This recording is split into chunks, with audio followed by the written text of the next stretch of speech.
Welcome back, guys, to another Game Dev live stream. My name's Mike, aka Decimal Punked, and we are in Unity today. And the version we're using is 2022.3.26 F1. Last couple of days, we have been full on heavy. This game is literally UI galore. There's so much UI involved in this game. What I'm going to do, I'm going to give you a quick recap of what we've got so far. All of the bottom panels fully working. We have the, I've decided to leave the info as the default option on panel B. So we generate XP when we click. We've added in this really cool fishing mechanic. We've got the audio feedback for doing that. We'll click here, we've got the collection log. And then you can click through the different icons to get a little bio of the fish. We have statistics here, so we can see all of the data about the game. The music button here will turn off the music and then turn it back on. Info brings up how to play. And then we have the settings. So you've got a hard reset option. You can click that. Like if I catch some fish and then if I do that, it resets. We can also adjust the volume of the music, sound effects.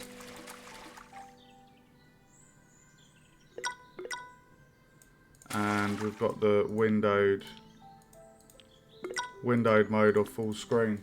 So all of this, oh, we've also got this, so we can reveal more of the scene. So yeah.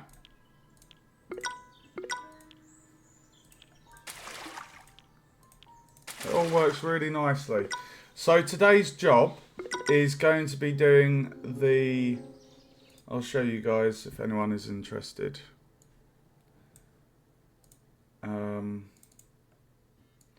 We're going to be doing this top left tackle shop.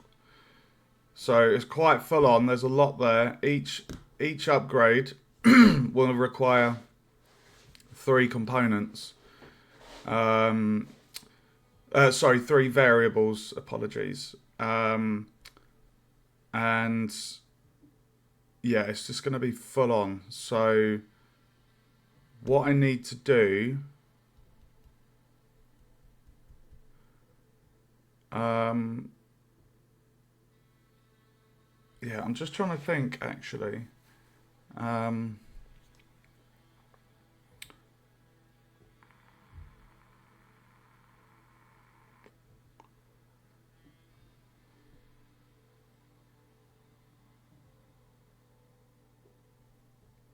Yeah.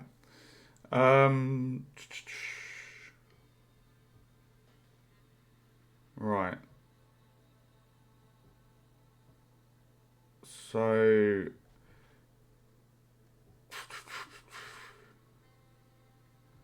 now what I have down here with panel A and B, we've got this long horizontal bar that goes along there. Actually, you know what? I'll keep this because you can see here that it goes down and then we have the bar. I was going to make it a curved, seamless edge, but I don't mind that actually because where the tackle shop bar here, where that goes across, it touches the edge. So I think I'll keep that. So we've got a number of upgrades and I've got all of my icons ready.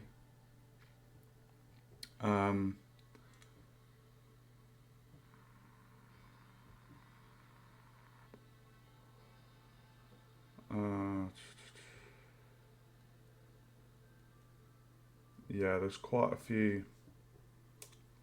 Got quite a few upgrades. Okay, right. First thing before before I jump into the shop,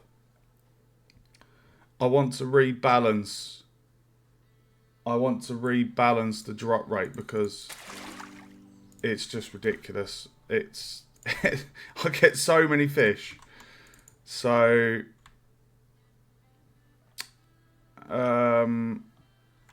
let me just have a look here. I'm just gonna have a look. Bear with me, guys.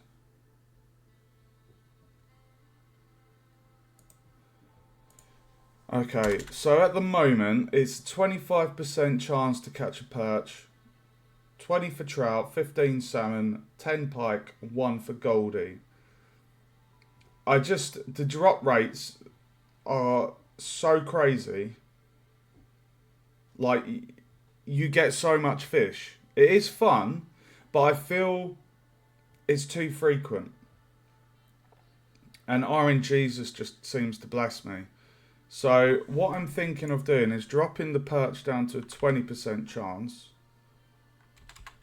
So perch to 20, trout to 15, salmon to 10, pike,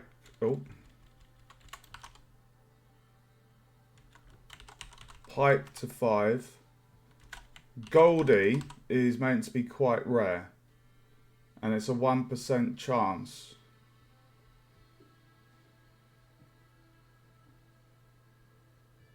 So 0.01 is 1%.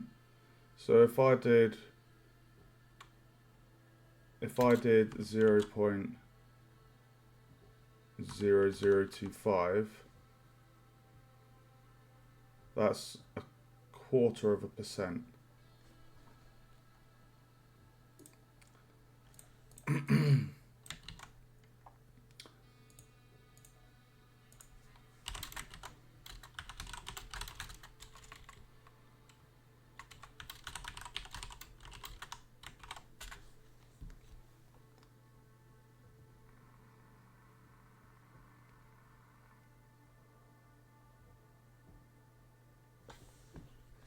Okay.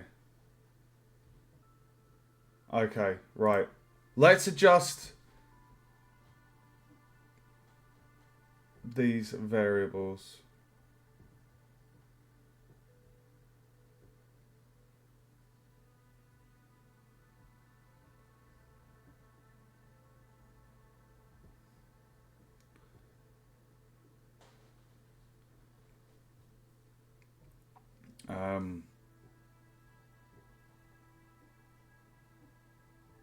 No, actually, let's keep...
Okay, perfect. All right, let's do this.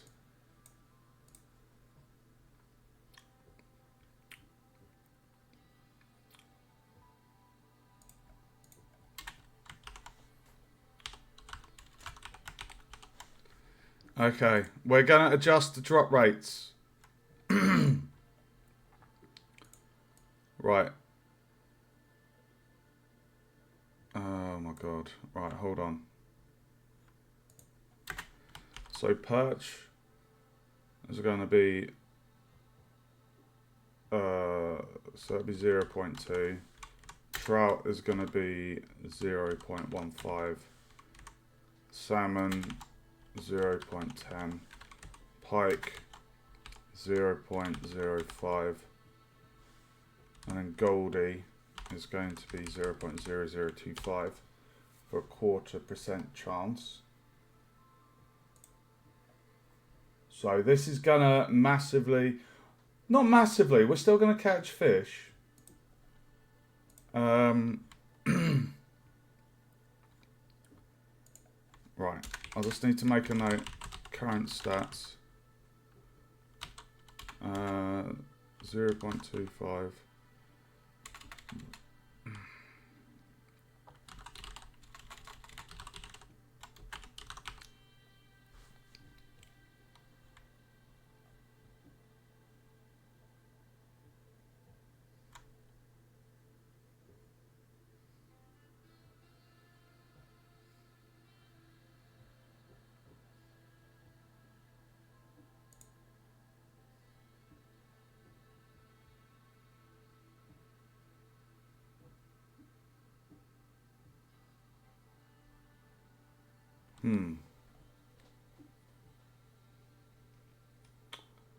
I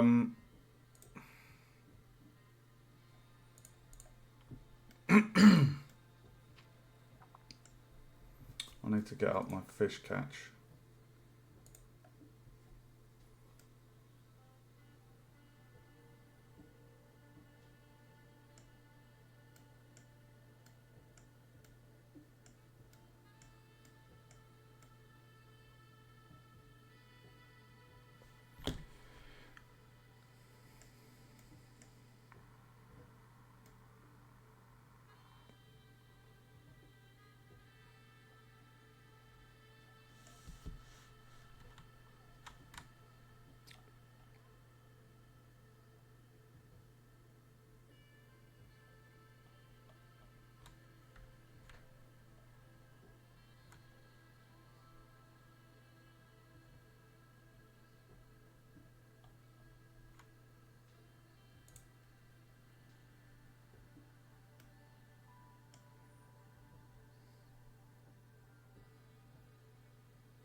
Right, so the chance to catch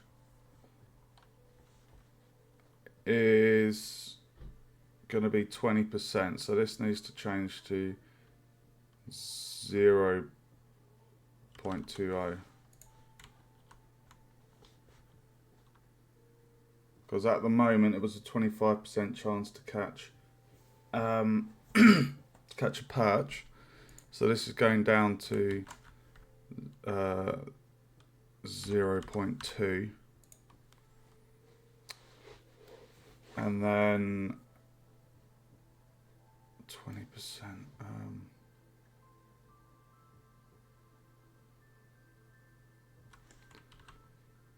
Hold on.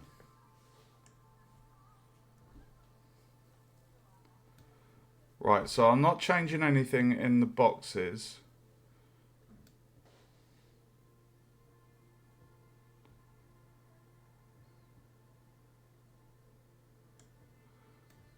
The only thing that gets changes is the greater.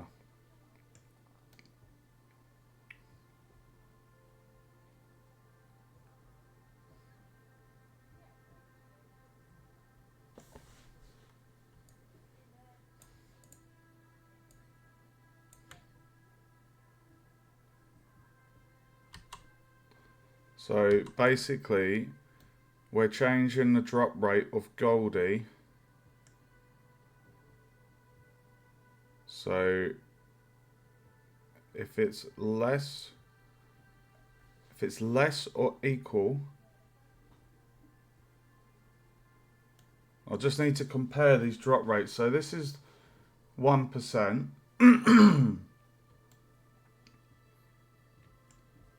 Greater than 1% is anything above. Greater than 10%. Sorry, this is a little bit confusing because we're going backwards, and the way I've done the variables is to account for the different fish. Like, I just need to give me 1 second. Right. 1% catch rate, greater than 1%. So that value would be the same as that.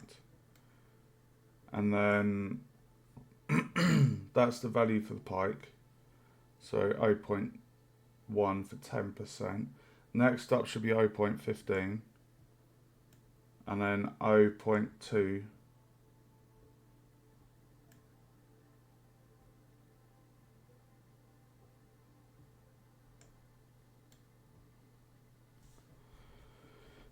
Hold on a minute.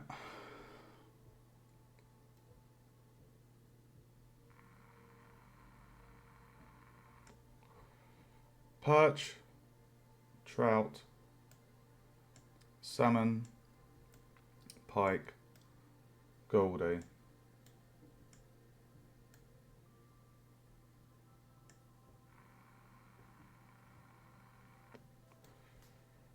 So goldie, if it's thingy or less, it's a goldie. If it's above the goldie, it's going to be a pike and all the other fish.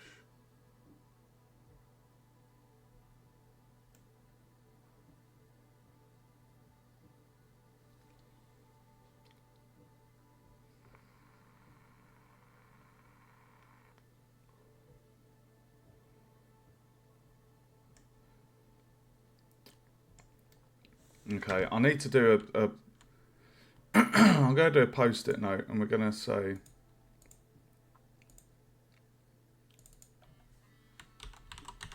oh,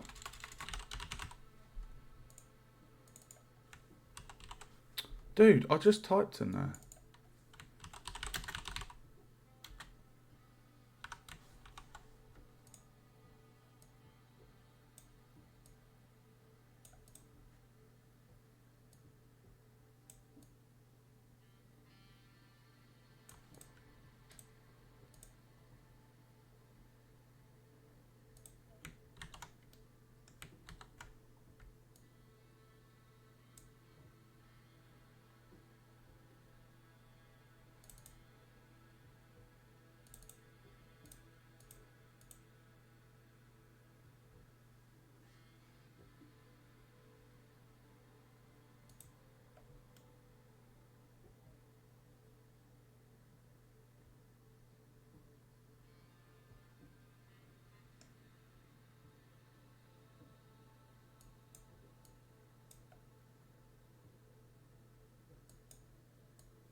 welcome to the stream.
Okay. Right, just adding in those gives clarity.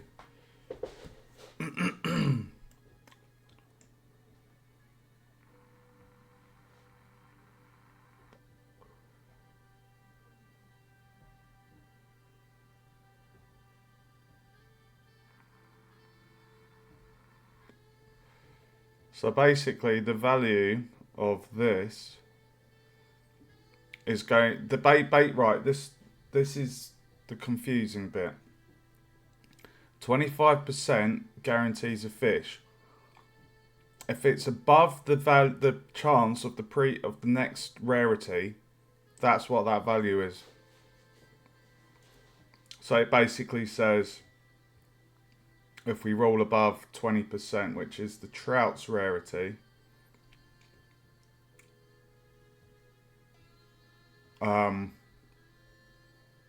then we catch. So basically, if it's above 20% and below,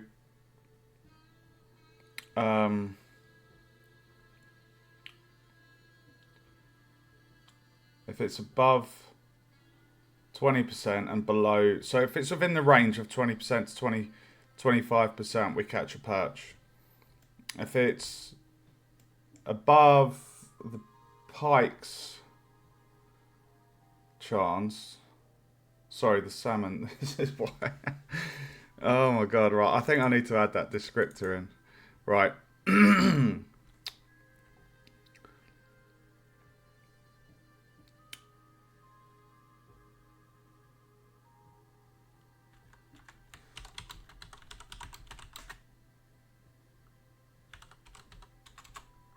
If value is above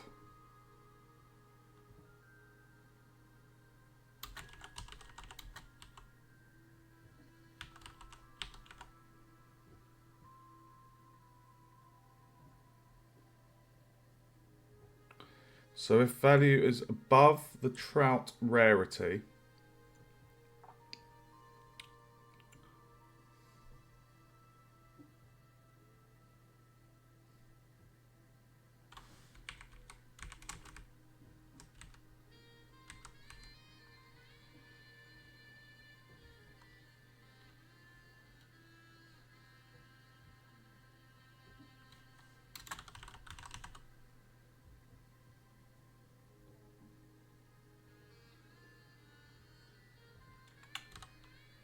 value is between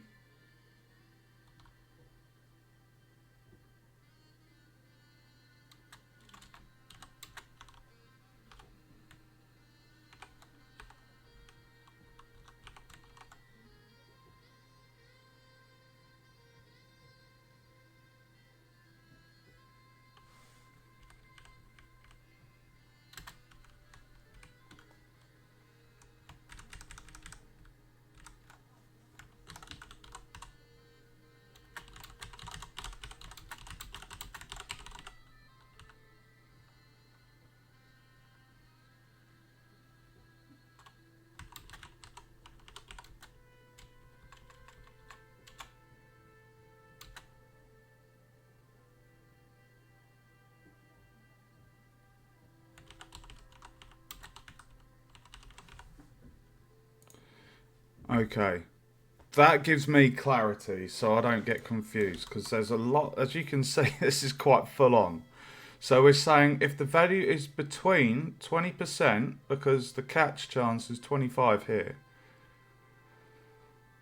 So we're saying if the value is between 20% and 25,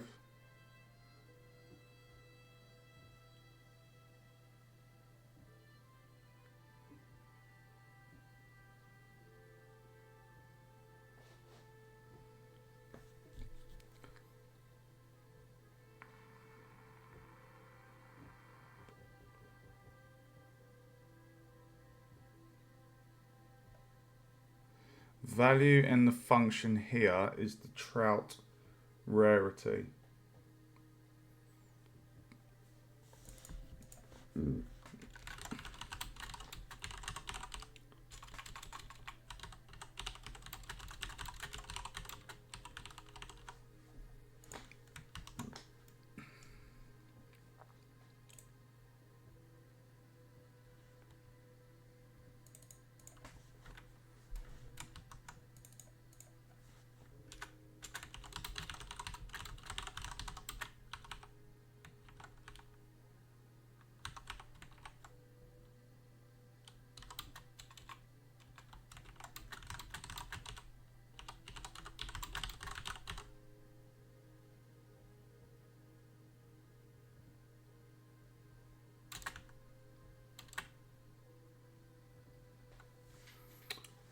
Um,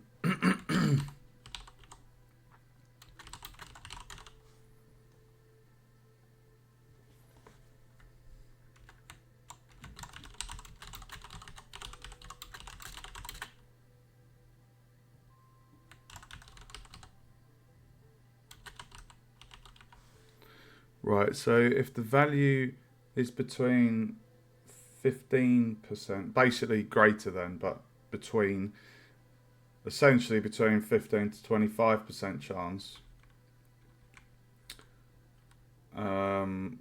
we are eligible to catch a trout or perch.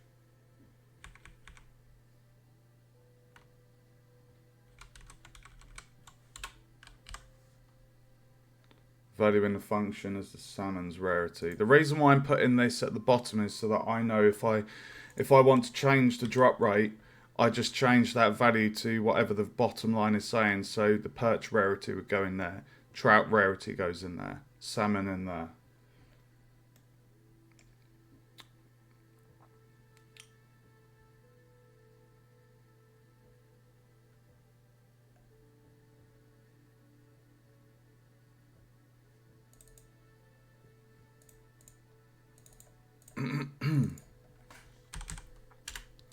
Right, if the value is between 10% to 25%, we are eligible to catch a salmon, trout, or perch. Value in function is the pike rarity. If the value is greater than, so if it's between 10 to 25%, you catch a salmon.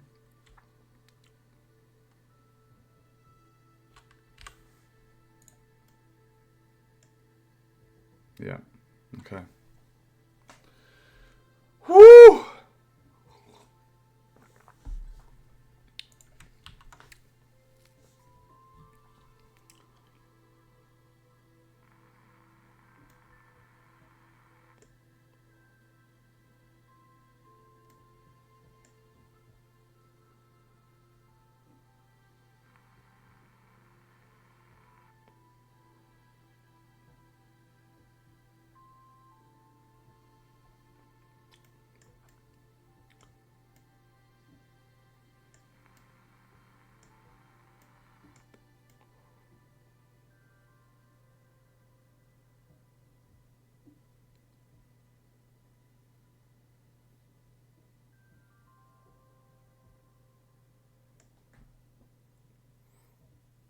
Hmm.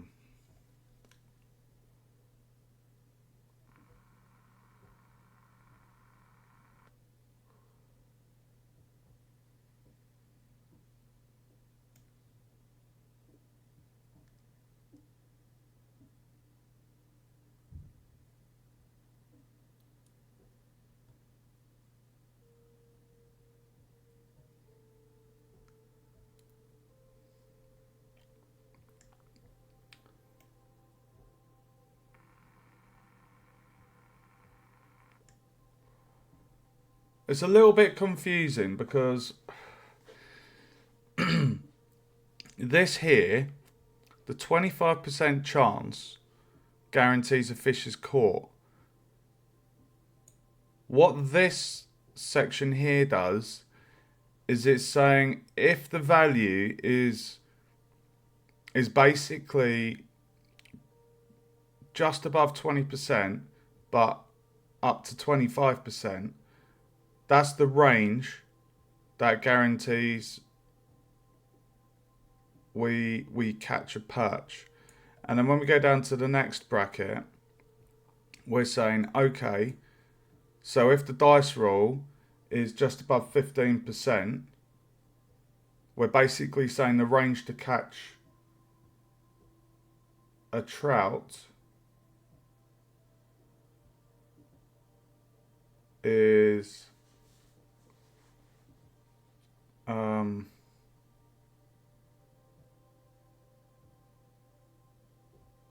hold on a minute.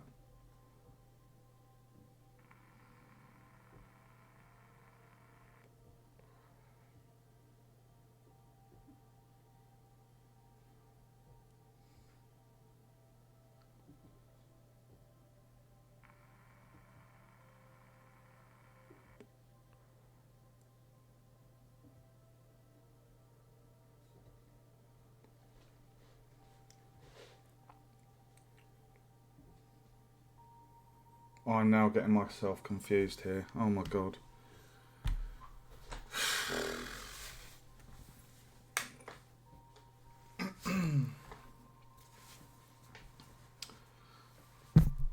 Oh my god. Orange Jesus! Orange Jesus!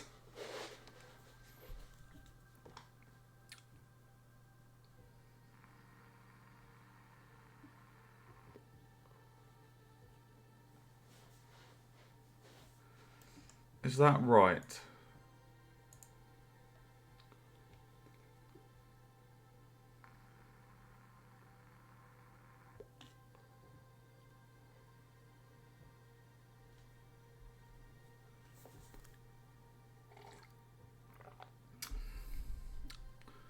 %25 chance true. 25% chance we catch a fish.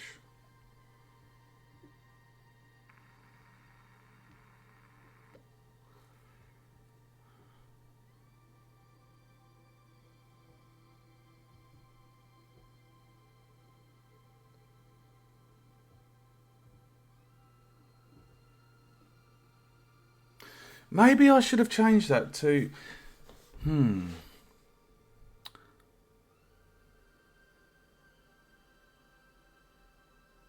If it's less or equal, if the dice... Right, so if the dice roll, when we click...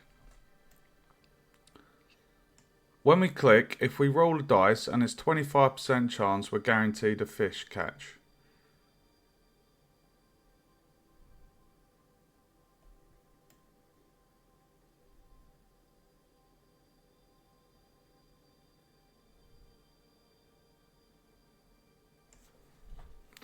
If it's less or equal to 25%, we catch a fish. This determines the fish that's caught. So maybe I should be saying here, pardon me, I should be saying if it's, I think I've overcomplicated it when it doesn't need to be in terms of the value. I think I should say if it's equal to 25% chance we catch a perch.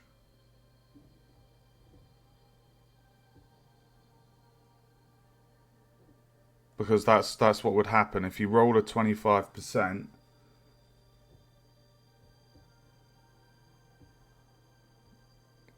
If you roll a 25%, you're catching a perch.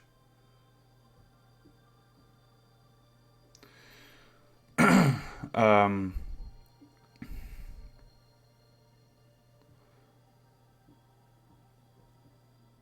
then we're saying if we rolled greater or equal to the next rarity,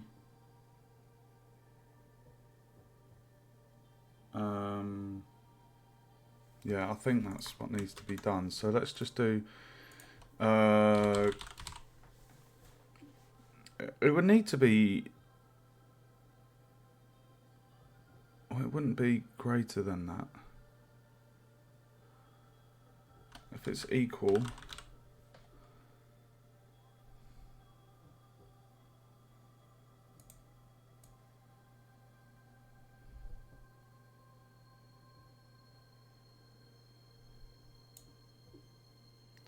so if that value equals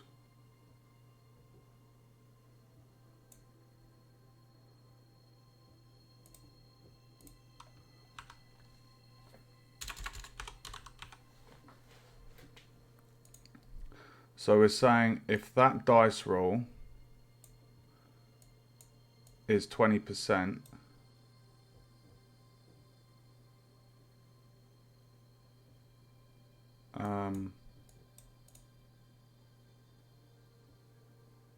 so 0.25, 0.25.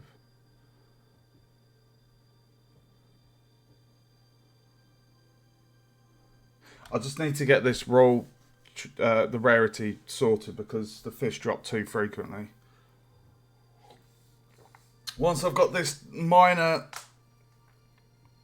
thing done, I can smash out the shop. Right, so if the roll is 25%, if it's equal to 25%, we catch a perch.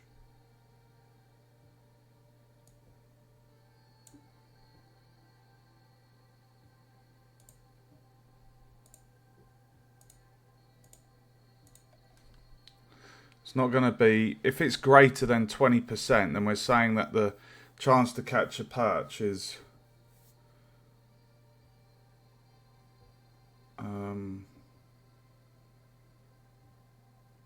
oh, hey Thor, welcome back, dude.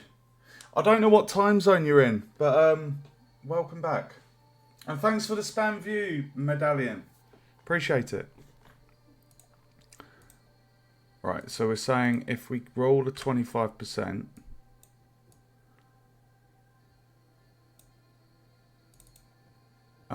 if roll equals 25%,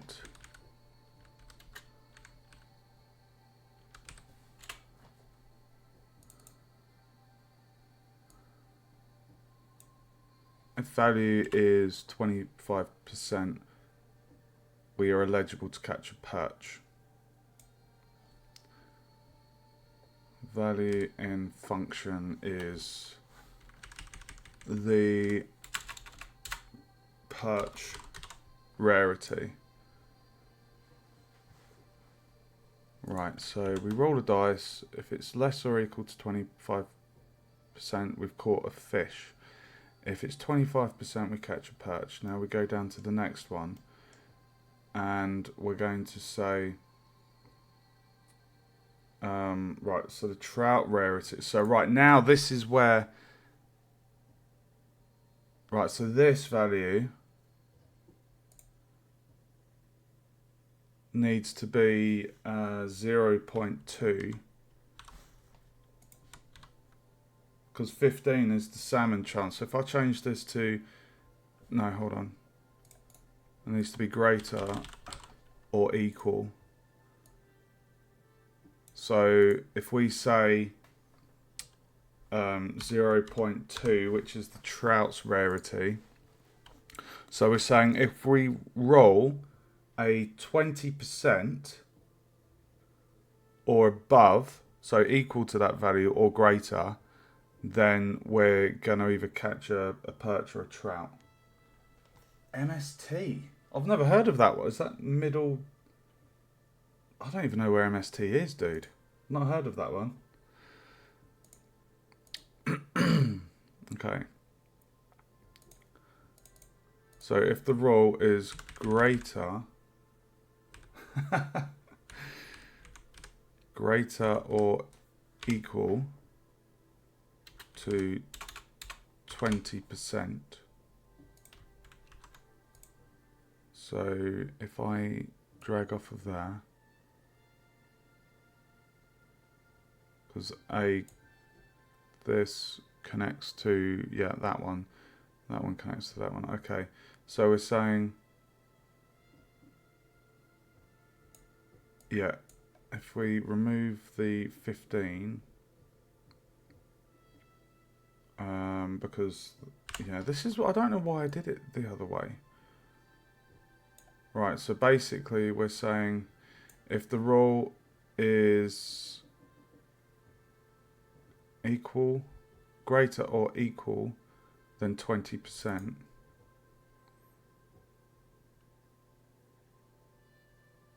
oh, okay. Mountain Standard Time. Never heard of that, dude.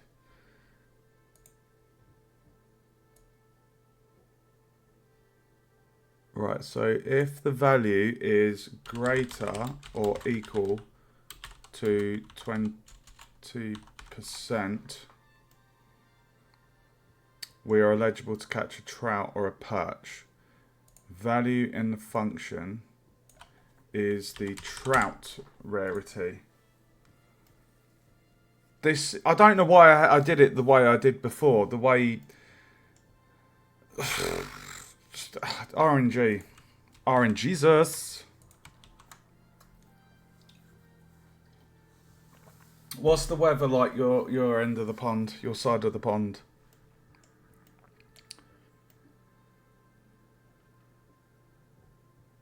Yeah, so basically this function is basically saying if the dice roll is 20%, so if it's greater or equal to that value, so if it's 20% on the dot or greater than that value, then we're going to catch either a trout or a perch.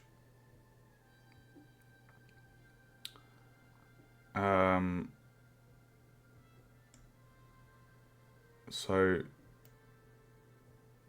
yeah, that's correct. So if it's 25% on the dot, we catch a perch. If it's 20% or above, we catch a trout. So then this one needs to be greater or equal, and the value of this one is going to be, so if that's the trout rarity, so this needs to be 0.15.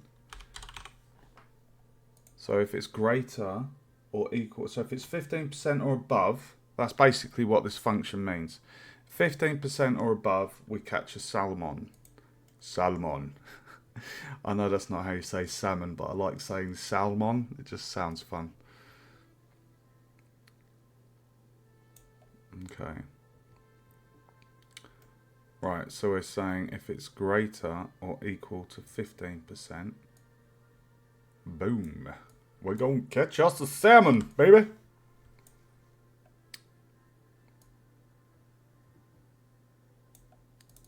Right, so if the roll is greater or equal to 15%, I'm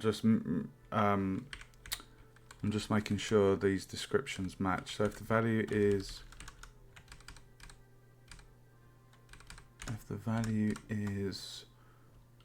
greater or equal to 15%, we are eligible to catch a salmon, trout, or perch. Value in function is the salmon. Snow in April?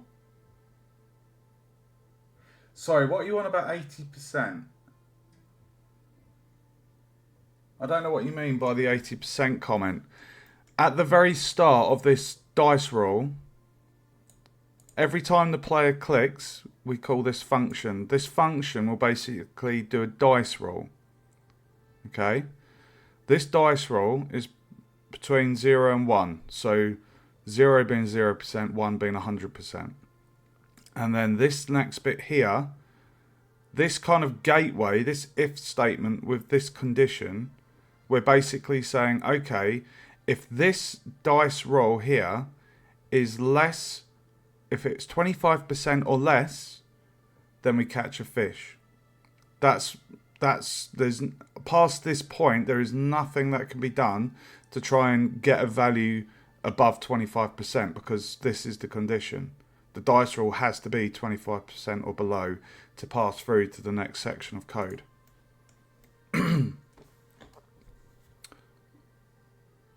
Sorry, it's a little bit confusing. Like that, as you can see, if I zoom out, this handles the RNG. If I was doing this in the Unreal Engine, this would look so much neater. Unity's Visual Script is shite in the sense that you can't tidy these nodes. You can't add like waypoints to make them nice and tidy. So it looks a fucking mess, but it's really not. It functions.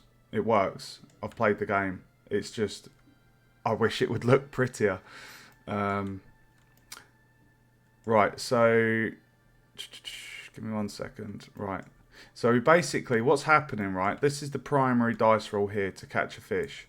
And then as you go down, and if the dice roll's lower and lower, you then have a second dice roll. And this second dice roll is an integer, and that basically will decide which fish is caught. Because obviously as you get a lower dice roll, you could potentially catch maybe 3 different types of fish.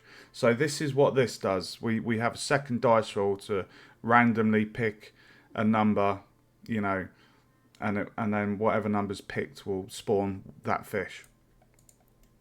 So it looks messy, it looks complicated, but it's not if you just break it down into a understandable kind of format, you know. Right, so we only have 2 more bits to do, then I can actually change the value because I'm changing the drop rate, and I'll explain those values as we do this. And once I've made this tiny change, we're going to be jumping into the upgrade menu.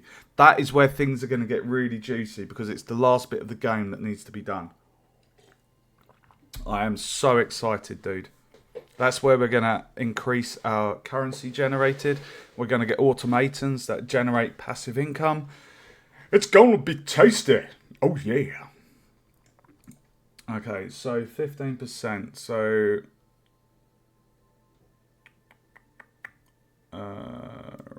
ribbit. What's this one doing?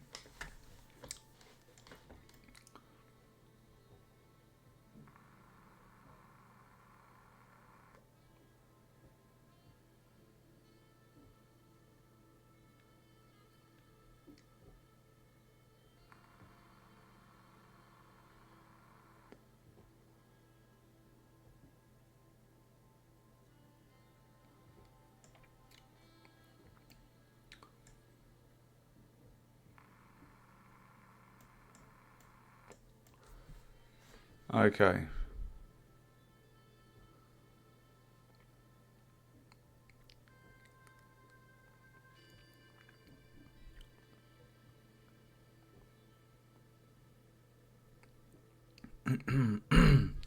Right, so that's the salmon rarity. So now we need to do the pike. Right, let's do another greater or equal node. So 15% is the chance to catch a salmon. Pike is going to be 0.10%. Dude, that's crazy. In the UK, we never get white Christmases anymore. Like, we very rarely get snow on Christmas. Like, when I was a kid, many, many years ago, you know, we used to get them, but I don't know if it's global warming, climate change, I have no idea, but we just don't get snow anymore. I mean, up north, Scotland, Yorkshire, you know, they get snow, but down the south, we just don't really get it. And if we do get it, it's normally in February or like March. It's so backwards. Okay, right. Let me plug this one in. So A, I need the A. I need the A. Okay, so what's happening here is we're saying if the dice roll is 10% or above, we catch a pike.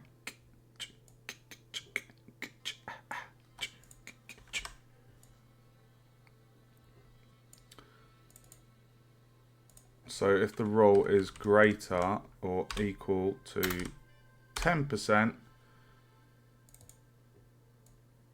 so if value is greater or equal to 10%, we are eligible to catch a pike, salmon, trout, or perch. Value in function is the pike rarity.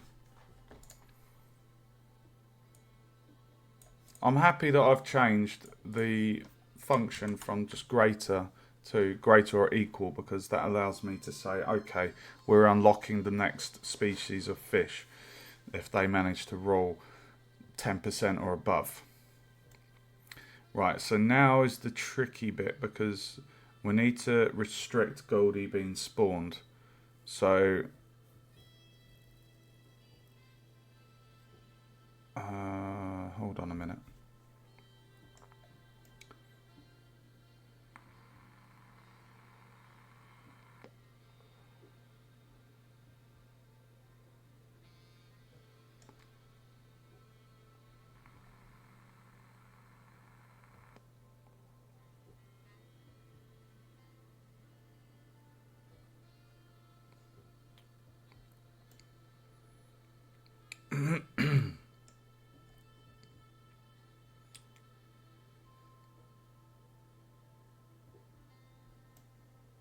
Okay, so if it's greater than 10%,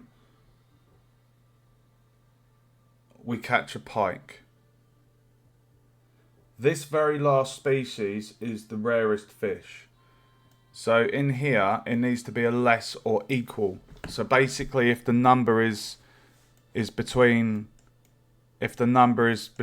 0 and whatever the catch rate of Goldie is, that's because we have 1, 2, 3, 4, 5 species of fish. See the integers here. So we're basically going to say, okay, if the rule is 0 or up to the catch rate of Goldie, then we spawn a Goldie or any other fish. So that's correct, that function there. Right, so if the roll is less or equal to 1%, so I just need to, oh my god. Right, if value is less or equal to 1%, we are eligible to catch a Goldie, pike, salmon, trout, or perch. Value in function is the Goldie rarity. Perfect. So now I can go in there and change the values, the drop rates. So at the moment, guys, the drop rate, if I show you, the drop rates are 25% for a perch, 20 for trout, 15 salmon, 10 for pike, 1 for goldie. And if we just play test that, that should work perfectly fine.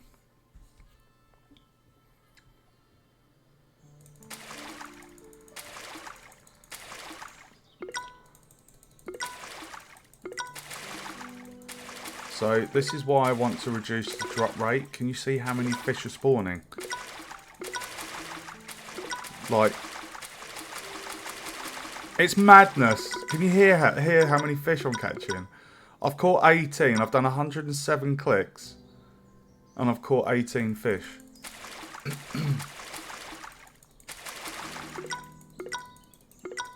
Like, if I just keep clicking. If I go up to 200, then we can see how many fish we've caught. It's just a bit excessive, you know. So we've caught 33 fish out of 200 clicks. Remember that value. Drop it in chat, guys. I'll adjust the values and then we'll check how many fish we catch once I've adjusted the values. So we've caught 33 fish within 200 clicks. Drop a comment. 33 fish, 200 clicks. Okay, so now I'm going to reduce the drop rate. So, okay, perfect. Cheers, dude. Right, so we're going to reduce the perch to 20%. So basically, we're going to change this value to 20%. And we're going to say 20% chance. So we're essentially reducing each fish species by 5% chance. And Goldie is going down from a 1% chance to a 1/4% chance. So it's even rarer. Okay, so this value, the trout, is going down to 15%. So 0.15.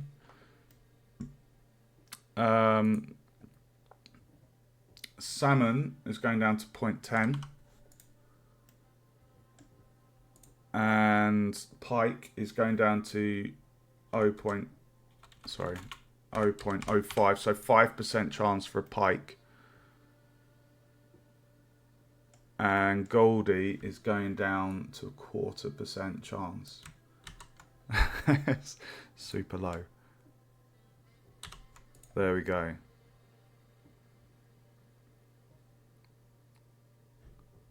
Okay, so I need to do 200 clicks.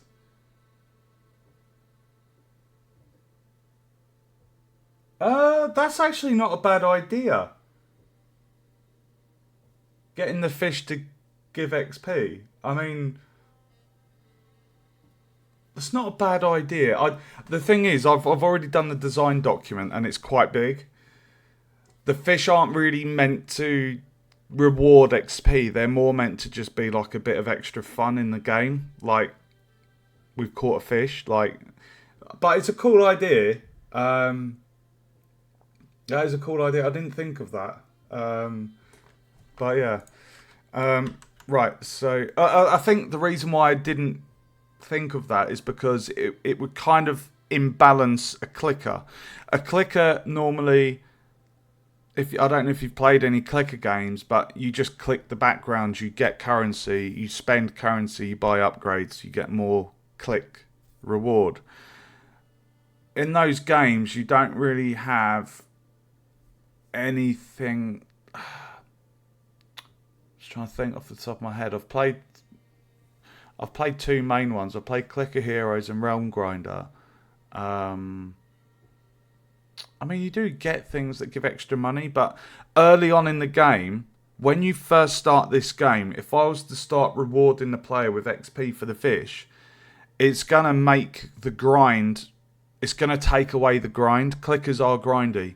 If I start rewarding a player with XP per fish, it will kind of reduce that initial grind So I think that's why I wouldn't have thought of that. Right, so I've changed the drop rates. So if I just double check this, so it's a 20% chance to catch a perch, 15% chance to catch a trout, 10% for salmon, 5% for a pike,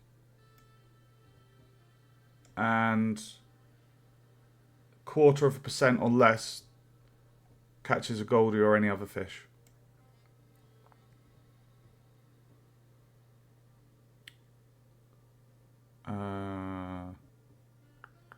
Yeah, okay, let's test this. So 200 clicks. In 200 clicks, we got 33 fish. I've reduced the drop rates. This is going to be interesting to see.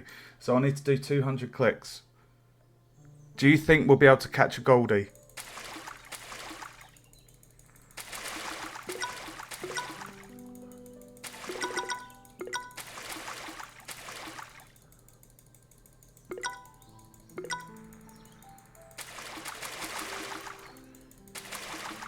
God damn, it's still giving me a lot of fish.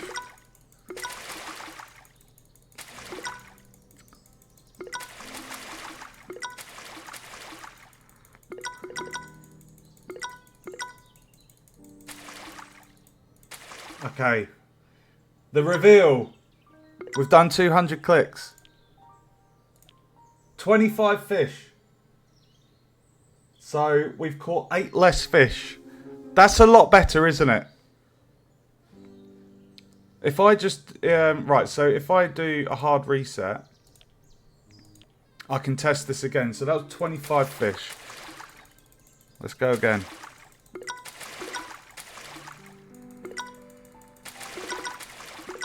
So 25 fish.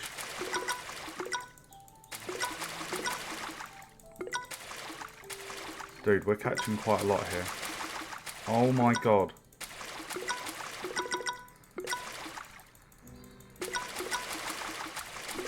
Jesus.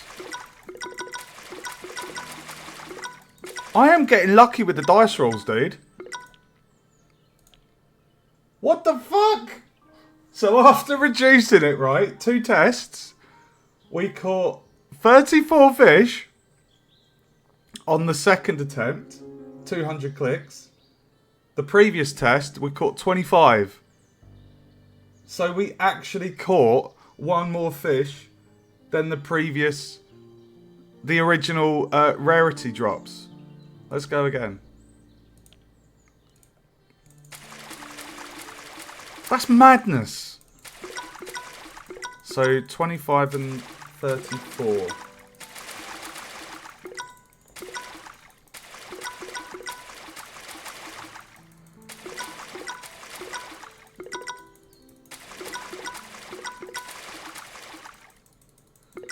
So 25 and 34.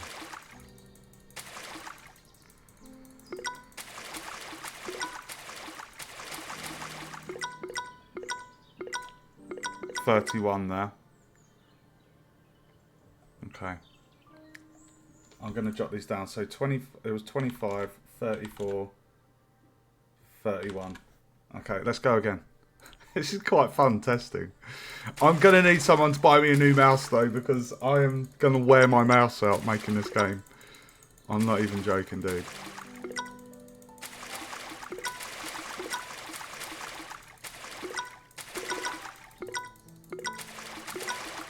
And then one test I want to do is actually to click until I get a goldie.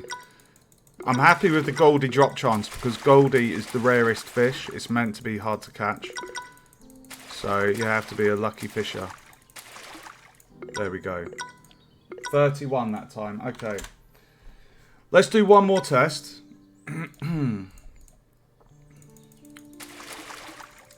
It's nice to see these values.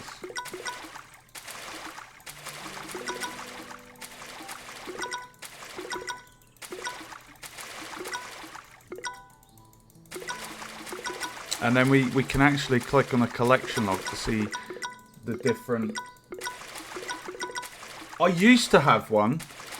I need to add one on. I don't stream for money though. I don't I don't do it for that.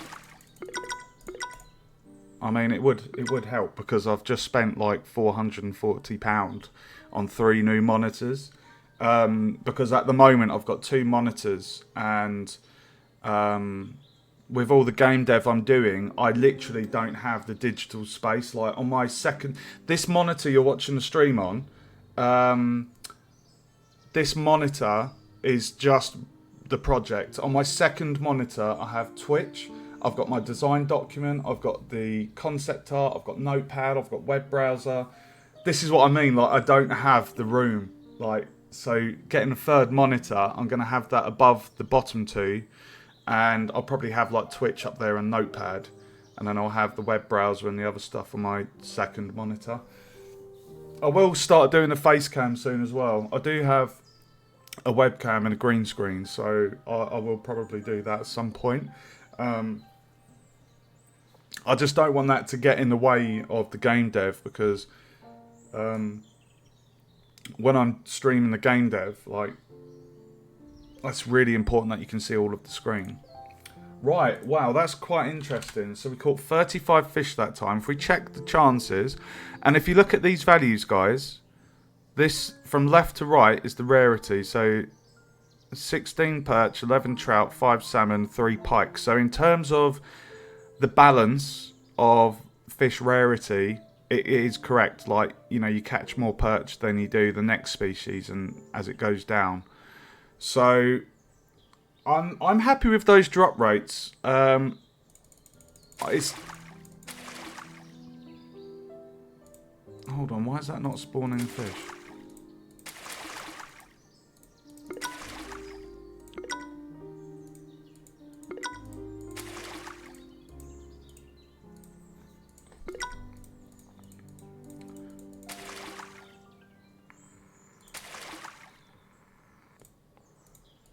That's interesting. Why is it doing the sound? Hold on. It shouldn't be playing the sound if we don't catch a fish.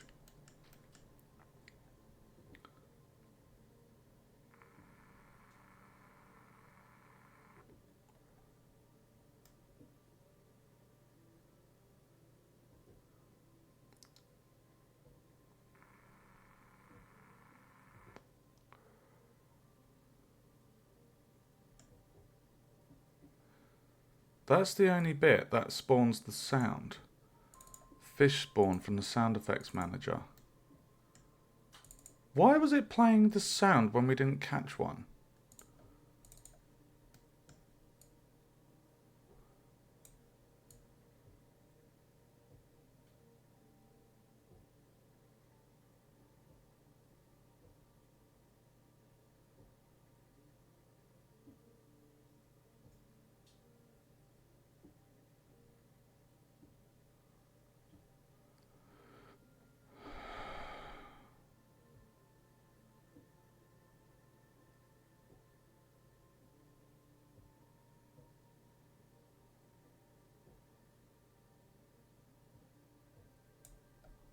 One second.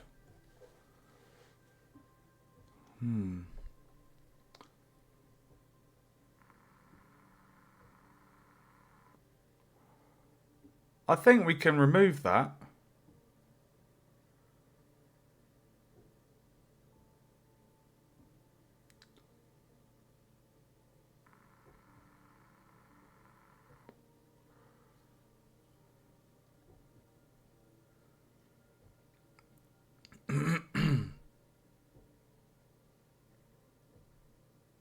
Bear with me.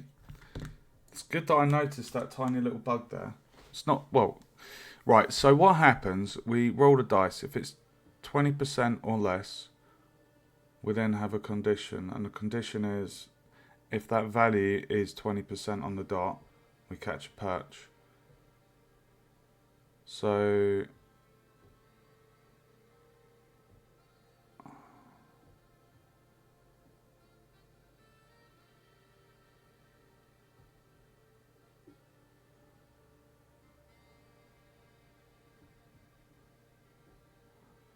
okay, I think I know what I need to do. I think what I need to do is remove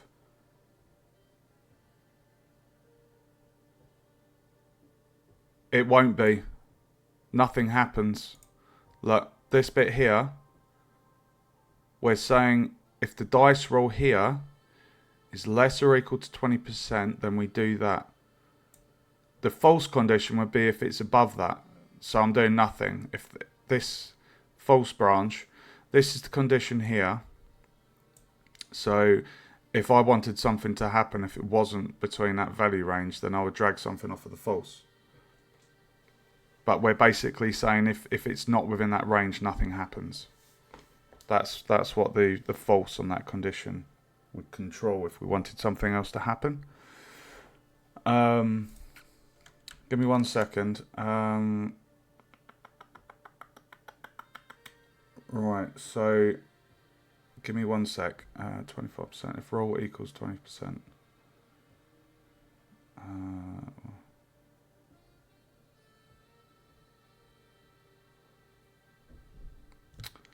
If value is 25%, we catch perch.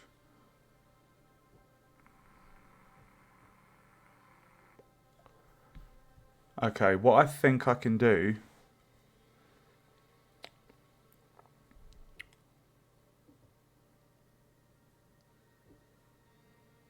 so if the value is less or equal to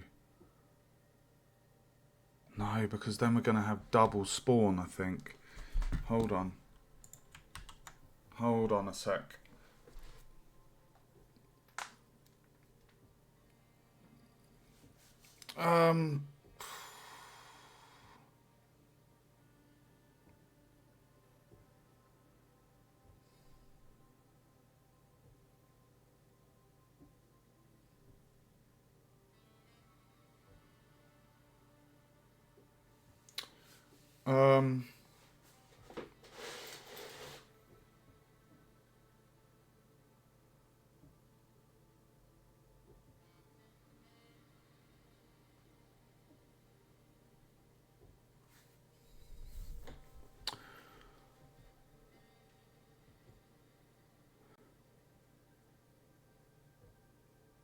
I'll tell you what I can do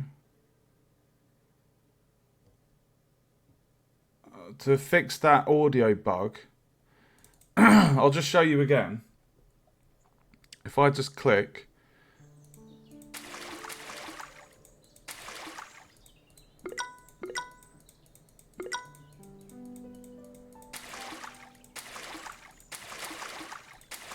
you see just then I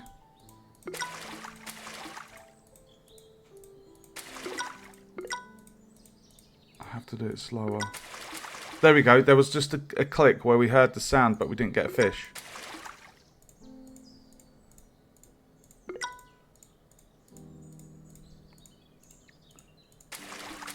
There we go. That second click there. And there.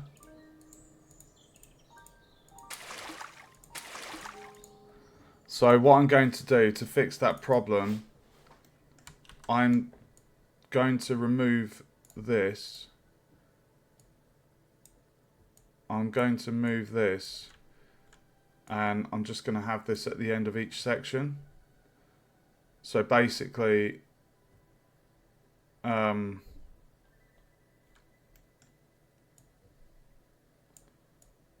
prevents that little audio bug. Yeah. So at the end of the code for catching a fish, we're going to play it in there as opposed to just at the beginning.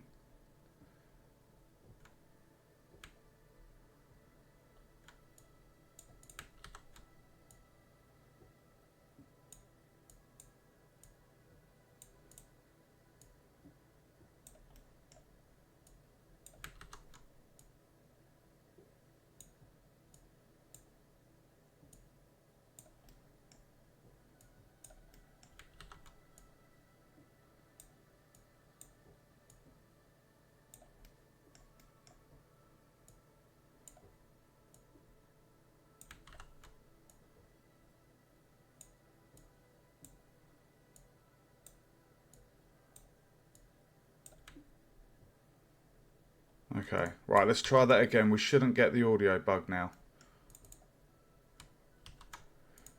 Whew.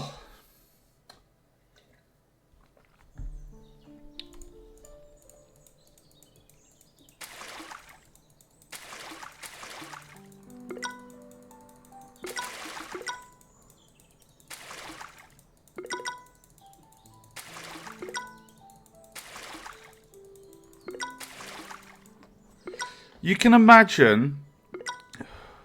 You can imagine how much this game could be expanded on. Like, what I've created here, this whole idea is my concept. This whole fishing themed clicker, the way it's just all my idea and design, and the amount of fish in the world. Like, there are so many species of fish. You've got, like, you could have different levels. Like, you can have a lake, a river, a stream, fishing lakes, the ocean, like different countries. Like, this whole thing could be massively expanded to have all these really cool places that you can go to. Like, really is, like, the potential there to make it, like, really awesome. It's quite exciting when you think about it. Right, so what I'm going to do, I'm happy I've fixed the audio bug.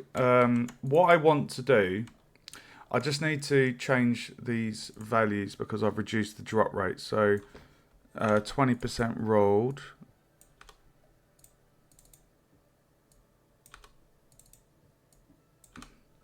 So 20% rolled, roll 20%, catch perch, roll of 15% or greater, and then 10%, 10%, and then 5% here, 5, 5, and then 0.25% chance. 0.25% chance. So if the roll's less than 0.25%, so 25%, 25%, 5%, 10%, 15, 20. So we have 1, 2, 3, 4, 5 types of fish. Okay, now what I need to do is I need to just go in and just amend the values on the panel B for the rarity because that's displayed to the user. So, so it's 20 for perch, 15 for trout, 10 for salmon, 5 for pike, and 0.25 for goldie.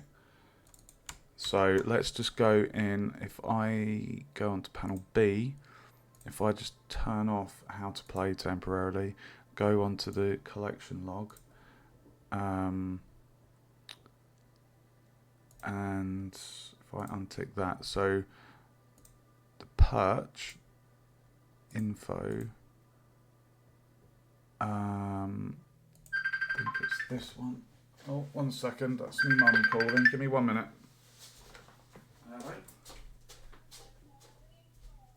I'm alright. I'm streaming at the moment. I'm full on in engine. I'm this today and tomorrow. I'm literally finishing off the game. It's looking really good. I can't talk at the minute though, Mum. I'm really full on. I'm sorry. Can I give you a call maybe tomorrow evening? Oh yeah, Monday might be better. Yeah. Is that alright? Sorry, I'm really full on. I'm okay. Don't worry. Alright. Alright, I love you loads. Alright, love you. Bye. Bye.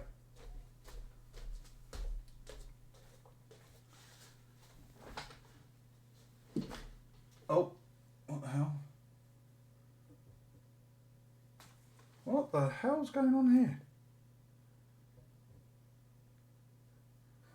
Sorry guys, that was just me mum checking in. Okay, right, where was I? Sorry, right. So we're just amending the rarity chance displayed to the user. So the perch is down to 20%.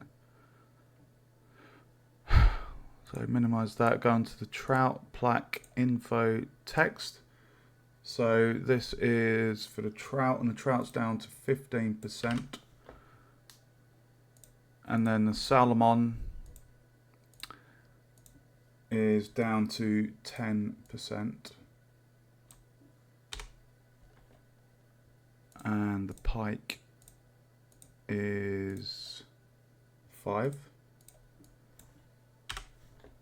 And then the Goldie, the beautiful... This is my favourite fish in the game. It's a real fish.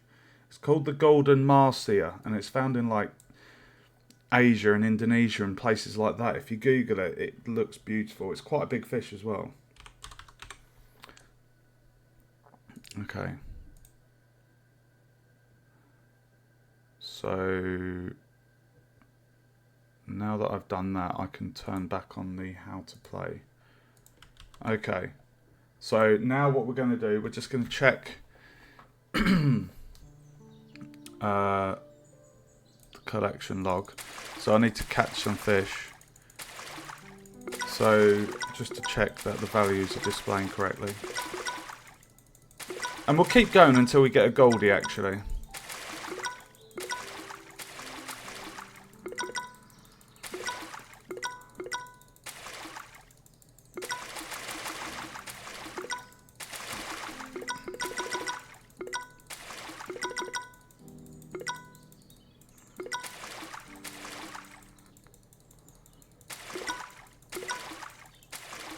I love how the fish spin. That they're actually doing a full rotation. It's just the sprite is getting rotated round and round, but it actually makes them look like they're kind of swimming out of the water. So I want to try and catch a Goldie. Remember, Goldie is 0.25% chance, and if you look at those values in the bottom left on the bar. You remember what I was saying about the rarity of the fish? Like, the more common the fish, it is actually the values, like the statistics of the drops, it matches.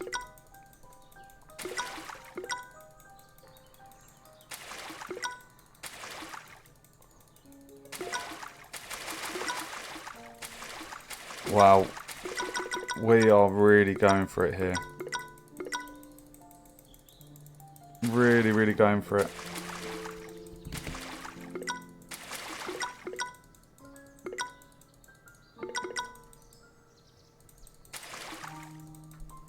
Do you think we're going to get a Goldie before we get to 1,000 clicks? What do you think, guys? Do you think we'll get one? It is there, it's coded, it's just, it needs to be a rare fish, because I've had previous playtests where I've been catching it in like, sometimes less than 50 clicks.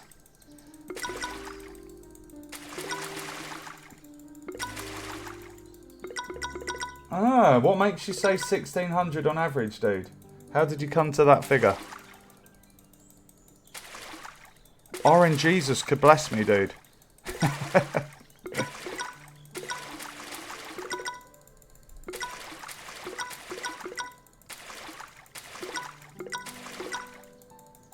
Where are you getting that figure from? How are you calculating that?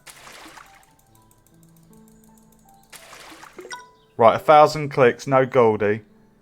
But if you look at that, 58 perch, 50 trout, 34 salmon, 12 pike. And if we go on our stats, we've caught 154 fish. We're going to keep clicking until we get a Goldie. Because I want to see on the bar that the rarity chances, it should be correct. I just went in and changed that, so. I'm really excited to do the shop. It's going to be a lot of work. It's going to be a full-on day of dev.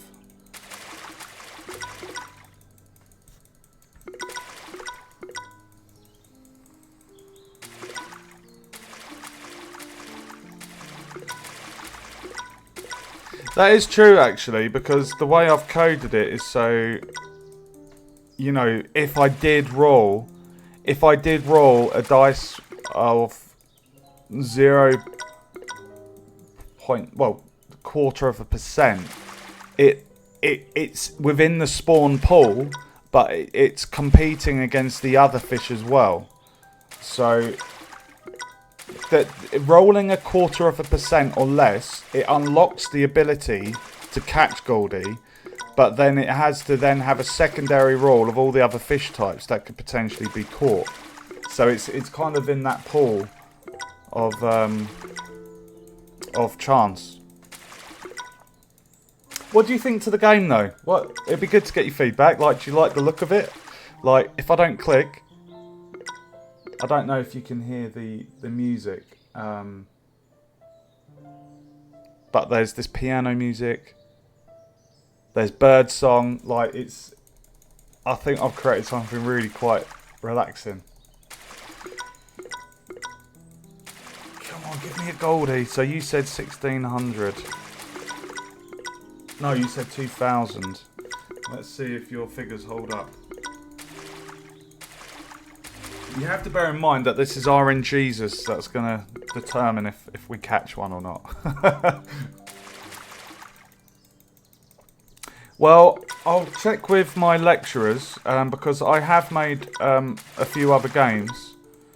I've made 2 in trimester 1. I made a kind of survival experience, and then I made a dungeon gauntlet, and then this trimester I've made Plague Vaders, I've made a platformer, and this one. So I may potentially put them all on itch, provided I'm allowed to do that. I just need to check with university first, but I'd love to put these up there. It'd be really cool for you guys to try them out.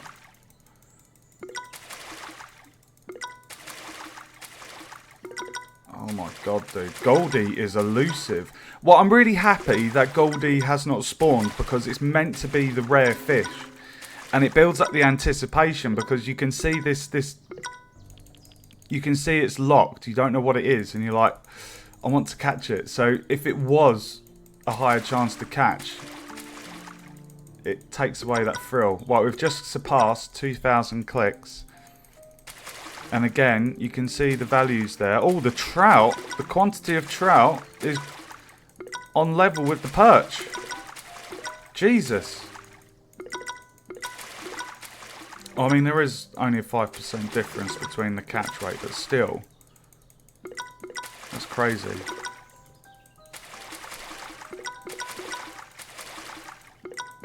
That is true. Well, if you were to do the additional maths on top of what you've calculated, it's essentially a 0.25% chance to catch Goldie, but at that dice roll, it's competing with 5 other fish types. So there's 5 fish types. So yeah, it really does. But I like that. I like that. It's rare.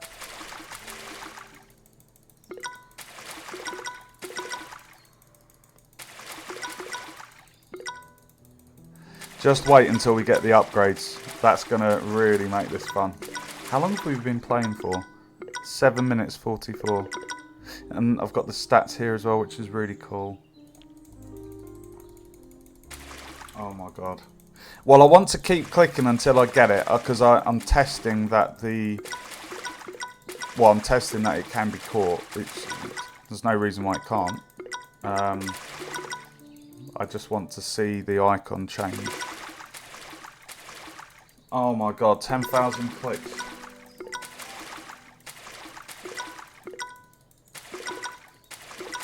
You seem to be quite good with your maths, dude. Which is quite cool. My mum's actually a maths teacher, retired, but yeah.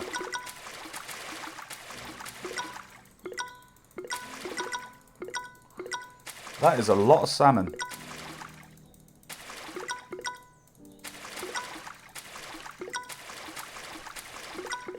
Come on, Goldie, show yourself.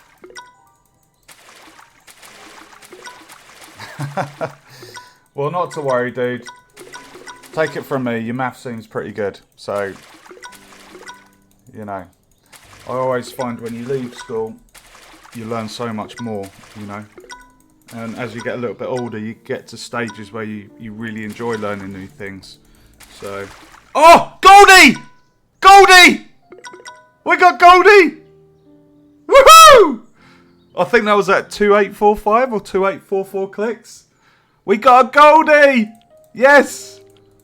Okay, I'm very happy with that rarity. So 2,000, call it 2,844 clicks. We got Goldie. Fantastic. Okay. Right, I can remove that job off of my list. Reduce the drop rates. That's done. Now, we're going to be getting into the juicy stuff. This is going to be... I'm going to show you again, guys. This is what we're doing. If I just put that there. So, we're going to be doing the tackle shop. Now, remember when you tuned in last night to the stream, I was saying that each individual upgrade has 3 variables associated to it. Those variables being the level of the upgrade, how much XP it generates, and the cost. So there are 3 variables per upgrade, and then you have the upgrade button itself. So this is basically, the plan is get the outline of the panel in place, get the toggle button working. Those are the easiest things. And then what I intend to do is, once I've got one power up not functioning, but in position, then what I can do is I can duplicate that, shift it down a bit, and then I'm able to kind of create the rest of the power-ups fairly quickly.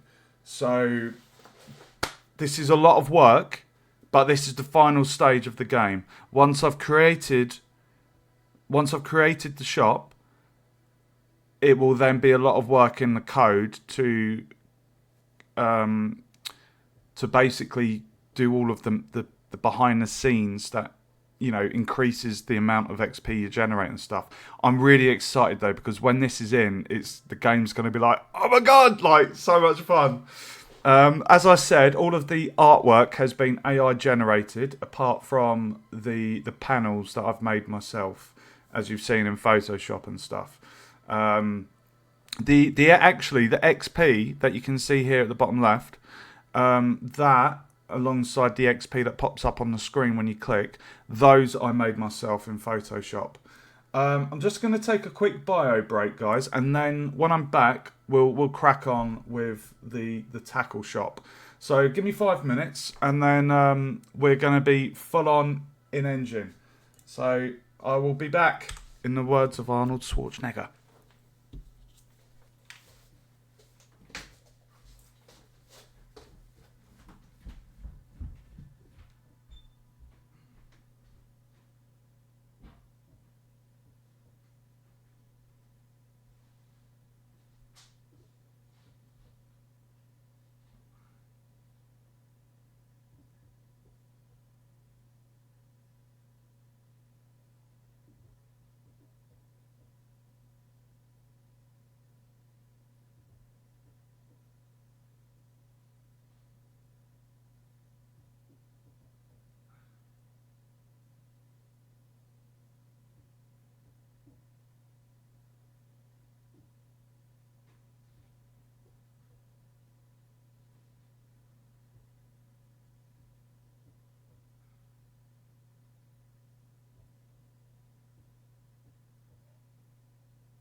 Okay, guys,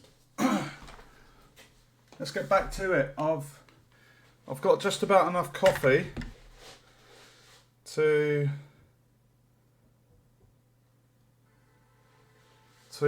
see me through for a little bit. Okay, let's get back to it, baby. Oh yeah. Okay, I'm nervous.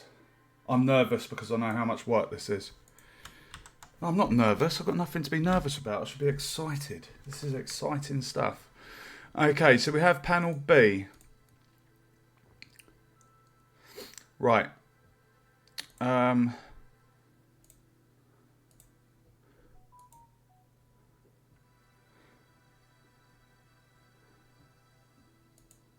Okay, so what I'm going to do, if I copy panel B, rename that as panel A, go in and delete that from panel A.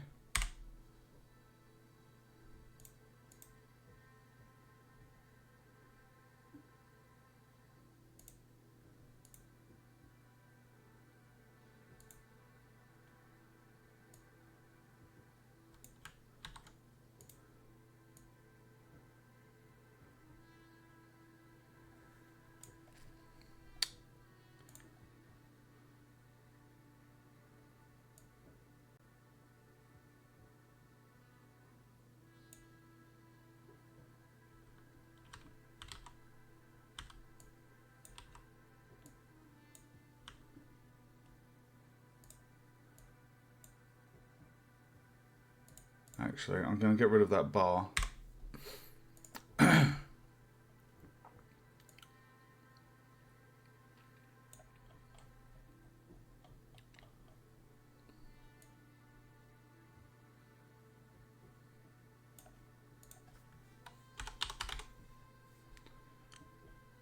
I do believe that's on the line.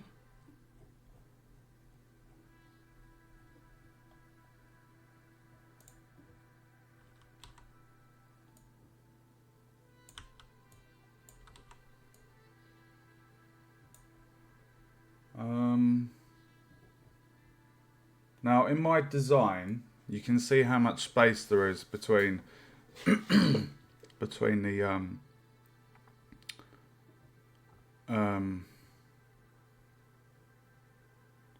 between panel B, right. So remember, this is panel A. If I just show you, there we go. So you have panel A, panel B, panel C. So panel A, it has enough space, but you have to bear in mind I've got quite a few power-ups, and what we don't want is, because there's quite a bit of information in this, and we don't want it being too clustered, which makes the text too small for the user. And also you have to bear in mind that when we test the game, we're not testing it at its true full screen resolution because it's been played within Unity. So we know that the text is going to be slightly bigger. So I have to bear that in mind when I'm framing this.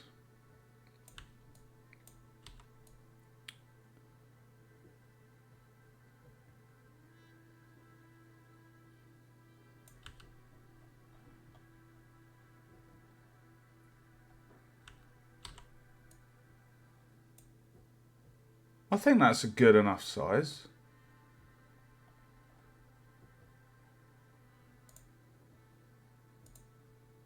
I think that's a decent size for the shop. I think it might need to come out a tad more.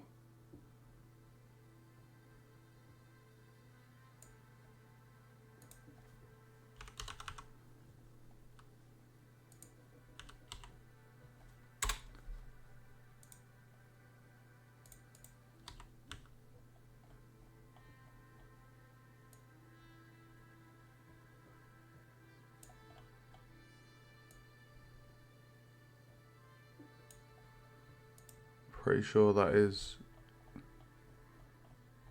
Look at that. That looks like it's dead in there, guys.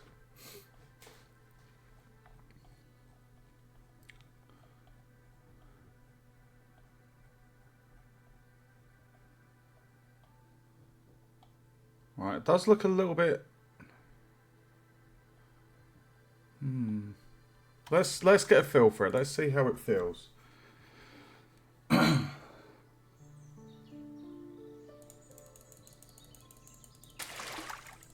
Um.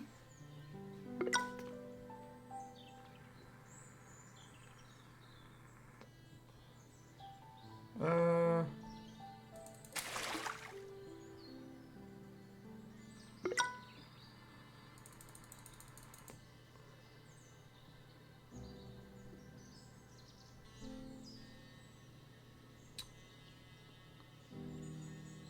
Um. Hmm. What am I thinking? I'm thinking with the trim. Um.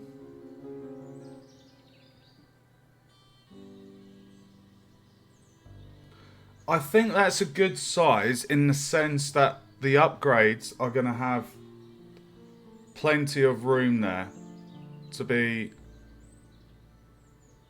to clearly see the information.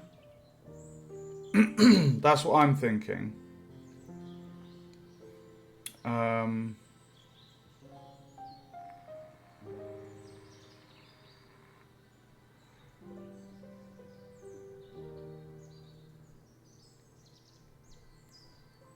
and it can be toggled on and off, guys. You have to remember this shop can be toggled on and off.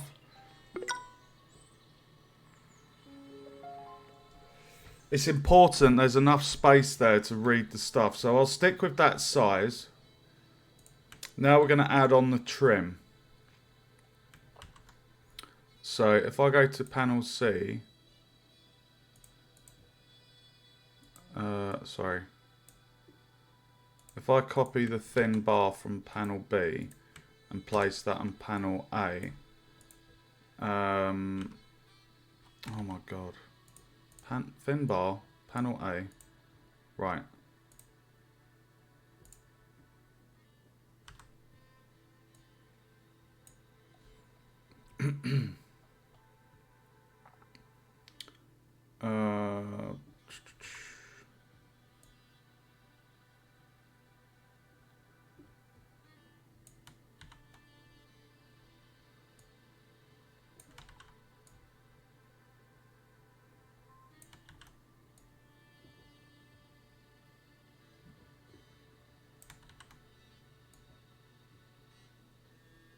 Why is that going thin?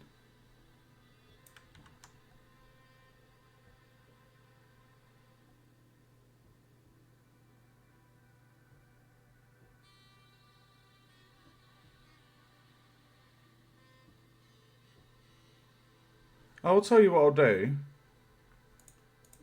Hold on. If I just switch those values, let me just make a note of these values. So X is that and the Y is that. So if I just swap those to that, there we go. And then I can do this.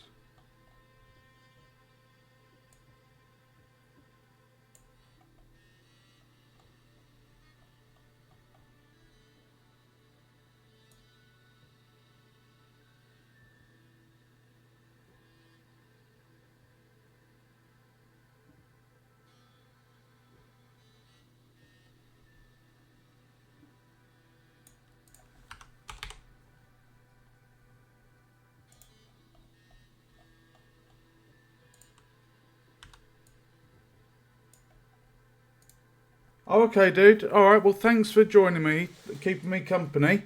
I am going to be streaming for another maybe 10 hours. I need to get this finished. Deadline's Tuesday, so I'm going to be streaming all day, literally, for, like I say, probably about another 10 hours. And I'm not even joking when I say it. Time flies in Engine. So I'll be here. So if you come back, that'd be awesome. You actually see all of the stuff I've put in, dude. So that'd be quite exciting for you to see, I reckon. Take care, dude, and thanks for joining me today.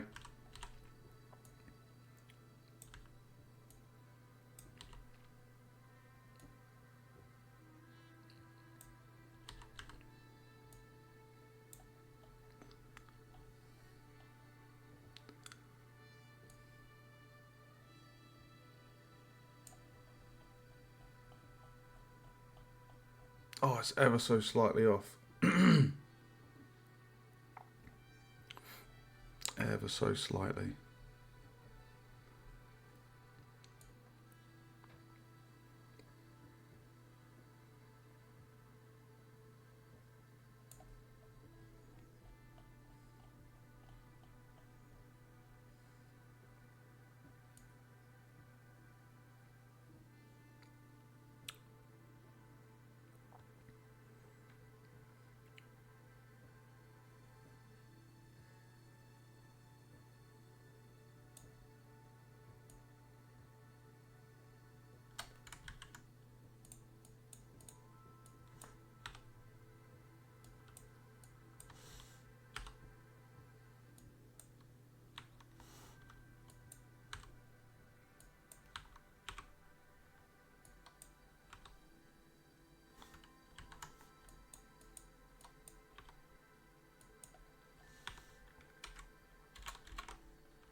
I've got an idea.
So see how that looks. Nice.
Does that look the same? Maybe shrink it a tiny bit more.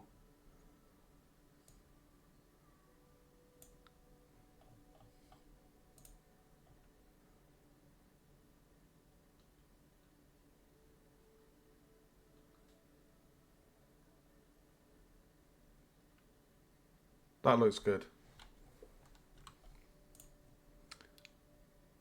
Okay, that looks really nice.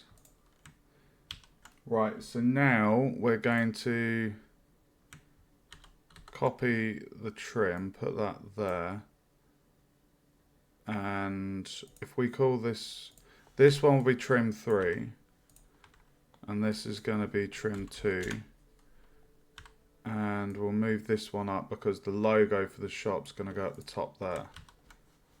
Okay.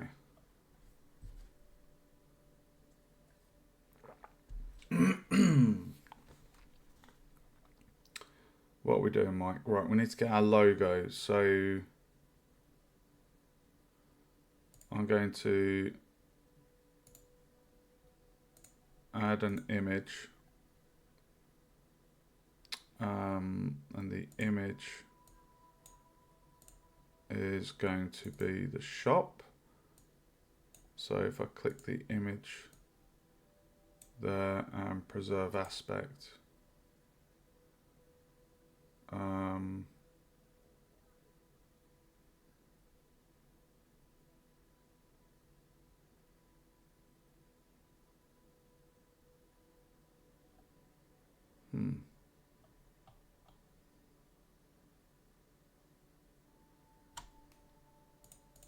actually, I'm going to add it to the canvas instead.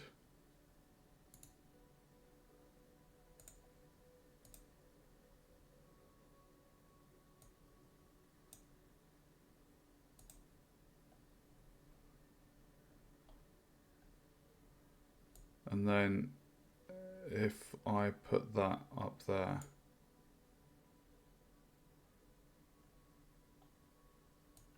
there we go.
Tell you what, I'm going to see if I can generate a slightly longer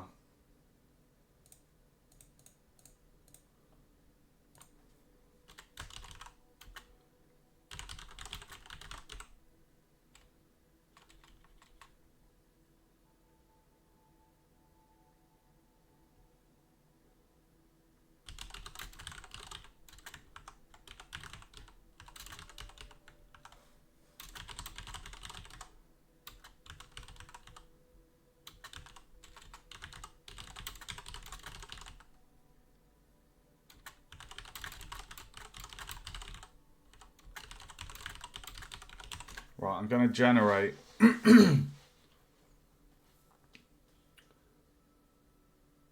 that's quite nice.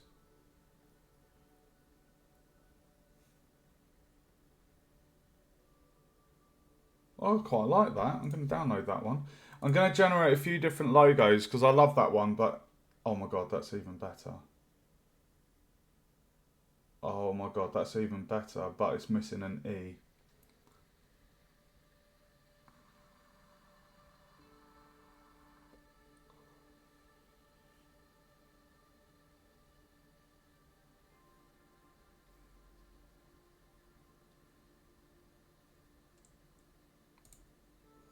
Oh, I should have downloaded that one. I'm trying to basically... Oh, I'm getting some really good signs generated here.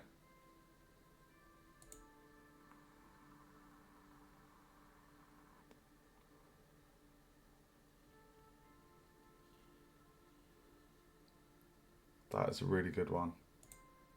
I'm basically trying to get a sign that is longer because that one is great, but it's quite... It's almost more square than it is rectangular. So I'm just trying to generate an asset. Spelt tackle with a TIA. Oh my god, I love AI. Sometimes, oh my god.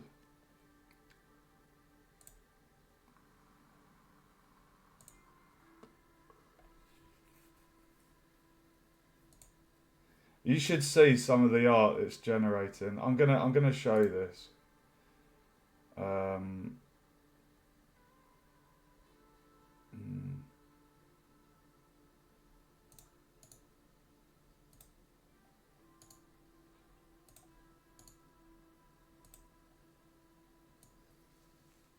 gonna show this because this is generating the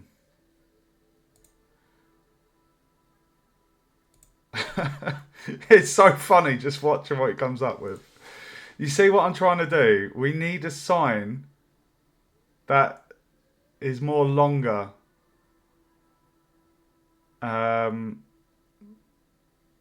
Because that I love that's that logo I've got at the minute, but the problem is it's too square. So I'm trying to generate one that's slightly longer and fits the kind of colour scheme. There was two that I've downloaded. Well, there's one actually, but it doesn't have a fish. So I'm going to get rid of that one.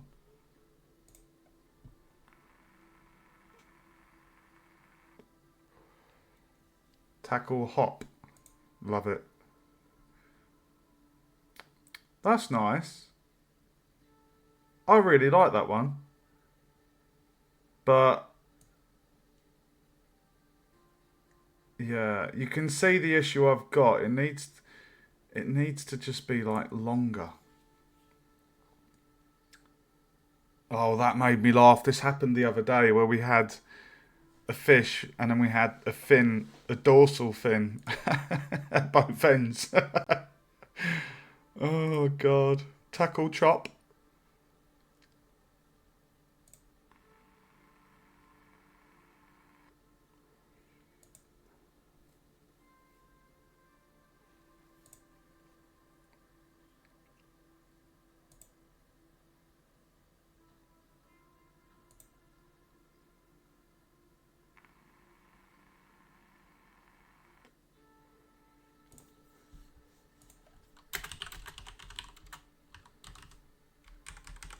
Let's change that to a fish at either end.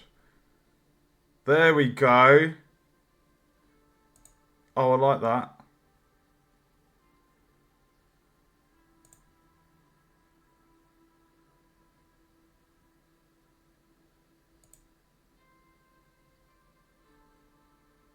Oh, that's cool.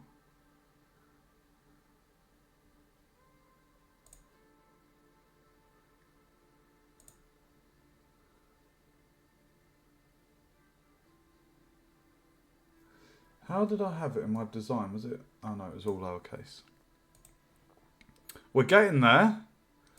I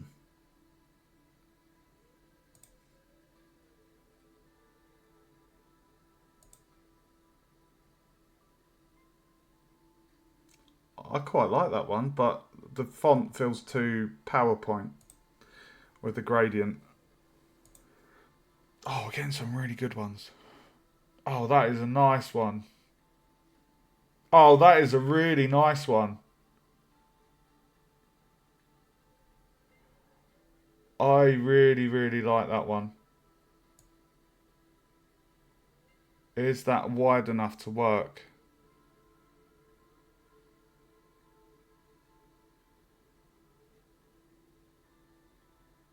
I'm going to download that one because that is quite nice. I don't know if it's wide enough. This is really long. That length is perfect. We need something that length.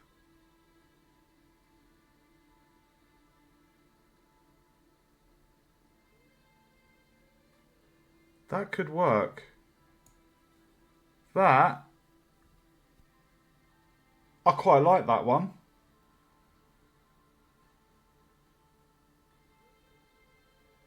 That could work. The only...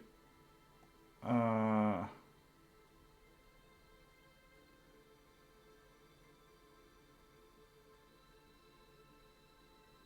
could work. Let's go with that one. I quite like this. It's got the wooden, it's got the chain, it's got two fish. You can read what it's saying there. I quite like that. Let's work with that one.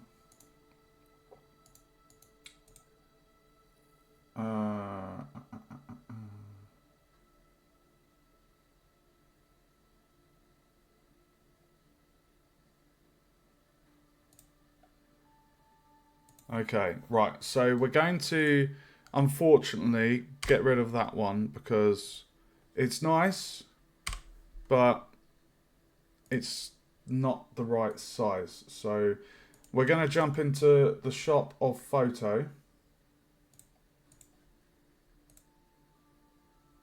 And we're going to do our magic. This is much longer.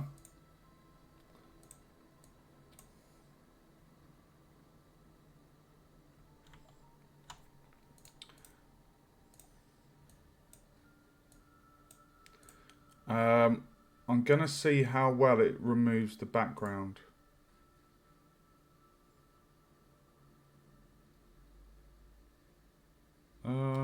Let's undo that. I'll tell you what I like doing is I like putting a black square on the background so when we do the remove background, we can see if there's any stray pixels that need removing. Oh wow, that's done a pretty damn good job. There's a tiny bit left around the side. Sometimes the magic wand tool does a better job than that, so I'm going to do this.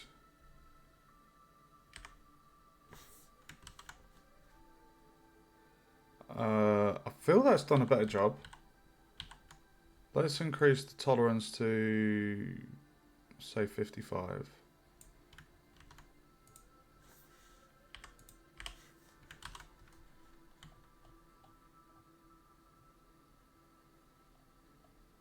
I can live with that. Much better.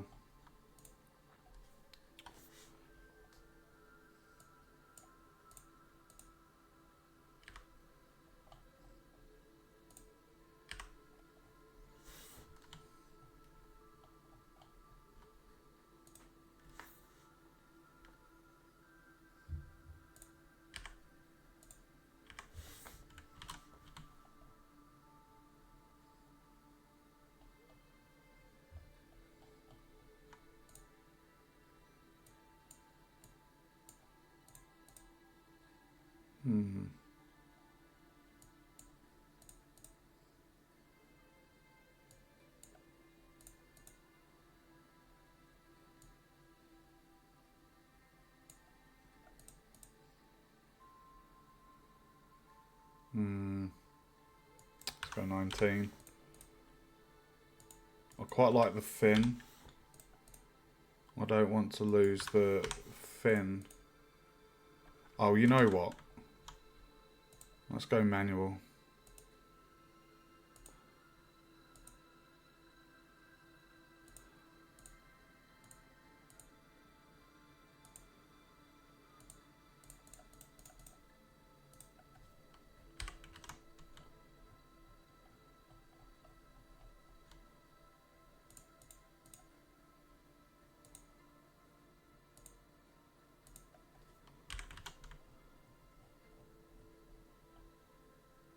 That looks so good. I love it! I love it! Ba-da-ba-ba-ba. I love my tackle shop. Right, let's see.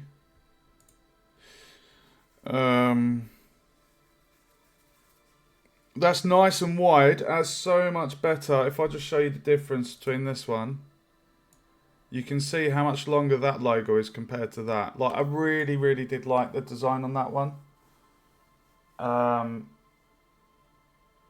really did like that one, but it's just it's not as rectangular as we need, whereas that one is much, much better. So what we're going to do is we're going to get that and we're going to move it across.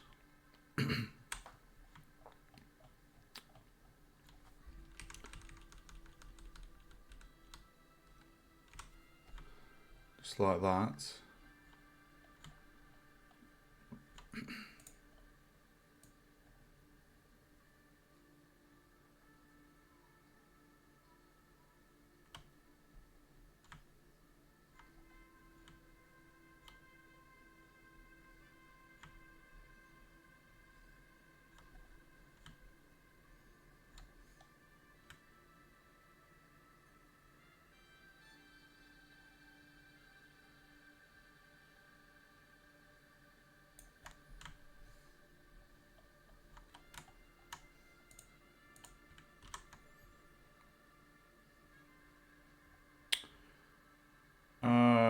What I might try doing, I might see how it looks if I just lose some of the chain. Oh my god, that's perfect.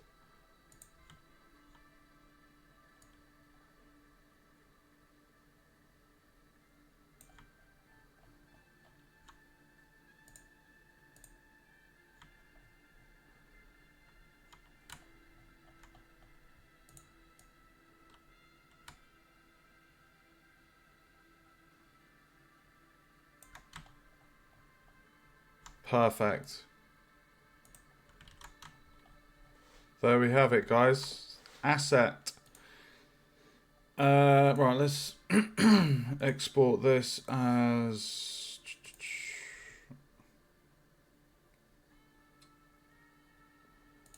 I'll call it shop logo.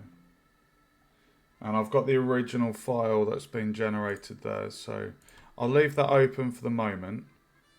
Right, so we're going to bring that in. Okay, I am excited to see how this looks. So what we're going to do, we're not going to drag it onto panel A because that's essentially been shrunken. And if I drag it onto there, it's going to get the scale from the parent. So if I create an image there, drag that to there, preserve aspect, and if I call this logo, move that onto panel A, get that. Now what I'm hoping,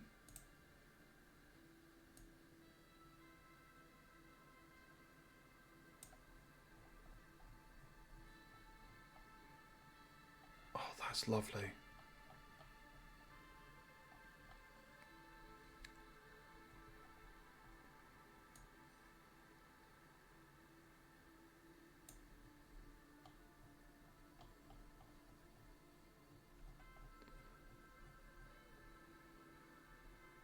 Now what I can do, I was going to have, if you can see on the design there was going to be this bar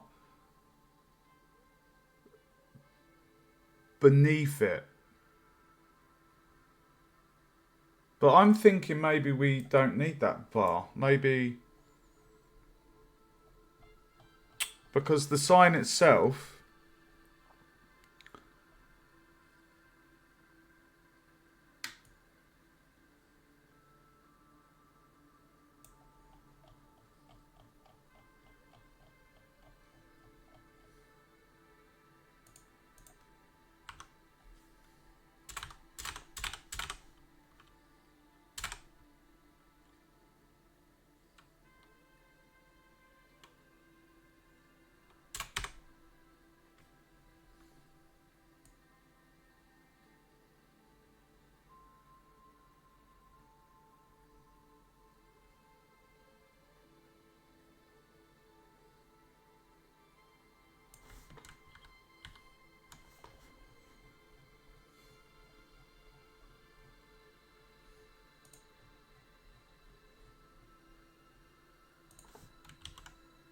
see how that looks.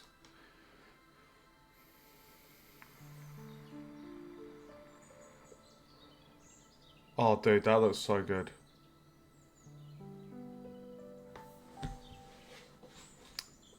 That looks so good. Right, what I'm going to do, I'm going to remove trim. I'm going to remove trim 2.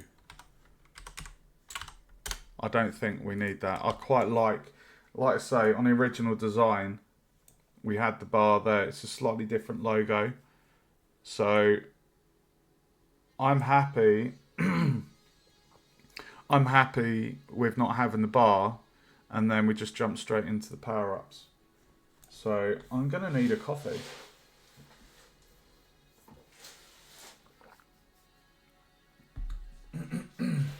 Let me just boil the kettle, guys.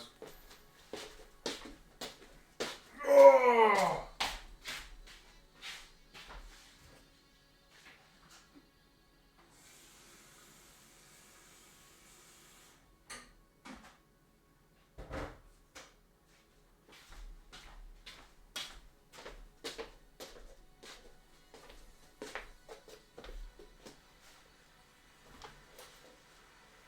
Okay. Right, logo has been redone. Oosh, that's one job done. I'm very happy with that compared to I did like this one.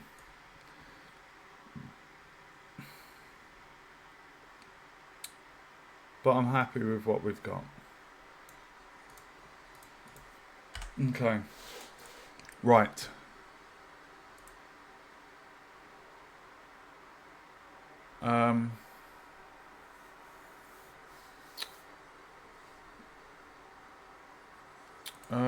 What are we gonna call this? Deco? I'm gonna create an empty and just call it decor. And we're gonna put those in there.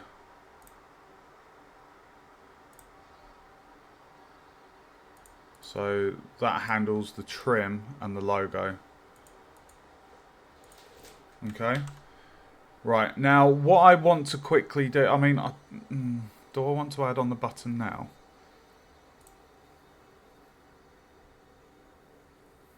We could do.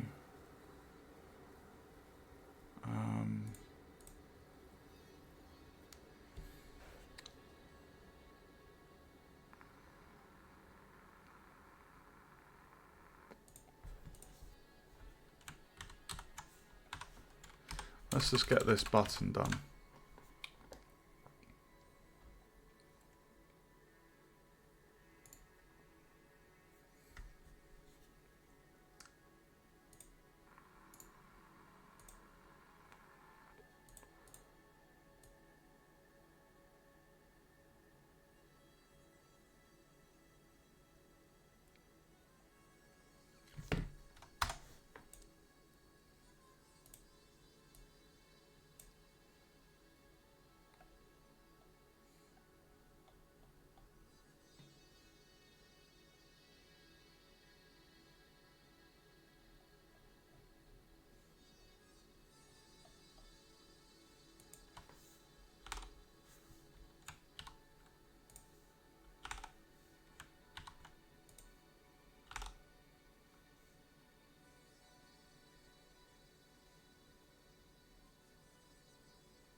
Oh my god. So if 90 is that, 90 plus 90 plus 90,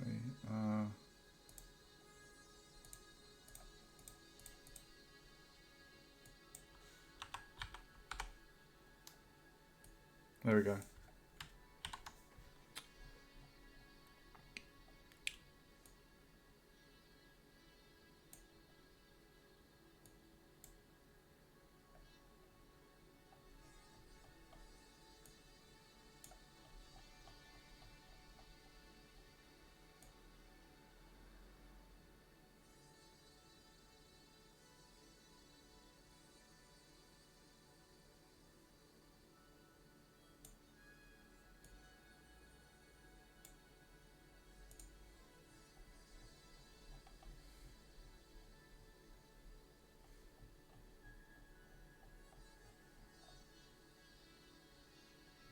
Cool.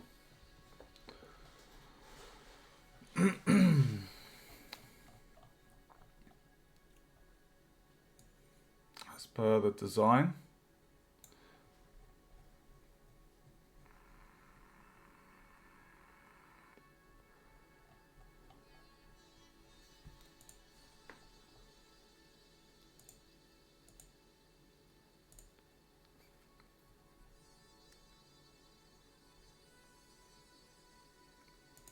Okay, so we're going to need to create a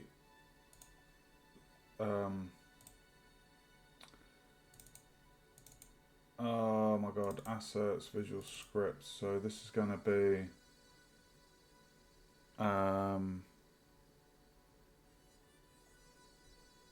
button toggle A.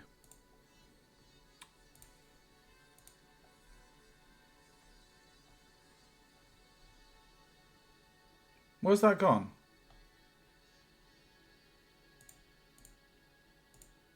I just added the script machine. There we go.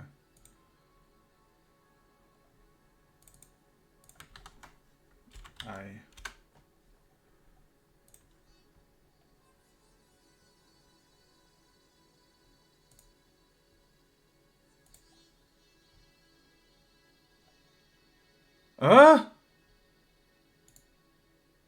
Why did I edit there?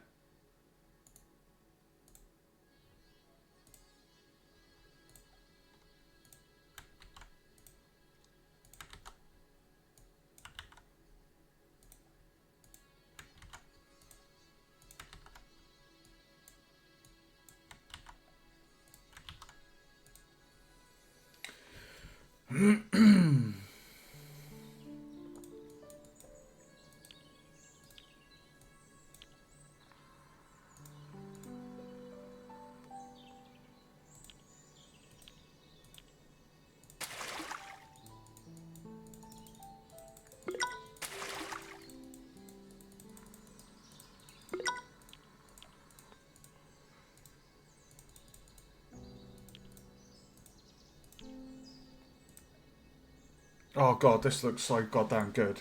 I love the colour scheme. I love it. Yellow's my favourite colour, guys. Alright, I'm just going to make a coffee and then I'll BRB.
Okay.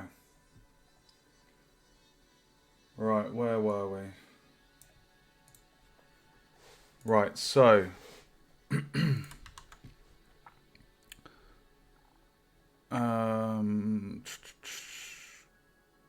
right, so panel A is that.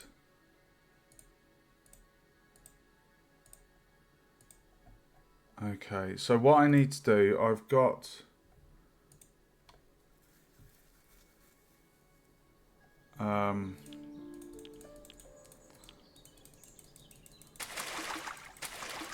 that works. Right, so what we're going to do is we're going to program this button. This is on the job list, so toggle button. So we're going to look at the code for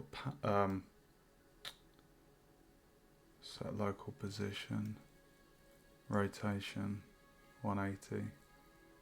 So it'll change to 90, so the arrow's facing the other way. If I just check that, actually, if I change from 270 to 90, has that changed? Yes, it has.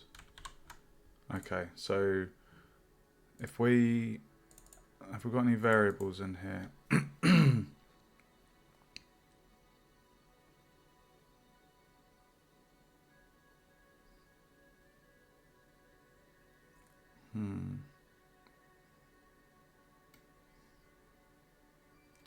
Okay, let's copy this. We'll copy that code from button B, put that in here, and then we need to make sure that we've got those variables. So what I'm going to do is I'm just going to print screen this, and then I can quickly recreate those variables. So let's go back to this one. So we need to have arrow sprite, panel A, and visible. Dude! Visible. And that's a boolean. Okay, so what we're going to do now is we're going to link up those variables. So panel A is that, so we're going to get that and put that in there. And then the arrow sprite for the button. Because I don't want to rotate the button, what I can do is I can just rotate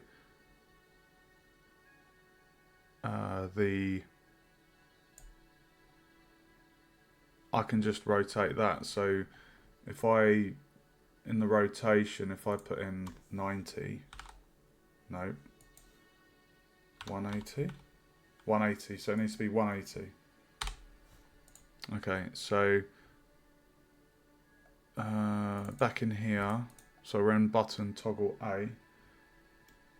So we're saying play the button click. Is panel B visible?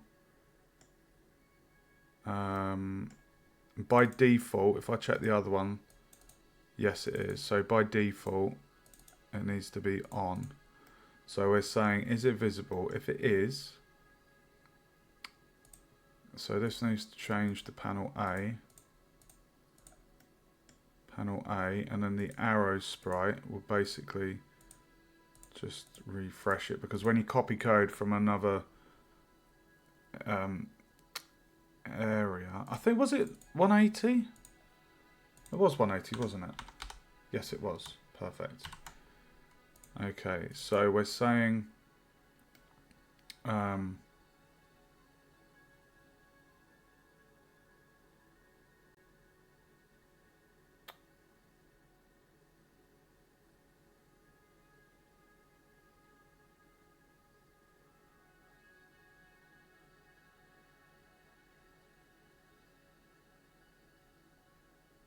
okay. So what I need to get from this, I need to get, oh my god. Right, so that is the X and the Y. So the Y changes on that one, so it's going to be the X that changes on this one. The Y would stay the same. So all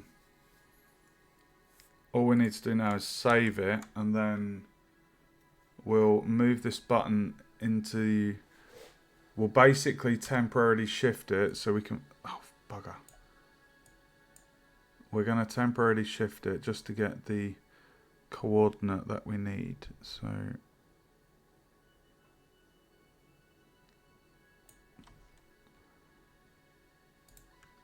that, and then if I undo that, and then so if we click, we set the position.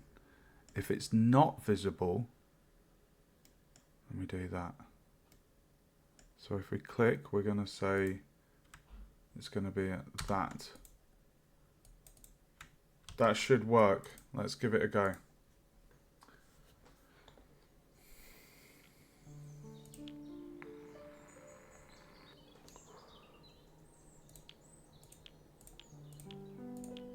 Look at that! Fantastic!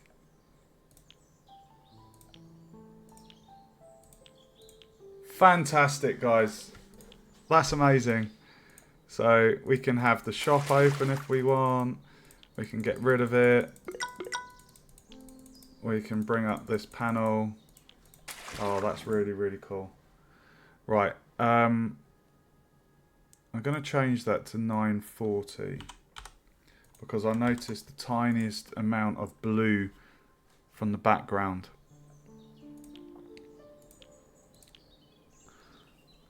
It's the smallest amount, but it's enough to bother me. So I'm going to just micro adjust this until I'm happy with it.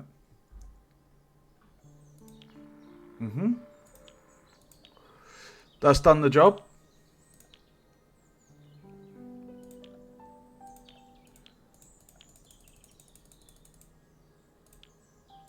Do I need to adjust the hitbox, the padding?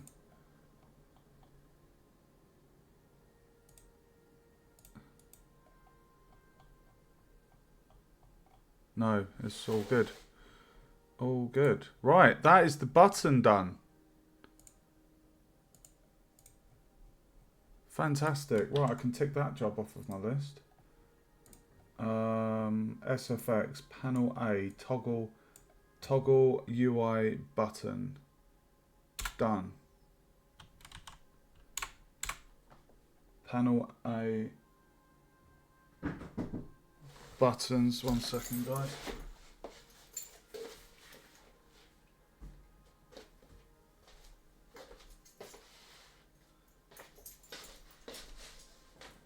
One second. I think that's the cable for the new monitors I've got.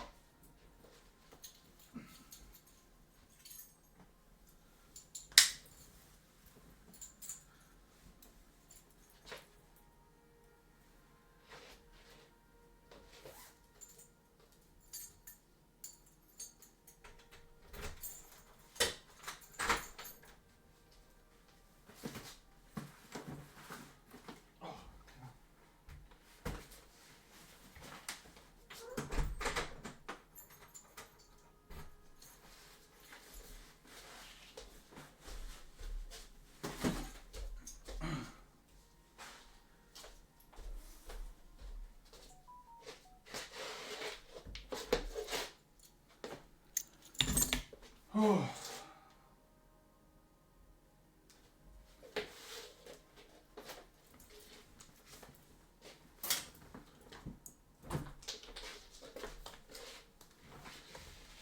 Right. Where were we? Right, sorry.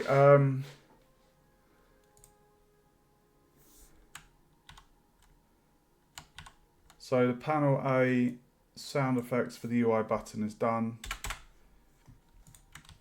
If I just test that again.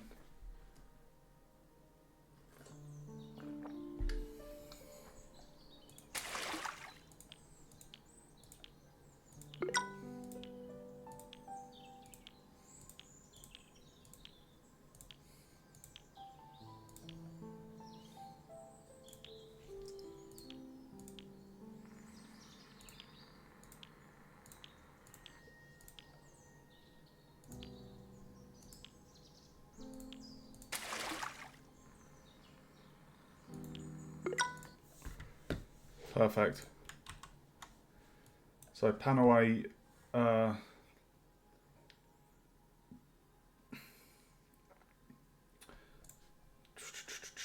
right, I can get rid of those.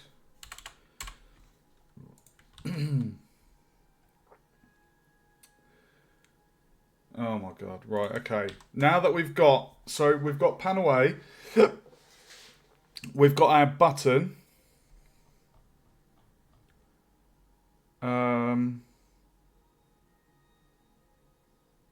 So now we need to get into the juicy bit. So this is going to be all of these. God's sake, how am I going to do this? Right.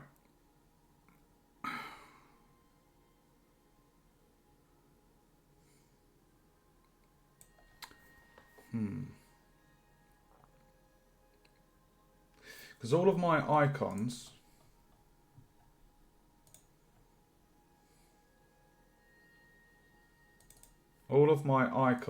are they're like a kind of square ratio. I've got all of that stuff in there.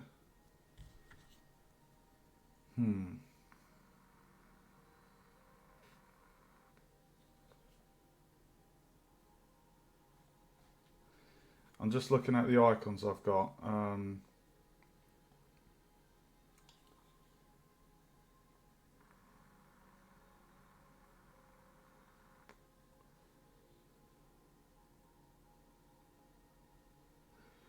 What I could do is I could change. I'm just trying to think of freeing up room on the bar, the information. I don't think I need the whole word level. I think I can have LVL. So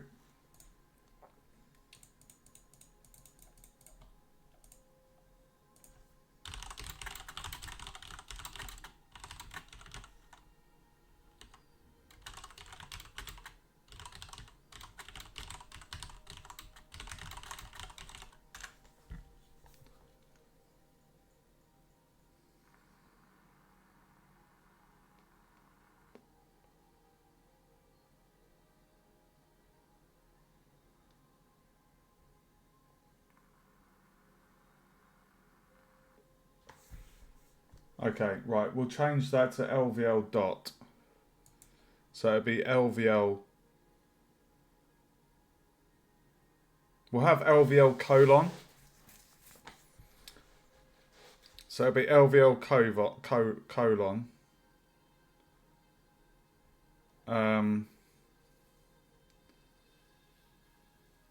And then we can have the cost.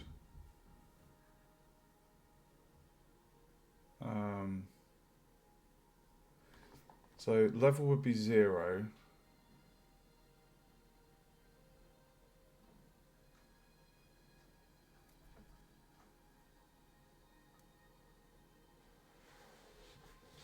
Just trying to think here.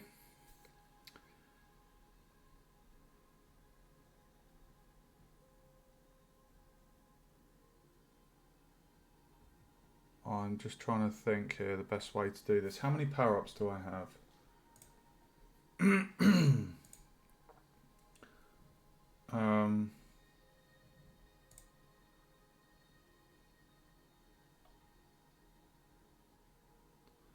Right, so I have 1, 2, 3, 4, 5, 6, 7, 8, 9, 10. It's a nice number.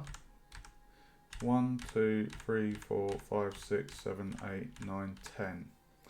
10 power-ups, and on that design I've got 1, 2, 3, 4, 5, 6, 7, 8, 9. 9?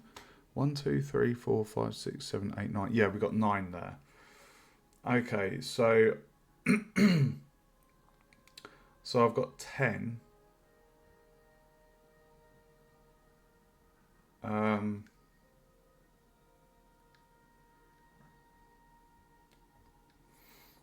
Now what I can do, something that I could do that's really good, is I can recycle the button. I can recycle the button.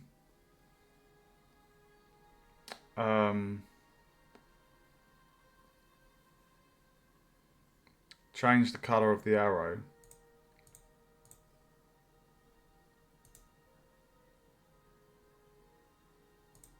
So I can recycle that button because the shape of it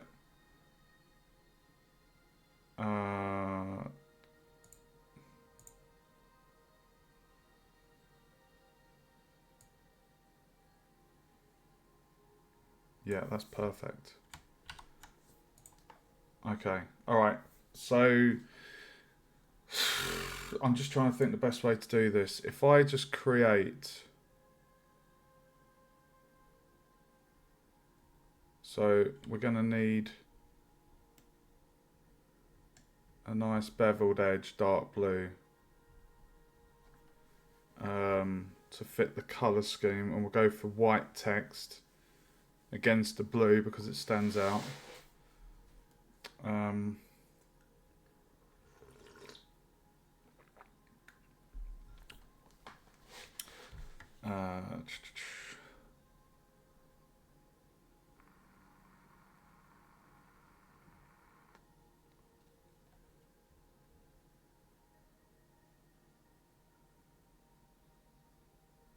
Okay.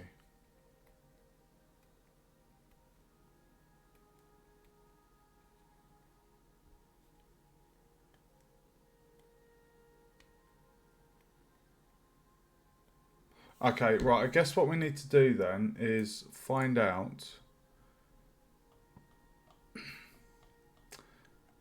the easiest thing to do here would first off be to create, just as a test, to get the sizing, and then I can go into Photoshop. So we're going to create a UI image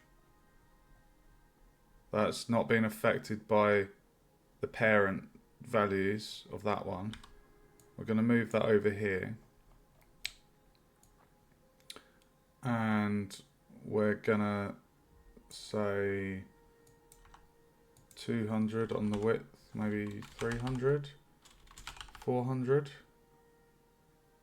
Okay, so basically this panel is going to encompass the icon, the name of it, how much it generates, the level, the cost, and the button at the end. That is actually a really nice placement, and the spacing of the edges looks pretty good to me. So I'm happy with the width of 400. The height, I'm going to go for 70.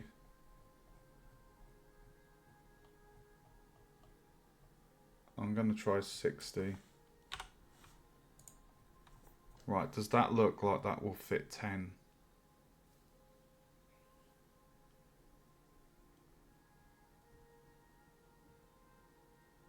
We could give this a quick test. So that's 1, 2, 3,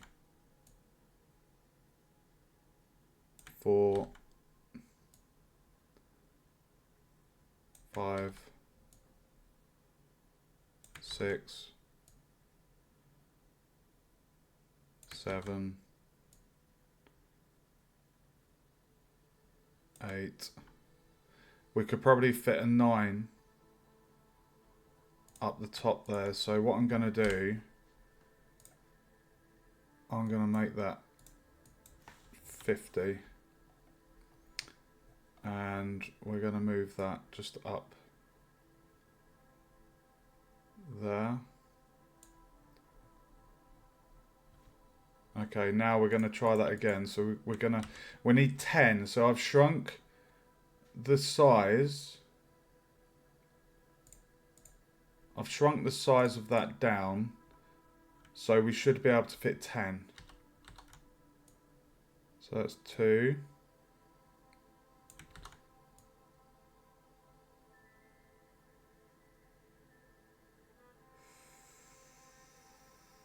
3, 4, 5, 6, 7,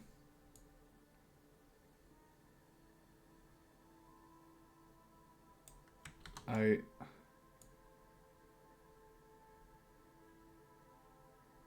9,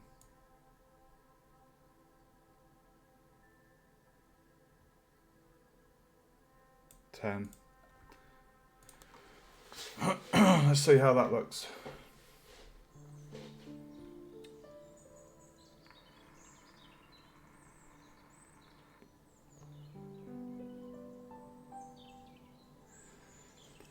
It's I think that's good. Bearing in mind the spacing isn't perfectly spaced apart, but it's not a problem. When I actually have the panels, I can position those around. But I think in terms of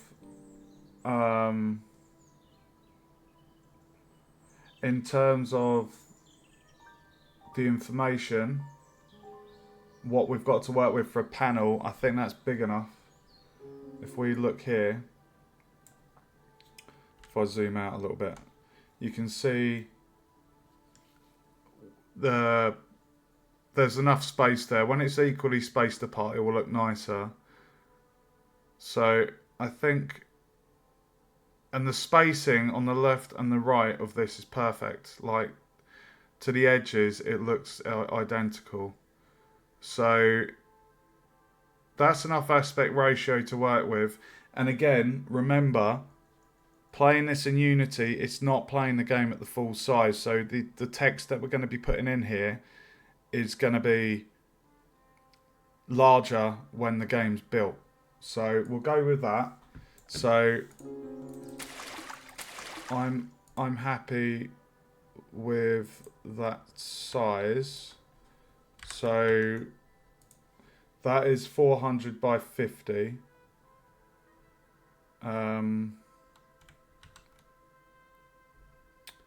So if I go into Photoshop and do 400 by 50, and then so I'm gonna need to get that color. I've got the color. Where is the color? If I go panel B, stats, get that. There we go. Copy the hexadecimal.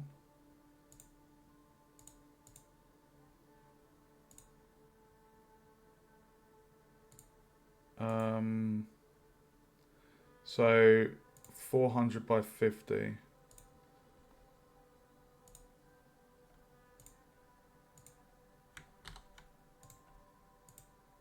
So 450.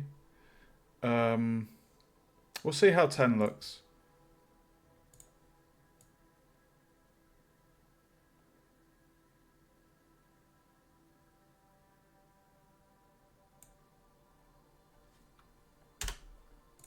How does that look? Is that enough of a...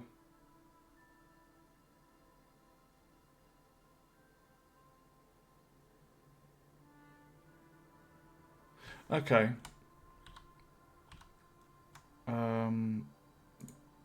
Let's try at 5. 400 by 50. We don't need a full-on curve. Just the smallest amount is nice.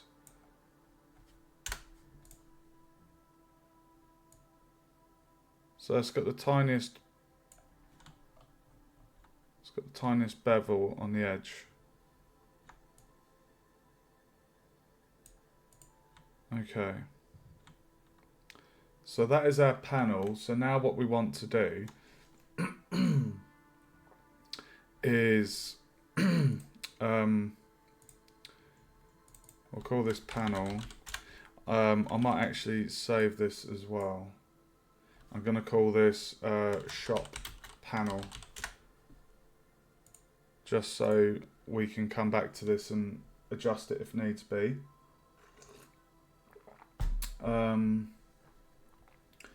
So now we need to divvy up the space. So I need to get the color of that. So panel A, we're going to get that hexadecimal. Come back to Photoshop, and now we're going to basically, because if you look at the design here, basically the blue bar, it has this nice color that fits the panel's color. So it kind of breaks up the information. So it acts as a divider between the icon, the title, how much it generates, the cost, and the level, and the button. It just breaks it up quite nicely.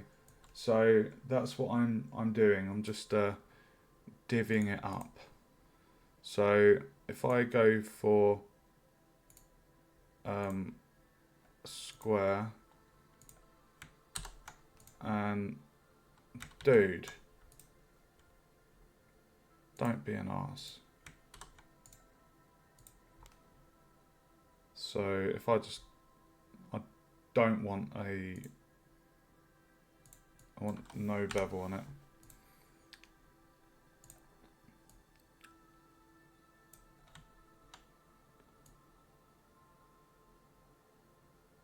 Okay, so we know that it's 400 long. So if I go to the end, yeah. Right, so we know the icons. The icons are, if I can actually test this, I can drop in I can drop in the icon to see. That looks pretty cool.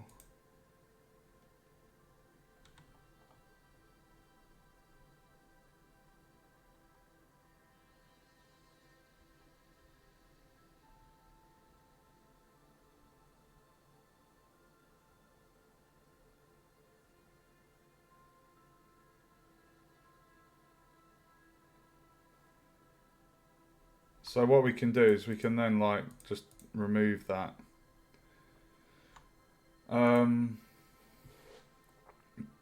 Okay.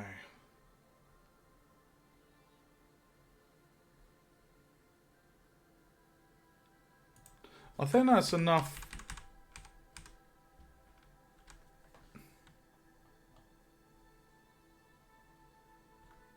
Right. I know there's a measuring tool on here.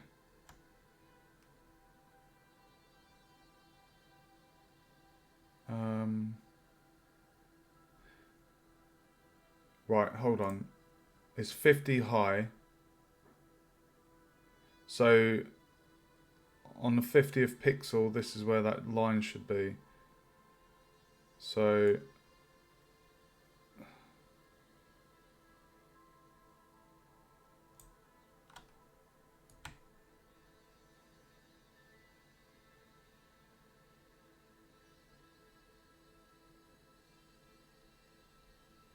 So you can see here, guys, at the very edge, it's 0.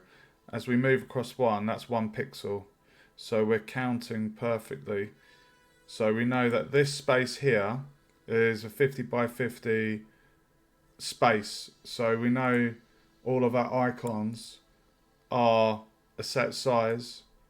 So we know that we can size them a bit larger and they'll be able to fit quite nicely within that panel. Okay, right, so next up we're going to leave that alarm in there as a kind of like just a reference so we know how big that section is. So now we're going to dupe the rectangle and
dude, I want that to be 110.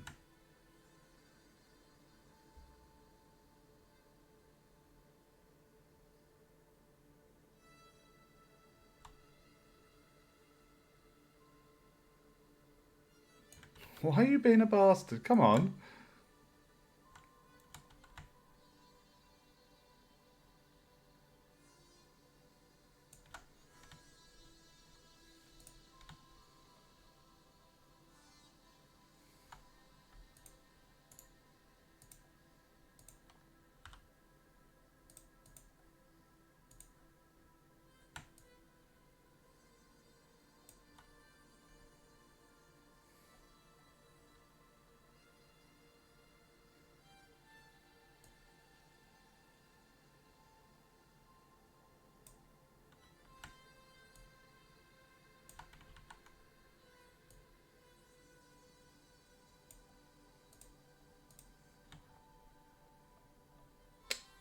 So, is that line too thick?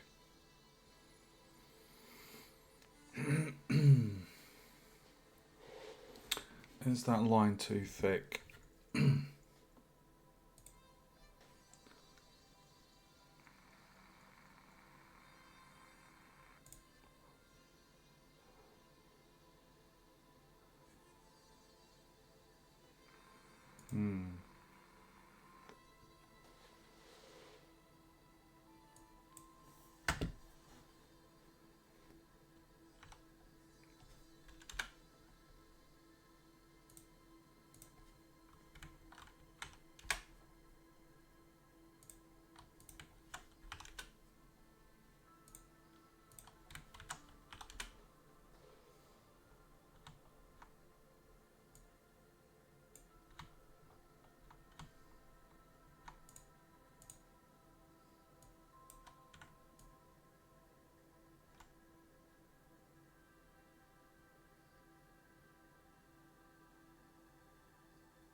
I think that's quite nice.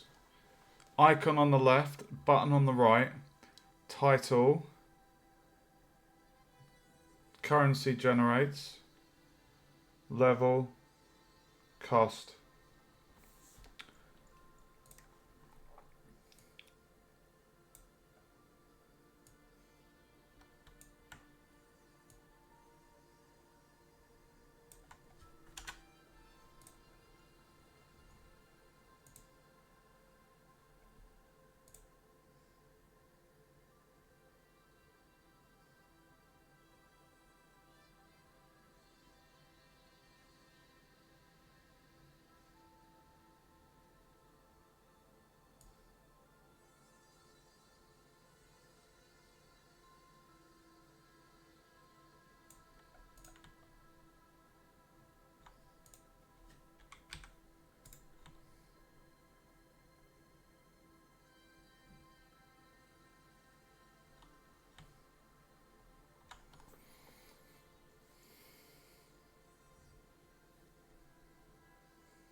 So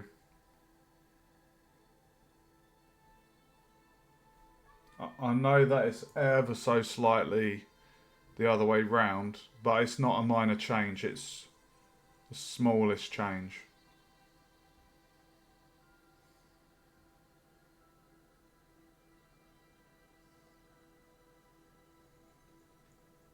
Um,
what are you doing?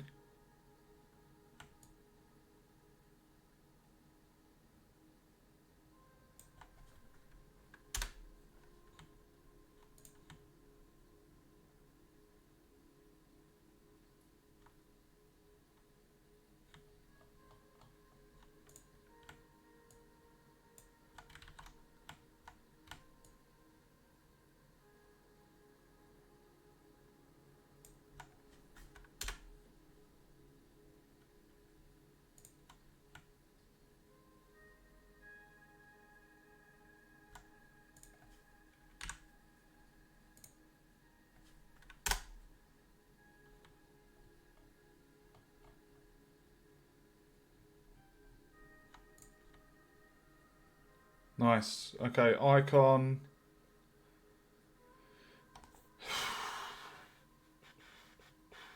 Okay.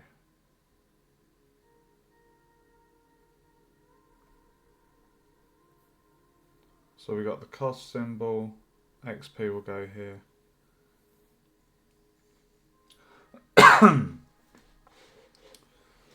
um,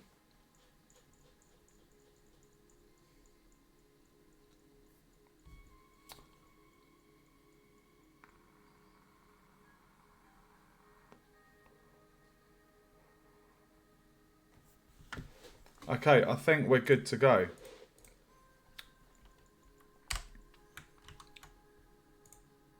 Let's give it a go.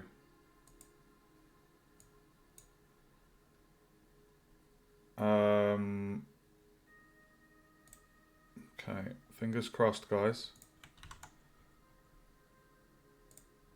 Fingers crossed. The moment of truth.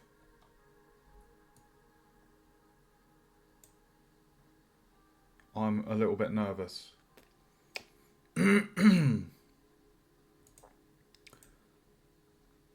400 by 50. That was 400 by 50, wasn't it? Yeah. So that should be the exact size. I'm nervous. I'm nervous! So that's in position. Actually, what I should be able to do, I should be able to just drop that on top.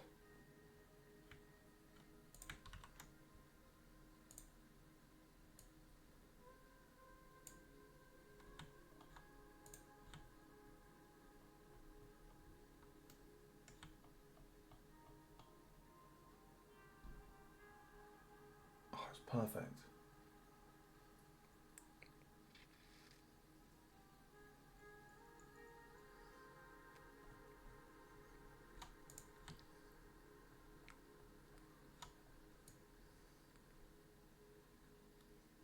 How does that look compared to the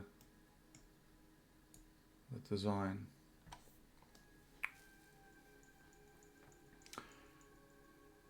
There's plenty of space there for the button to go as well, which is fantastic.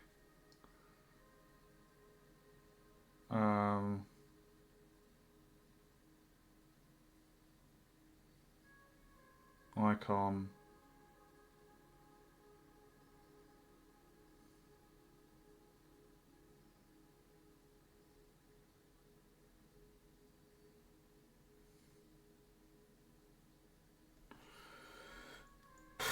Okay. Right. I guess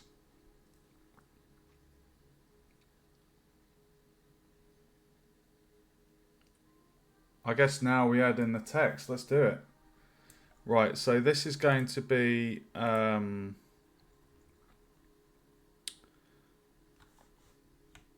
upgrade 1. We'll call it upgrade 1.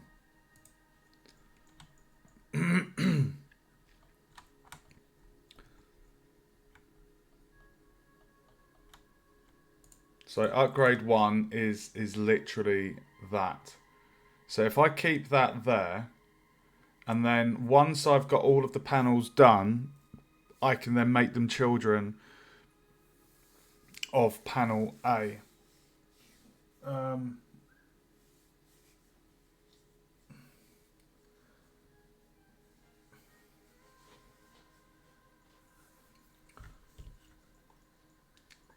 Right, so actually I could probably put it on there now, actually.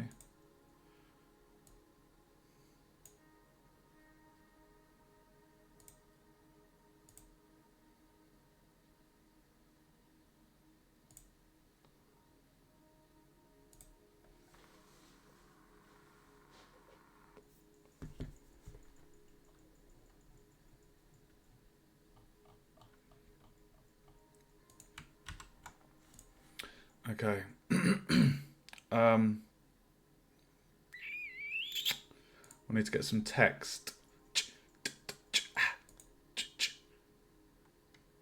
if I go to the collection log, if I get the header,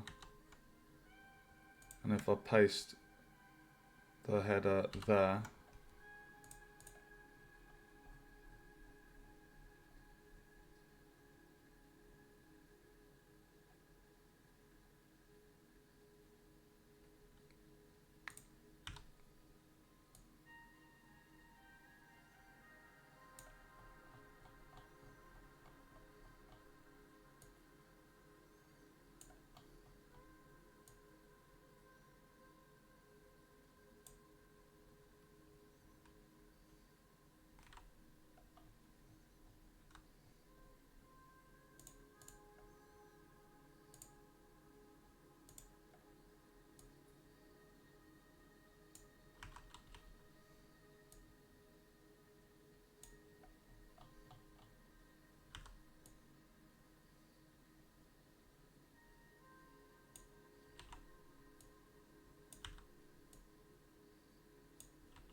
panel A, upgrade 1.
Oh no, I've just noticed the Y.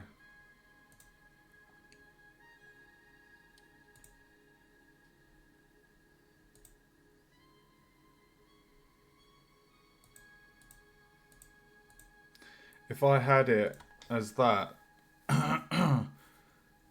unless I reduce the font down to 20.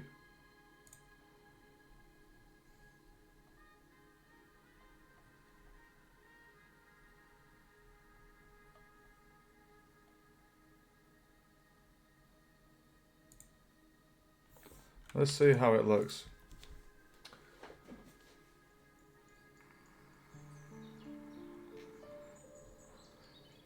It looks too thick. I don't like how thick the text is, the font.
Okay.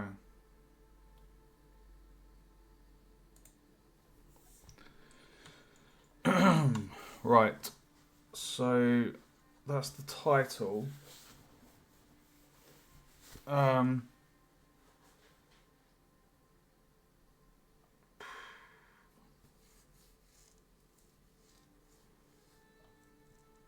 we know that's central to that panel.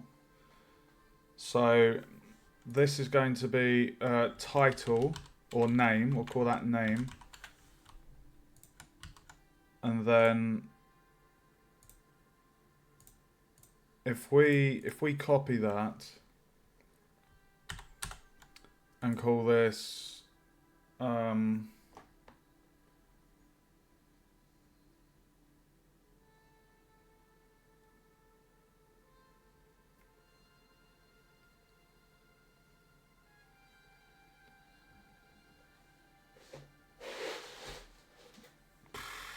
oh my god.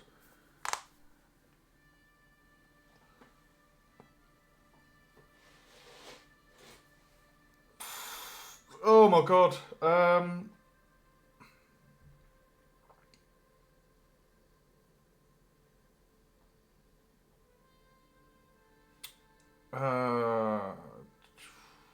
We'll call this description.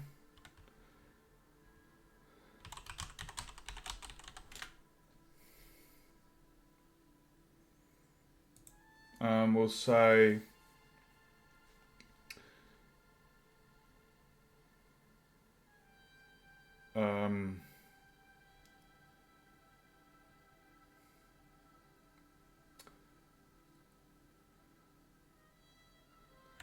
increases XP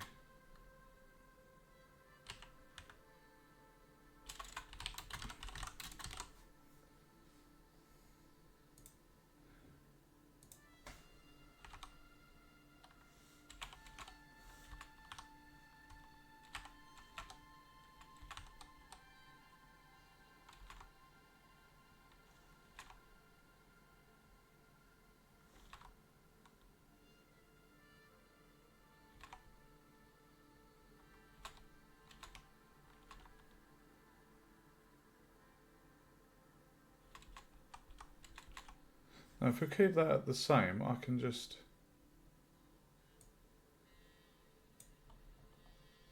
move that down there.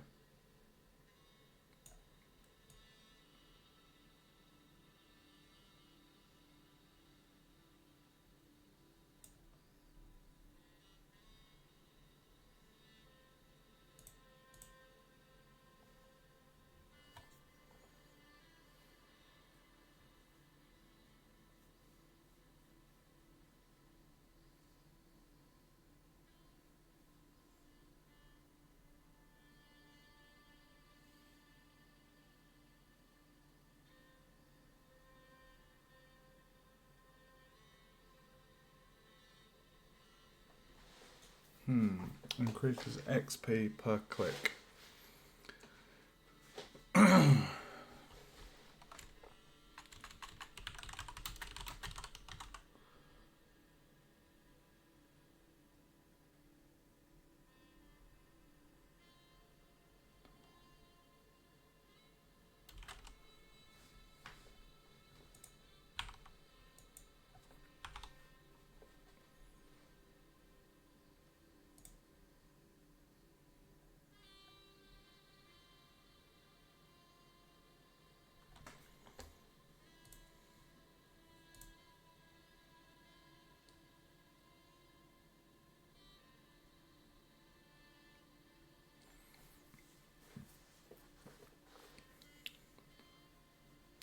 Increases XP gained per click to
okay, and then we would copy that and we would say txt. Oh my god. Oh my god. Right, this is where it's gonna get right. I need good naming convention here. So text. So upgrade 1.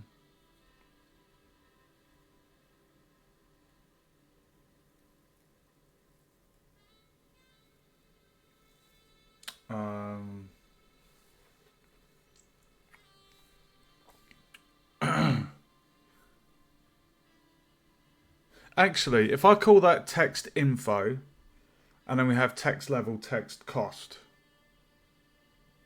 I think that's the best way to do this. Right, so what we would do is we would move that. If I just keep a value in there and then set it to the end and then auto size.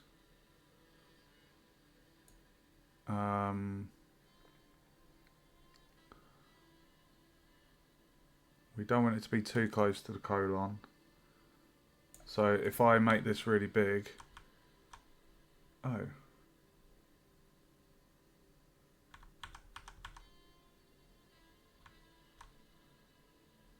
Why is that not?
I would have thought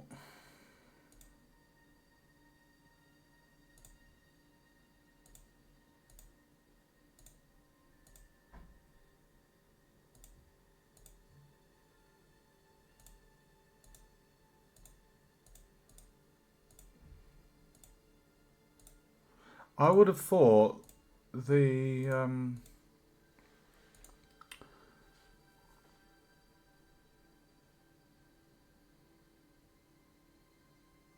I would have thought it would if the characters within the box like exceeded the space, that it would reduce the font size. That's annoying, isn't it? Let's just query this.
Well, that's annoying, isn't it?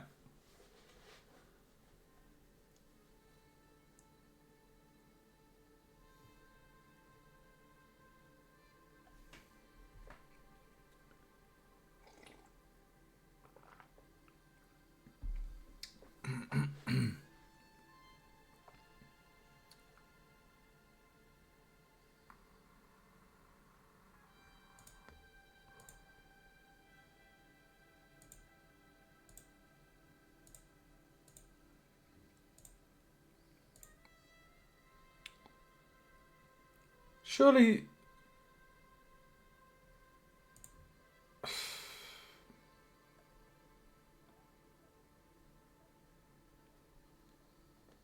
I don't understand this.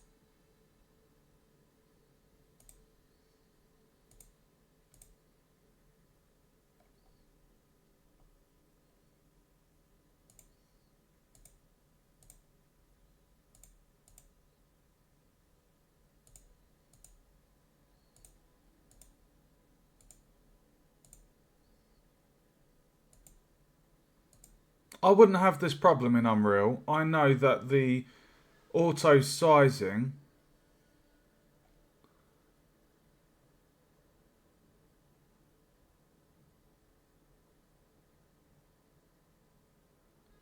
Ah.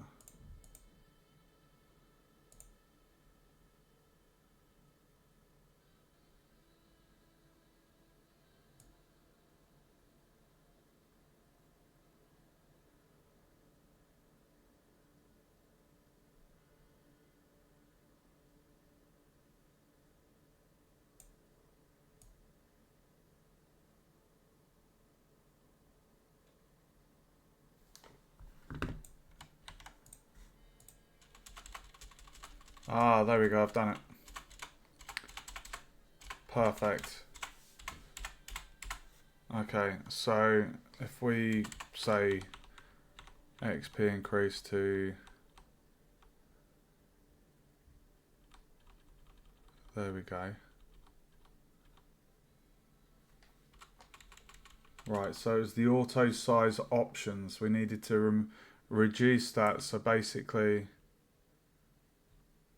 now it displays correctly.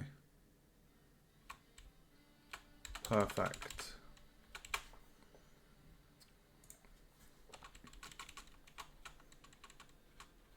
The maximum size though, what was the size of the other one? 10. So if I say max size is 10, so it matches the other one, and then as it gets bigger it will get smaller. That looks a lot better.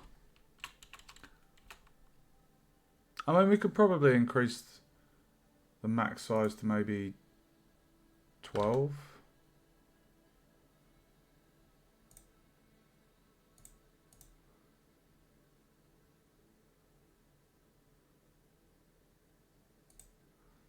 If I change that to italic,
Let's see how that looks.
Okay, I think that's done. So the value there.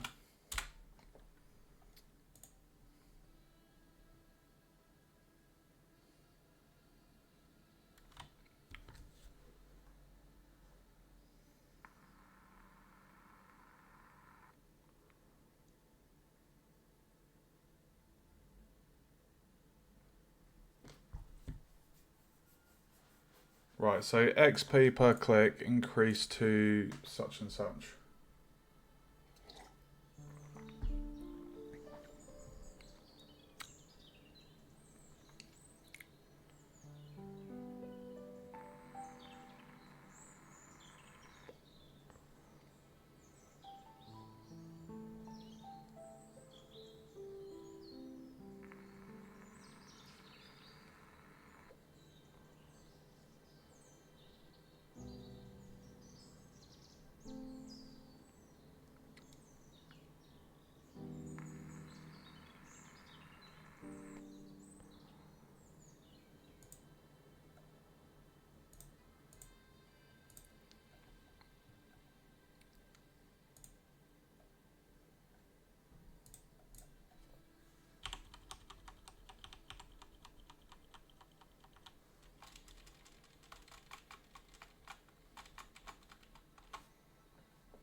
Okay, I'm happy with that. Right. So we have the script, we have the name, the description, text info, which is going to be crucial for when we make the variables. Now we're going to need the icon, so I'm going to create an image. Ow, ow, ow. Okay. And that will go there, and this will be the icon.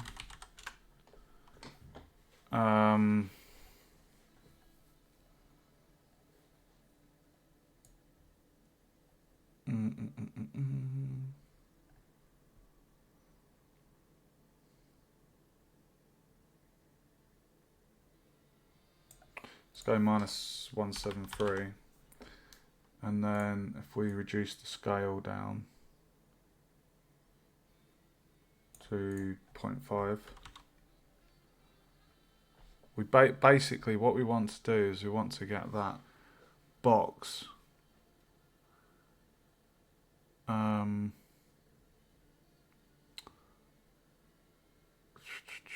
let's move it across. It needs to basically be there.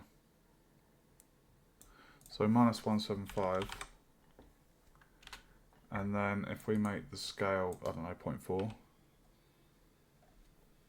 5.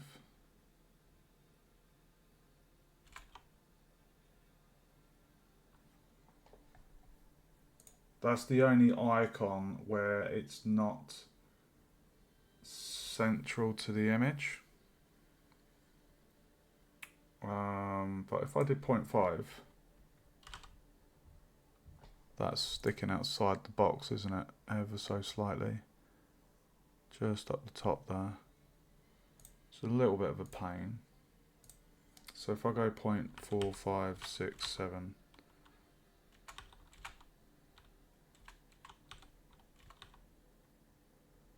I think 0.6 is a good scale for that.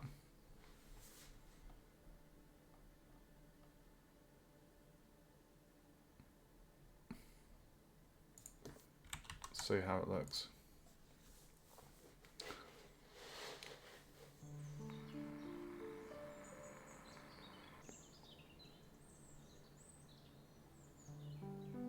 think that looks good. Okay, so we've got the icon, the name, description, text info, and then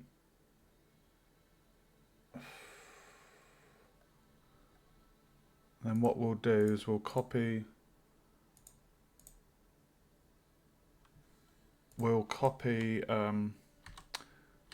that. So we've got icon, the name, description. Actually, I'm going to call that info. Keep consistency there. So info and then text info. And then this is going to be LVL.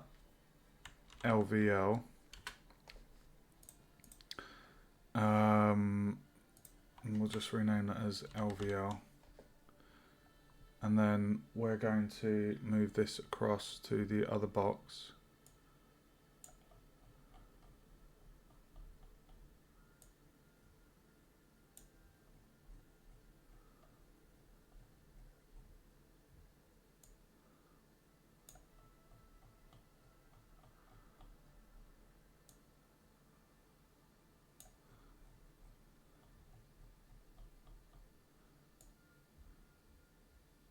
Was that first one not perfectly aligned?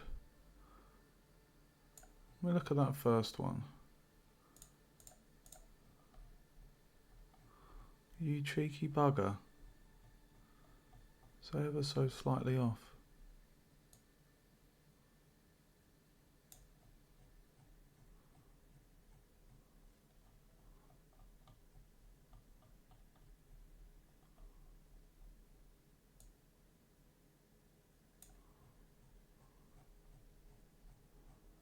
I really enjoy like lining up the edges. There's something quite therapeutic about it.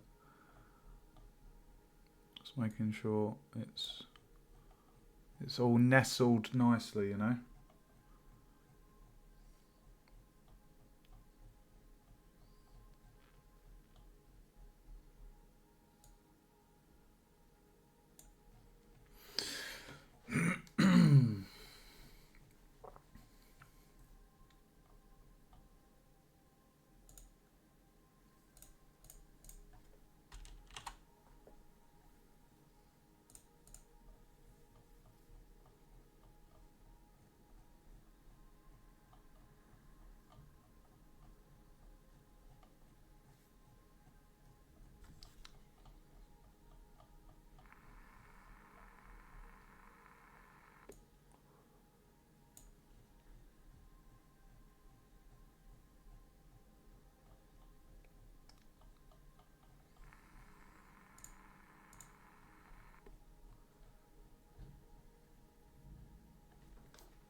Okay.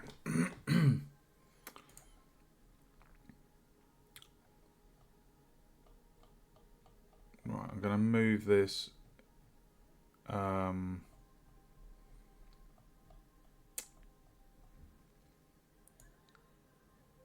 just slightly away from the edge there.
Now it's making me think I should move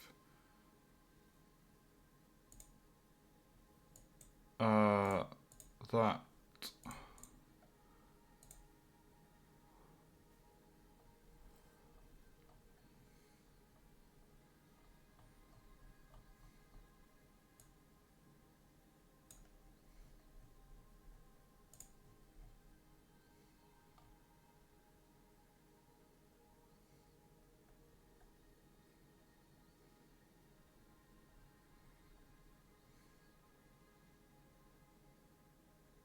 That's enough space to the left.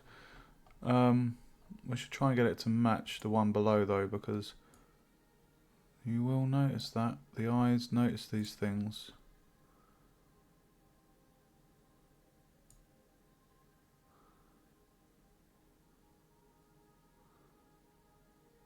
There we go, that's perfect, I think. Okay, so we've got the name, we've got the level. So what I'll do, I know that that is perfectly done, so I'm going to copy the text info and we're going to call that text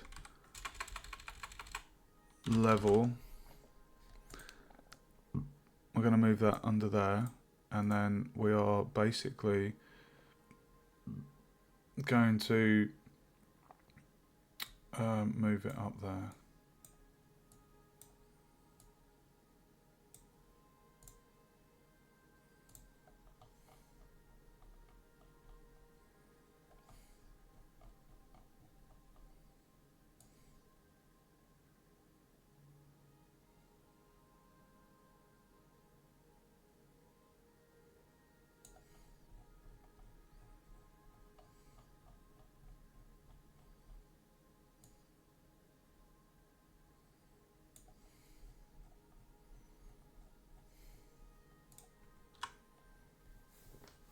Okay.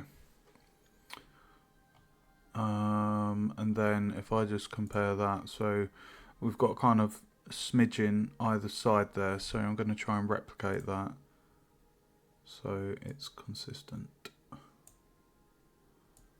Probably about that maybe.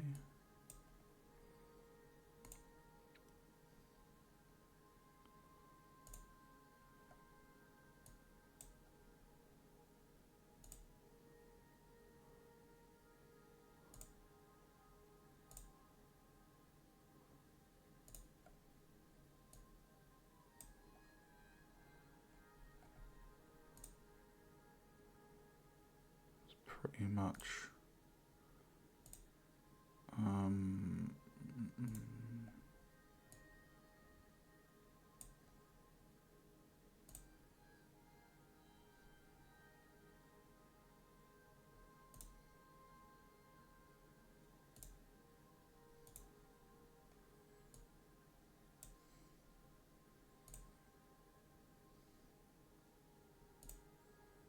Okay, I'm happy with that. So text level.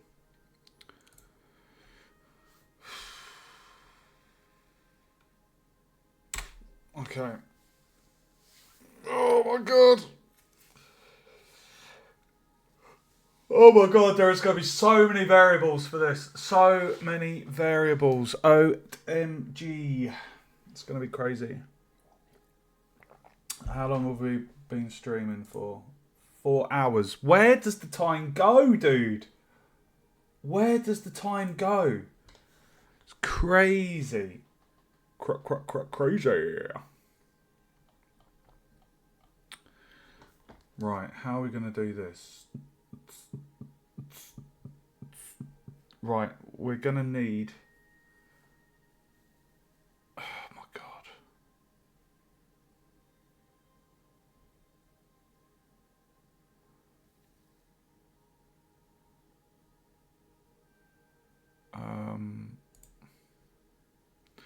Right, let me save that, because at the moment, those two, the TXTs, the reason I've given that naming convention is because I know they need to be the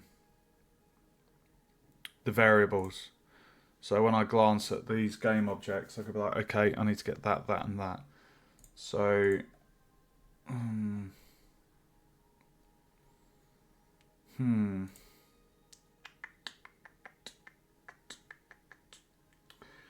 do you need to do, Mike? What do you need to do? What you need to do is...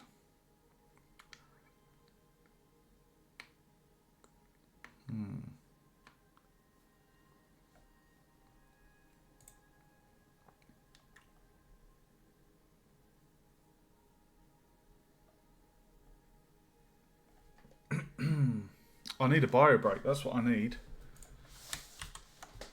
We're getting there though. 2 tiny sections left, and then we can do it!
Right.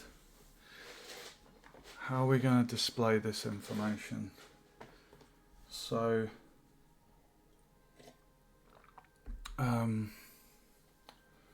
right, I need to check my other project, guys, because,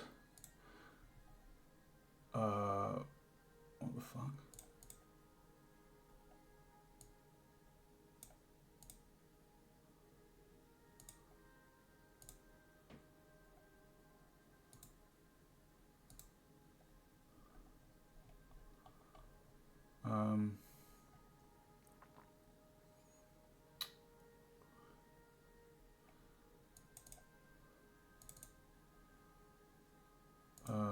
HUD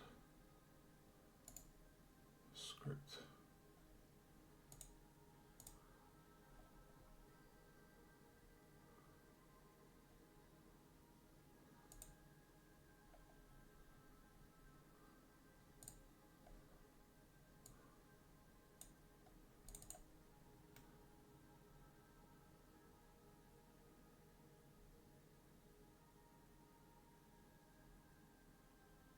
Okay, cool.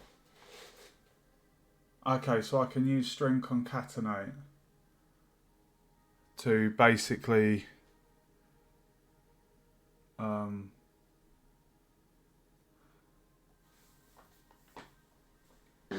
yeah, the string concatenate, what that will do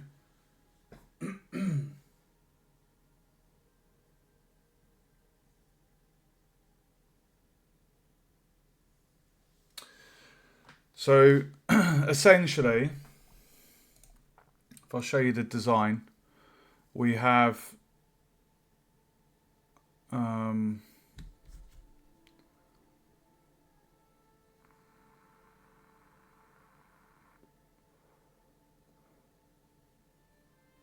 you're basically going to have the number, and then after the number, like XPS or XP. So for here, for example, the generates. So basically, you would have in the code, you would have the first part, which is the value, the variable, and then you would concatenate that with a space and then XPS.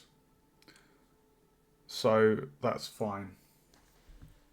I was panicking thinking OMG. OMG. Pardon me, guys. I'm sorry. I think that's the kebab. The kebab. Oh, I'll make myself laugh. Right. So if I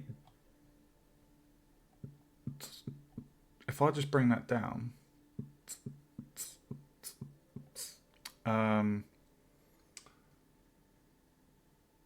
so I can't stop beatboxing.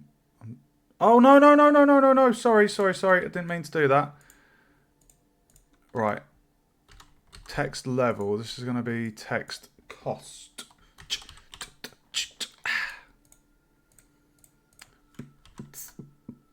Right.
That's really annoying.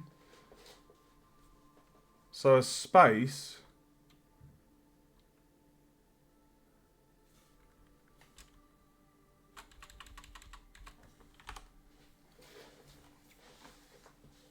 That's really annoying, isn't it?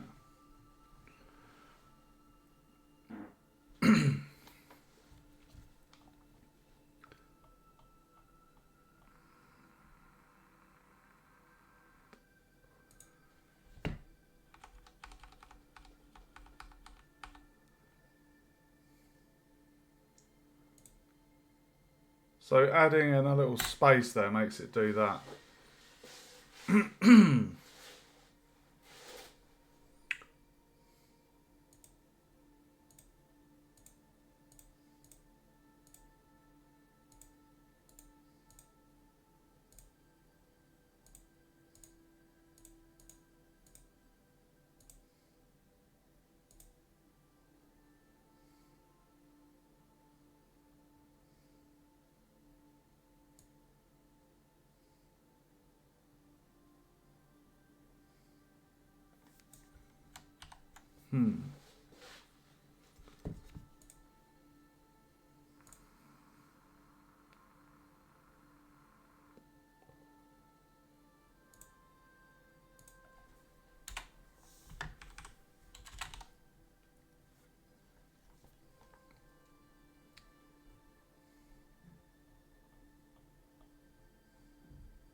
We'll just keep it as that.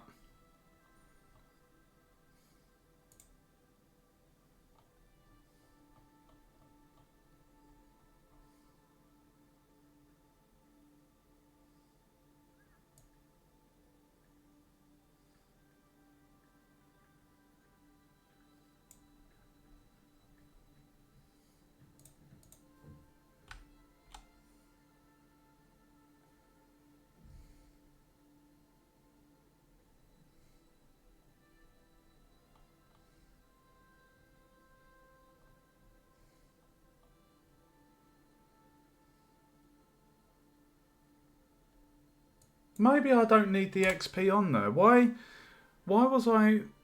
Because the description...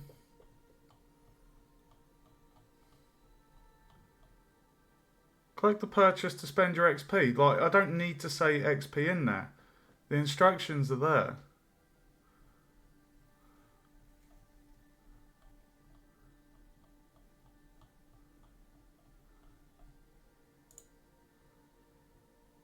I'm happy with that.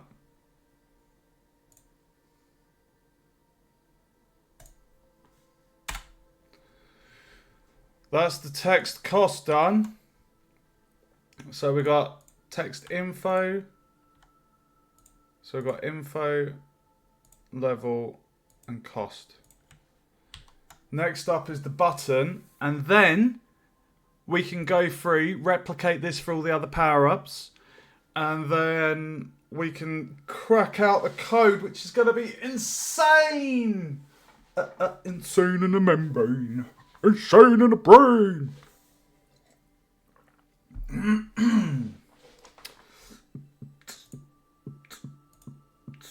Sorry.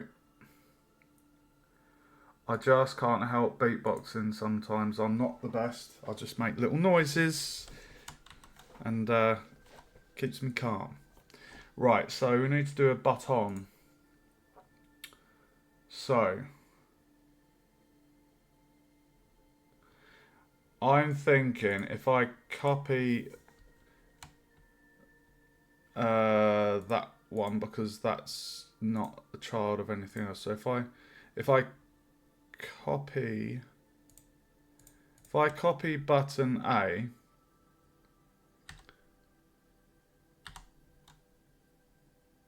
and call this button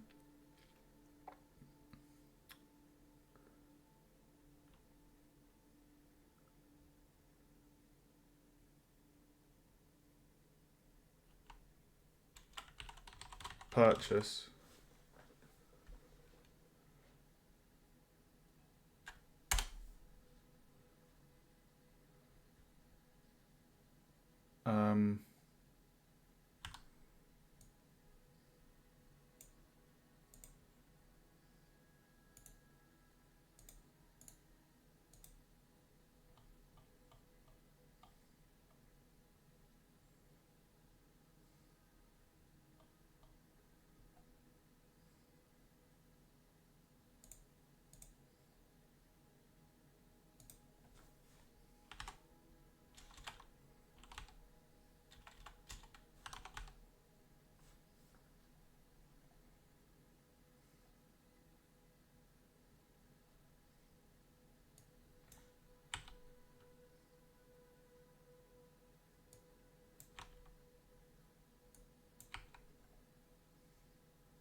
And then what I can do is I can move that off of there. I can resize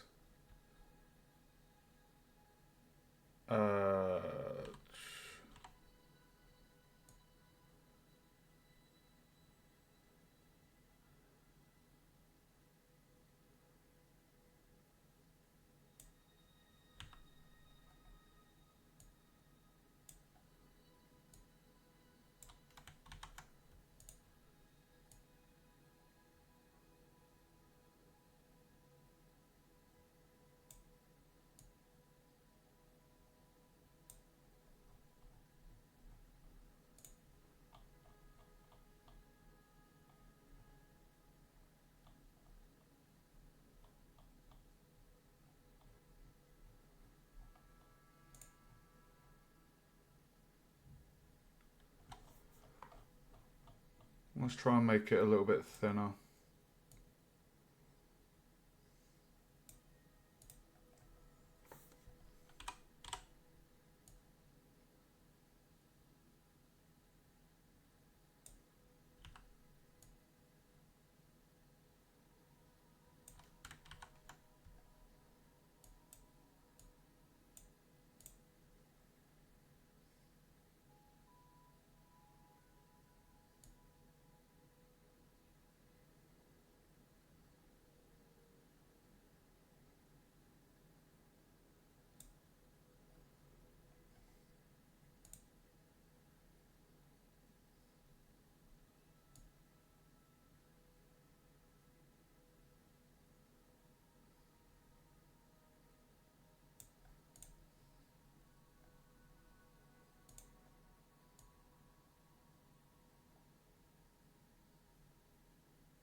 Um,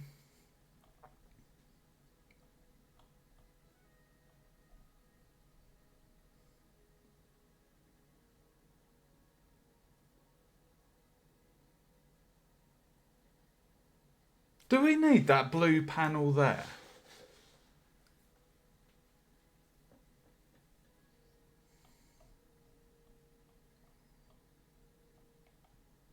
I have an idea.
Oh, that's good. Look.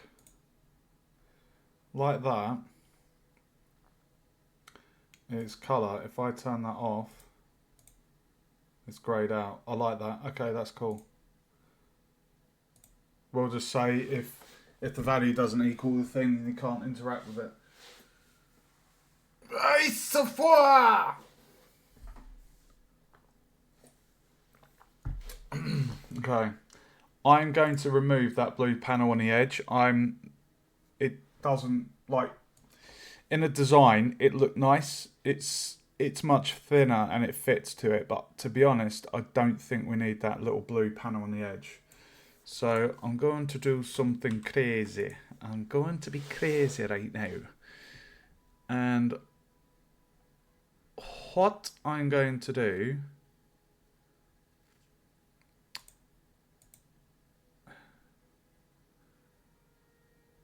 is I'm going to remove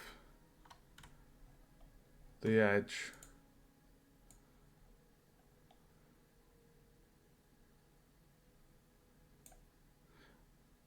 if I rasterize that will stop it from changing. Do that, export,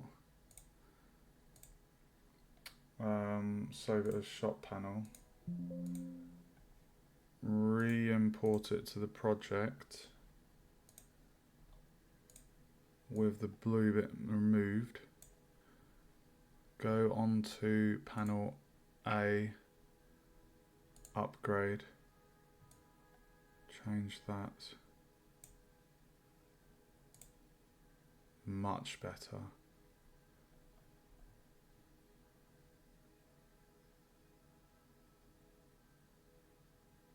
Let's just see how that looks.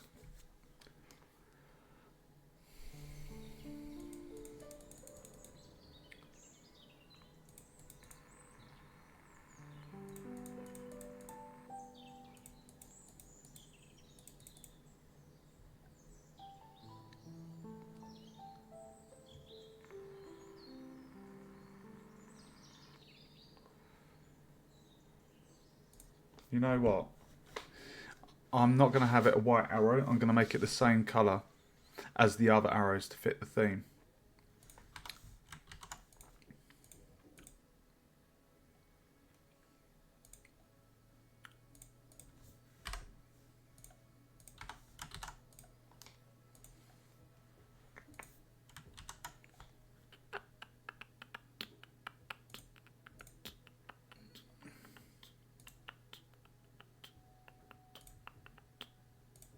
There we go, much more clearer.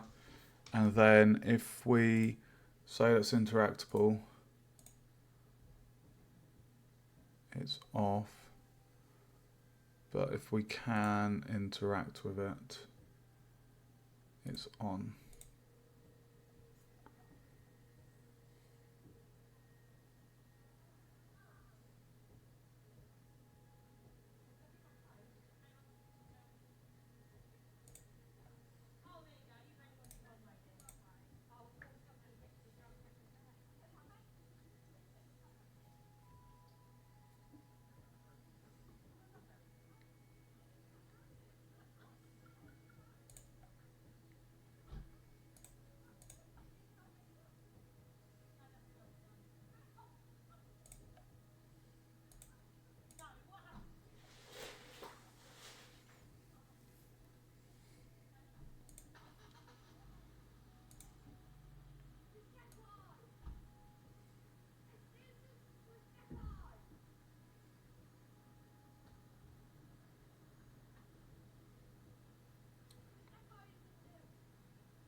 Why is that not?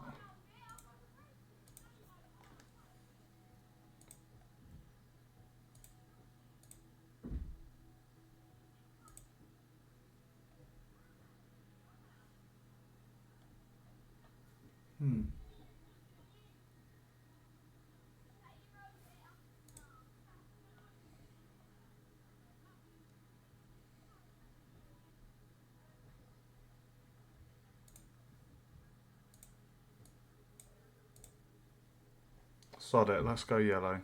Let's go white, sorry.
Okay.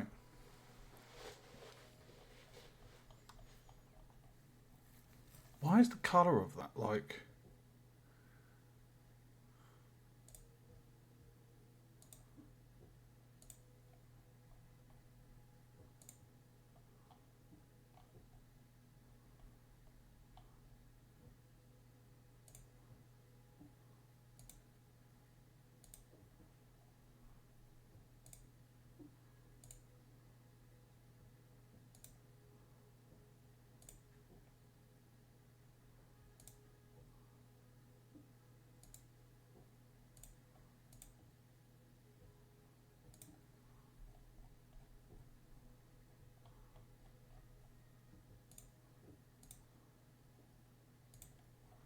Oh, it's the same. Oh, we got a view, a comment. Is that a spam view? No, it's not. Hey, welcome. Sorry, I've had quite a few spam viewers today. So I've got lots of windows open, so I can't really see the chat. Curve to those buttons. They've already got a slight bevel to it. They've already got a bevel. You see that bevel? So they've already kind of got that. Right. I am happy with that. So this is quite full on. Am I happy with the button? I think it should be just brought across ever so slightly. So it's a tiny bit closer.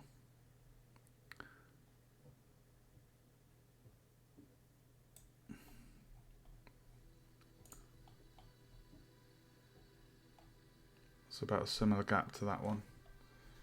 Let's see how it looks. God damn, 4.5 hours streaming this. Okay, that looks great. Okay, right, now's the exciting stuff. Now that I've got, so button purchase, I'm going to drop into the upgrade 1. So now I have upgrade 1 all done. So this is kind of a prefab in the sense that everything is in position exactly where I need it. We have the text. We've tested it when we increase the value, the number that's earned. So it's all been tested. The buttons in there.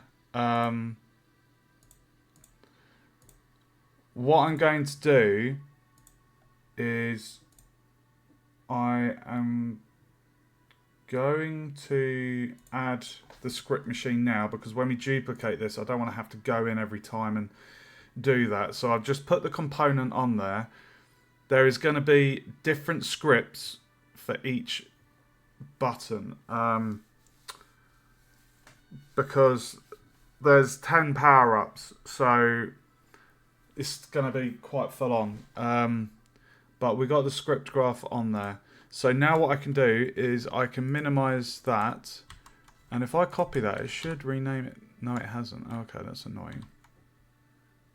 Okay. Right, so icon purchase.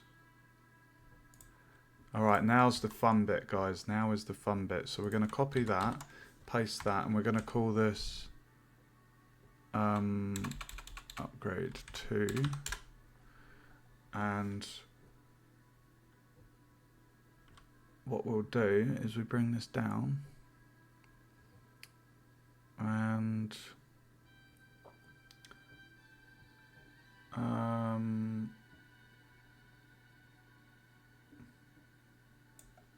what's the position of that one? 28.4. I'll tell you what, I'm going to set that to a whole number. I'm going to say 25. No. Let's go 30. No, let's try 28. Thanks for following, dude. And welcome. How does 29 look? Okay, we'll go 29. Now, the reason why I'm making that a whole number, guys, is so if it was a decimal point, it's just going to be a right pain. Whereas if I've got a solid whole number, it's easier to kind of get the distance right. So if I said 21 or 20,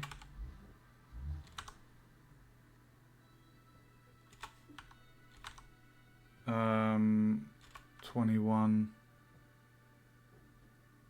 Okay, so that distance apart we know is 8, a value of 8. Okay. Now, I know, looking at that, we may or may not be able to do... Well, I guess we can test this quickly.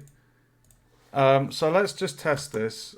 So we know the value is a difference of 8. So if I just copy this, minus 8 from that makes that 13. I think. Counting backwards here. 7 plus 8. Yeah, okay, right. And then this would be 5. And this one would be minus 3.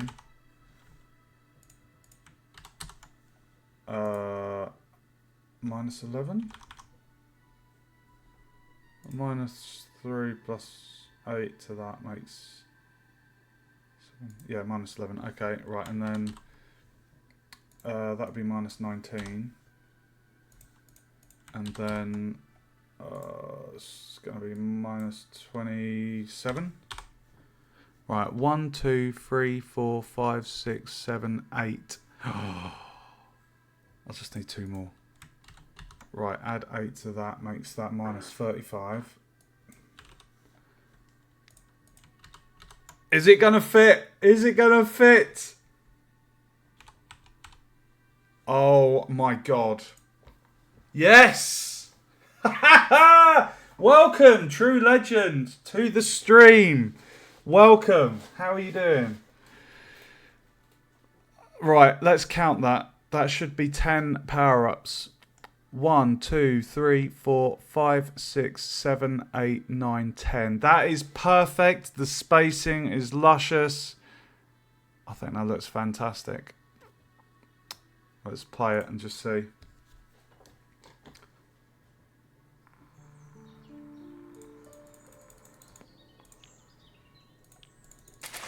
Lovely.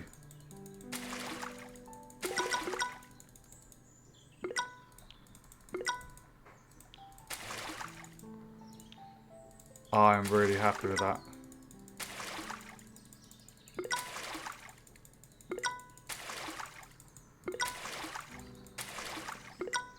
It is. It's my idea, dude. I designed this all myself. I've played a couple of clicker games myself. This is a university project. It's my last one. Deadline's Tuesday. I'm on the last stages of it. So this is my idle clicker. We had to make an idle clicker. And I wanted to add a different mechanic because I've played a lot of clickers. And for anyone that's played a clicker game, you will know that as you progress into it and you spend quite a few hours, you level up. There gets to a point where the player's clicks generate nowhere near the level of income that the passive income does. So I wanted to add a mechanic in that drawed user engagement. So even though your XP might not be anywhere near the passive, you've still got the whole fish catching mechanic, which it draws in player engagement. So I added that in and it's really fun. Like, I've added in a little collection log so you can see a breakdown of all the fish that you've caught. You can see the rarity chance to catch them. If you click on the icon, you get a little description. I wrote that myself.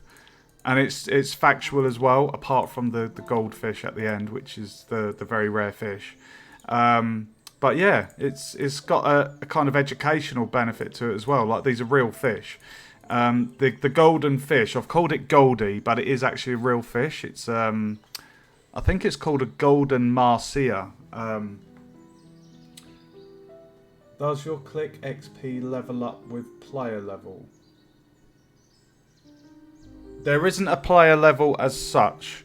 The currency in my game is XP, and you spend the XP in the shop to increase things like how much XP you get per click. I think one of them was going to be a multiplier, so it multiplies the amount you generate by a small amount. And then you've got automatons that will generate you passive income. So that's the idea behind it. So nice.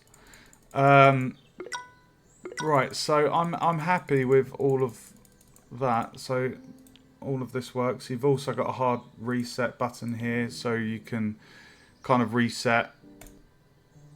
I don't have a save feature because a previous project I made, it had save variables, so it would remember stuff like user settings.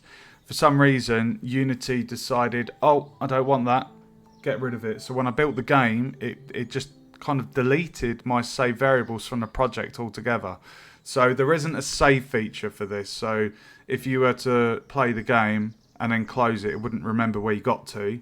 That's the only downside, but that's not my own doing. It's Unity. I don't know if it's the version I'm using. I'm not sure what the cause is, but this is a university project. So even though it's kind of like it's essentially a demo.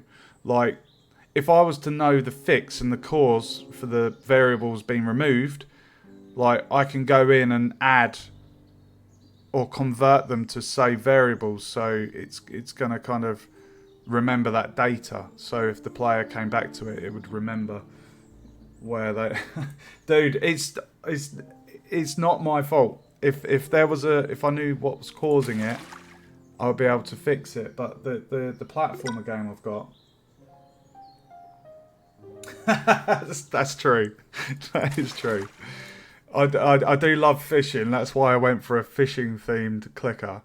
Right, so what I've got here, I'm just going to go in and rename these. I am so happy that all of these are perfectly spaced apart and they fit. That was my main concern, because there's 10 power-ups and it's quite a lot of space if you think about it.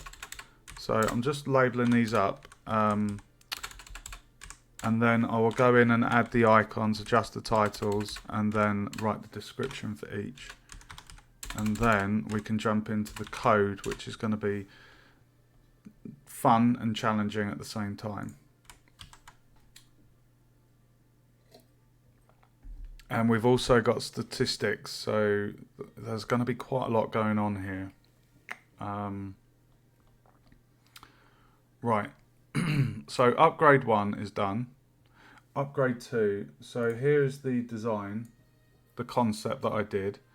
The icons are slightly different to what I originally did on there. I'm a little bit gutted about the sonar fish finder because I love that little icon. Can you see that? It's like just like a little video machine. But the one I've got this is the fish finder. I actually do prefer that one. it's with the little fin sticking out the side. No, I just explained the reason there isn't a save feature is because I know from a previous project I did in Unity, I had 5 different saved variables that remembered user data for their record time. It remembered the sound effects and music volumes they chose, as well as the graphics settings. And when I built that project, those variables weren't remembered. And when I went back into the project, you could see that Unity had just destroyed them. It had literally just for no reason removed them from the project. So all of that work I put into it just kind of erased it, and I have no idea what the cause was. So that's the reason why this game isn't going to have a save feature. If I get told the reason or what's causing it to be removed, then I can obviously go in and fix it. But it's a pain in the arse. It's really frustrating because you want the game to remember your data, but I can't fix something. I don't know what the problem, what's causing it. You know, I'm pretty sure it's Unity because I've created the variables in the other project, so that's the only downside to this. But other than that, you know, it's all good. Right, so we've got steady hands. So I'm now going to go in and add in the other variables. So upgrade 2 is going to be the power assisted reel.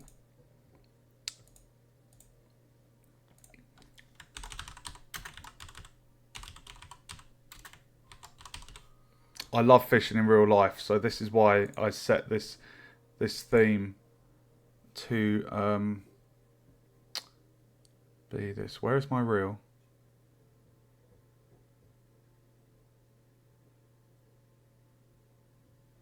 Where's my reel? 1, 2, 3, 4, 5, 6, 7, 8, 8, 9, 10.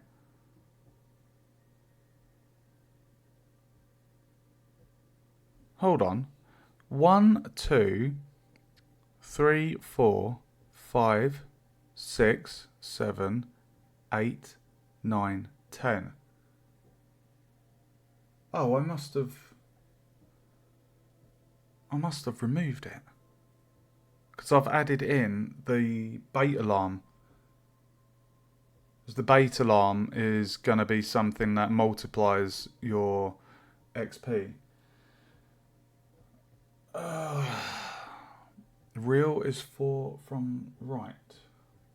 1, 2, 3, 4. That's the hook. Oh yeah, I know the reel. That's actually the line. See, in here, I've got the braided line, which is the fishing line, and then I have power assisted reel, which is meant to be that. But I seem to have not included that, but I basically swapped it out for a different power up, so it's not a problem. I'm just going to change that then to braided line. And I checked up the real life thing, as in what is the strongest type of fishing line, and it was braided. Right, so now I should be able to drop this straight on, guys, because all of these icons are the exact same thing. So they're 454 by 454. Oh, most of them are. Oh, it'll be fine. Right, so braided line. There we go. Look at that. Look at that little icon. So cool. Oh, I love it. I love it. And then once I've swapped out the icon and the title, I'll go in and write the description. So next up is going to be titanium hook.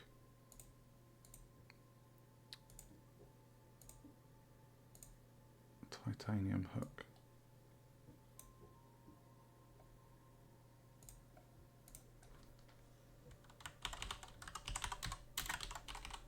Titanium. Would have been cool to have it as an adamantium hook, but that would. There's meant to be realism to this game. Like every icon is, well, every power up is actually a thing. Apart from the robotic lure, I made that one up. I thought it was pretty cool. All right, upgrade 4 is going to be the robotic lure.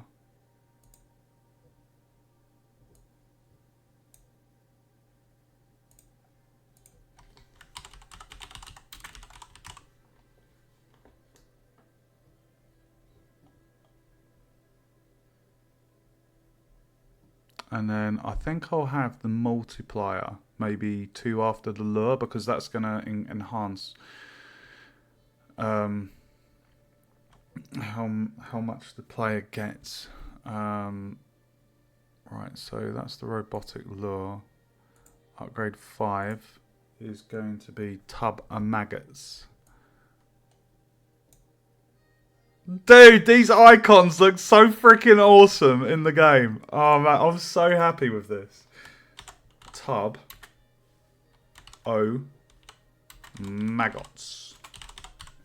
Tub of maggots.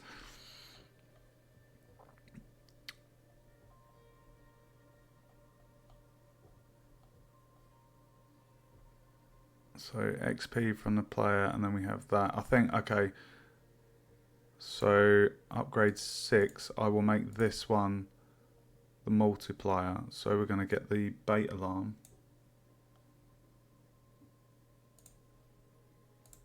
And we're going to call this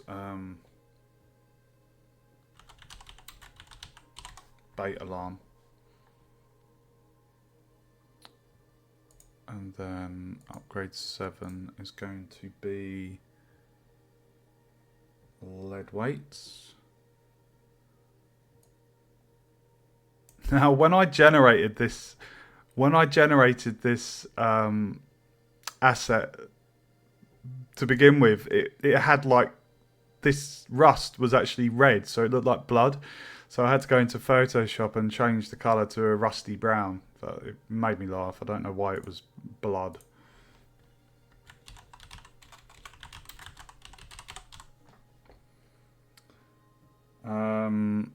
After the lead weights, we've got the landing net.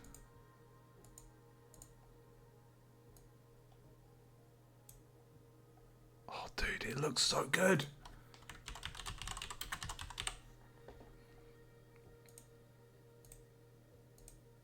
Then we've got the RC bait boat.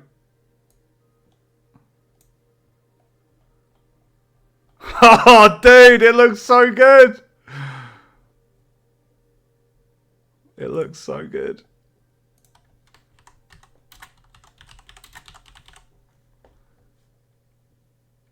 And last but not least is the sonar fish finder. I love that icon.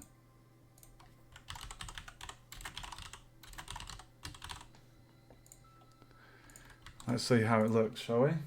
Where did I get them from? All AI generated. I'm a design. I'm studying computer game design, so I'm not an artist. All of my assets for other projects, I use assets from the Fab Store or the Unity Marketplace. For this project, all of the art, the things I've generated are all of the panels. So all of the yellow and darker yellow panels, I created all of those myself, as well as the XP that you get from clicking there, and the XP down the bottom left, I created that myself in Photoshop. So all of the rest of the art assets, so the fisherman, the fish that appear, and all of the art on the shop and the icons on the bars, that's all AI generated. Obviously, I'm not an artist, so I don't have nowhere near the level of skill to create these icons myself. I could probably learn it if I took the time, but I don't have the time. So yeah, basically it's AI generated, and I'm really happy with what it's put out, to be honest. I think it's really, really cool. I'm pretty happy with those. Now, you got to bear in mind, guys, that at the moment I'm simulating the game, and you can see the text is a bit small, but you can also see that the game screen is not true 1920 1080. As you can see on the stream, we've got the interface of Unity. So when this game is actually built, all of that information is going to be bigger. So it should be, readable. Definitely readable. But like we can see, everything's there. We've got steady hands, braided line, titanium hook, robotic lure, tub of maggots, bait alarm, lead weights, landing net, RC bait boat, and the sonar fish finder. I'm really happy with how that looks. And if we compare that to this, so you can see a side-by-side comparison to the concept I did. Can you see that?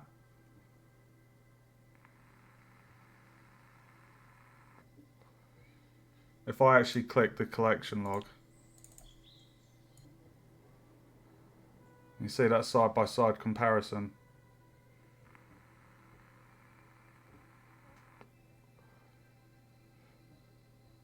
So it's pretty damn faithful to the concept I did. So everything in terms of the UI, how it's laid out, the icons. Obviously, there's a couple of minor changes. Like on the upgrades, I removed the blue outline to the button. The logo's changed. The fish icon isn't the black silhouette. It's the icons I've got from the asset pack. It's not a major difference. Like all the other icons, everything in terms of placement is pretty much the same. Obviously, the icons are different in the shop, but in terms of why the old man, because, well, I just thought it was funny. I was generating like fishermen for my sprites to use, and you know, I kept generating them, and I wasn't having much luck. It just wasn't jumping out to me with the ones. I don't know. You know when you see one, you're like, that's the one. It was generating loads of like little kind of pixel art cartoon like young lads, and I was just like, it doesn't fit the theme. And I like this one. I just thought, oh, he looks cool. He looks happy. You know. Happy old fisherman. Like, you get fishermen of all ages and fisherwomen. But I just thought, oh, it's pretty cool. You know, just have an old dude. Happy old dude fishing in the mountains. That's why I went for that one. Right. The next job is a massive one. Now that we've got all of that in place, I just need to go in and add the description for each section, and then we can do the code. That's going to be the massive task, enormous task, might I add. Right, so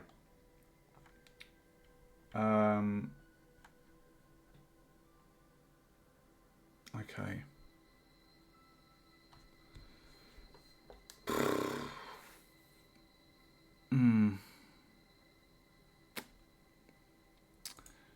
Right, so upgrade 1 is done.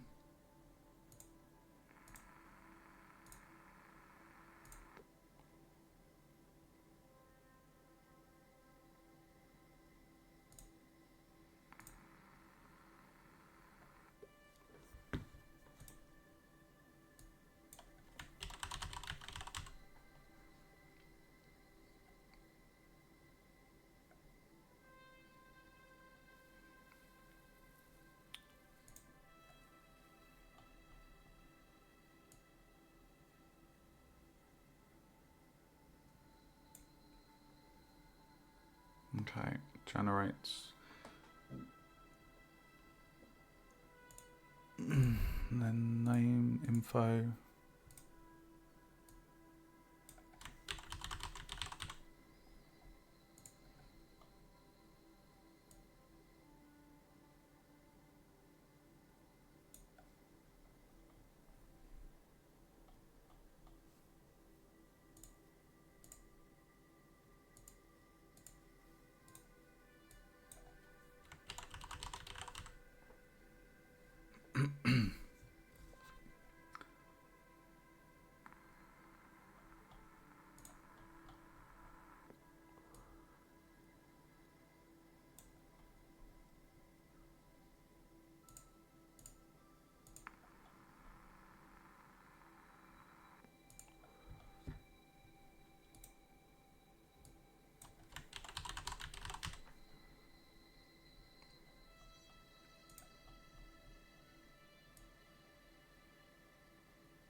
Okay, so this one, the upgrade 6, so the bait alarm.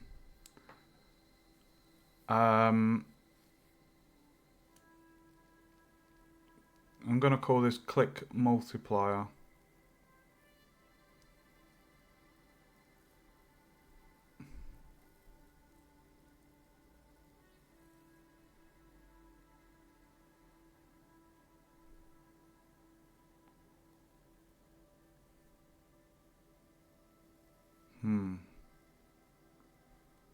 Let me just double check.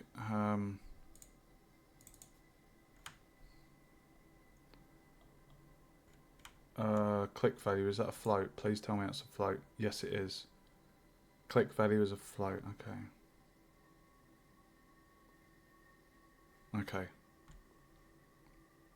Experience is a float. The only thing that's an integer is that. Okay. Alright, so we're going to say the bait alarm.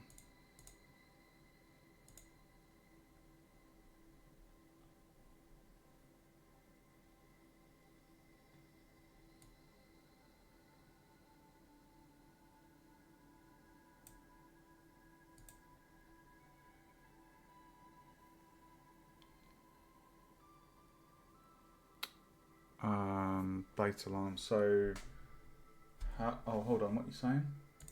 How do I track everything I'm doing? What do you mean by that? Sorry, as in the development or the gameplay? I have a statistic tab. If I can show you, there's a stats tab that shows a lot of breakdown of over here. So it shows total clicks, total XP, average clicks a second, XP spent, upgrades bought. So it's got 9 different statistics there. Oh, Dev. Oh, okay. Well, I always have a notepad open, digital notepad that is. I break down each section like I know I've got a document. I've got a document for this one, design document. So it breaks down every section. Explains it in detail. What's the placement of panels, what they do, and then I just go in and I make it, and then I have like a little notepad as well. So as I'm making the game, if there's any bugs or something wrong, I'll make a note of, oh, I need to fix this, I need to fix that. And then I'll kind of have like little checklists. So for this panel, for example, panel A, I know that I need to have sound effects for each button. I need to make sure that each button is inactive if the value of the currency is not enough, and all these little things. So I keep a log of what I need to do, and then I delete it off as I go, basically. Because as you can imagine, there's quite a lot of parts to it. Oh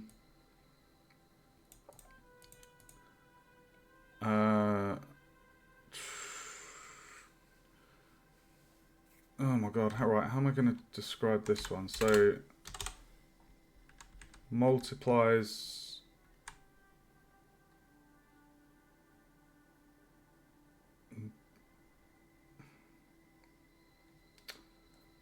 base multiply. Oh, hold on.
Oh my god, this is going to get full on. Base XP per click multiplied by... Okay.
We're almost done, then we can jump into the code and get these power-ups working, guys.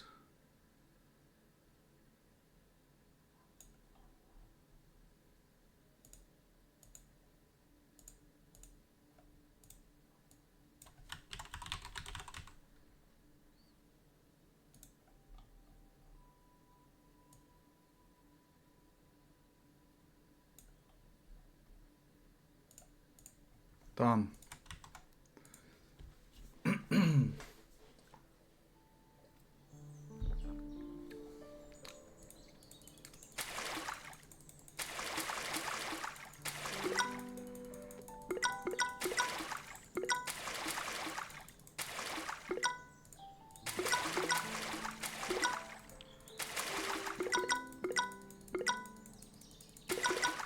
Believe it or not, I reduced the drop rates of the fish. You wouldn't think I did, would you?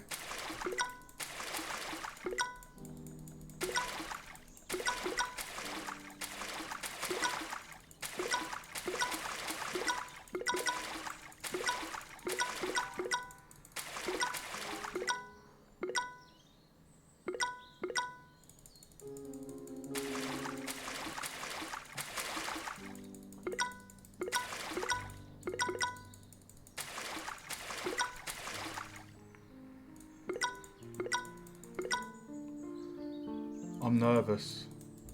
I am really nervous. Oh my god.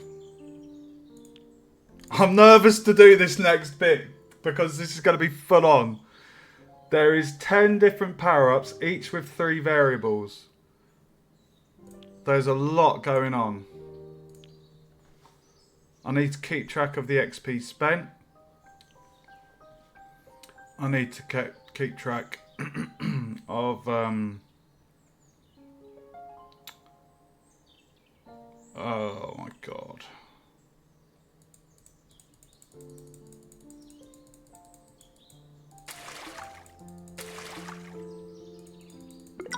Okay.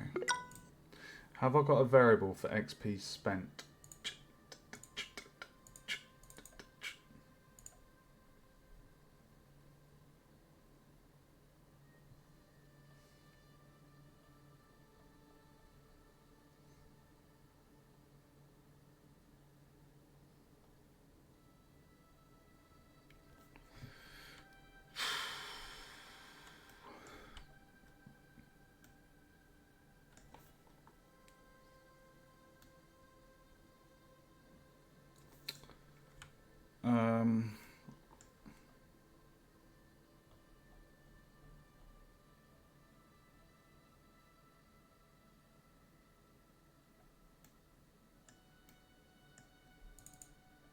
Oh my god, I don't know where to start with this one.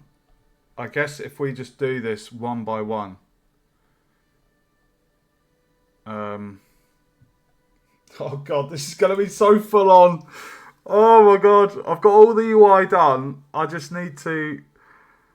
Oh my god, dude. It's 10... Oh my god, this is going to be so full on. Um,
oh my god. Right, 1 second, guys.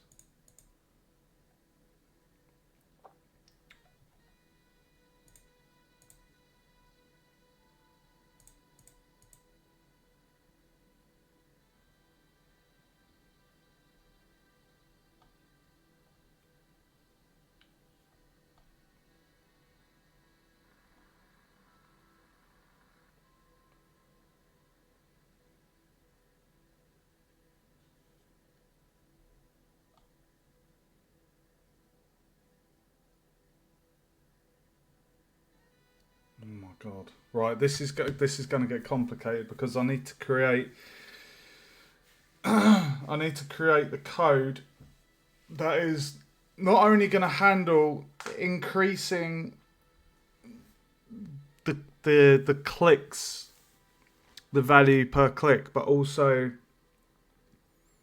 that creates a balanced incremental upgrade. So scaling, sorry. So the upgrade scales, like as in the cost of it, is scaled at a fair value. Um,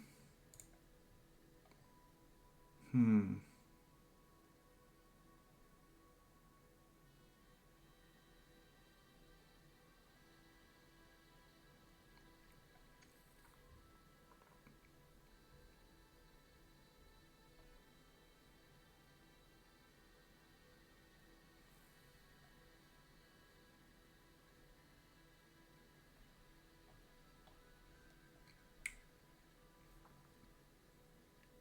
Oh my god. Right, this is going to be so complicated. Right, okay, let's tackle it one by one. The default level is 0. So and the button is associated to the upgrade. Everything in there is all tied together. It makes sense. It makes sense to have the script component. I've got the script component on the button. Why am I not seeing? Oh, because I haven't assigned a graph yet. Okay. All right. Let's just go for this. I'm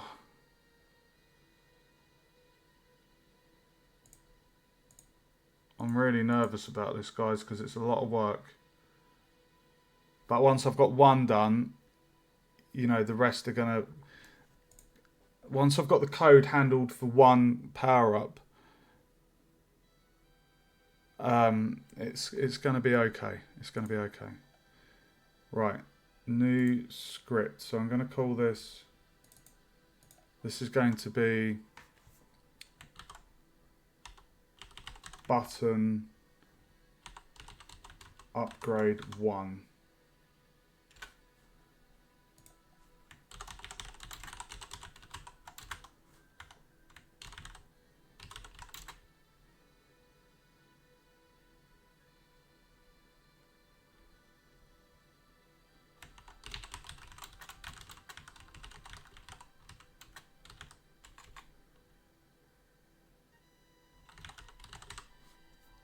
Oh my god. Oh my god, right, so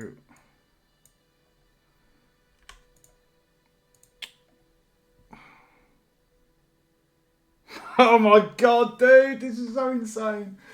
This is so insane. Right, so first off, let's just, I know what I need to do. I need to copy this bit first.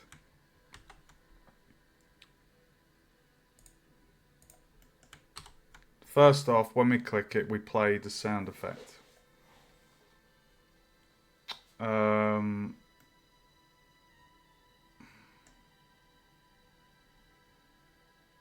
Jesus Christ. Oh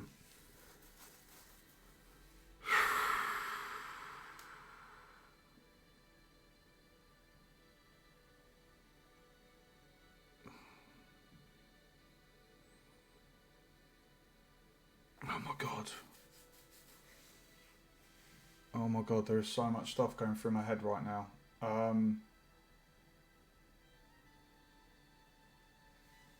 How long have I been streaming for? 5 hours. I haven't eaten anything today.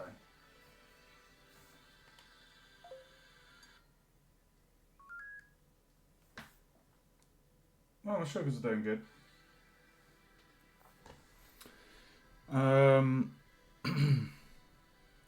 Right, so when we click that button, upgrade 1.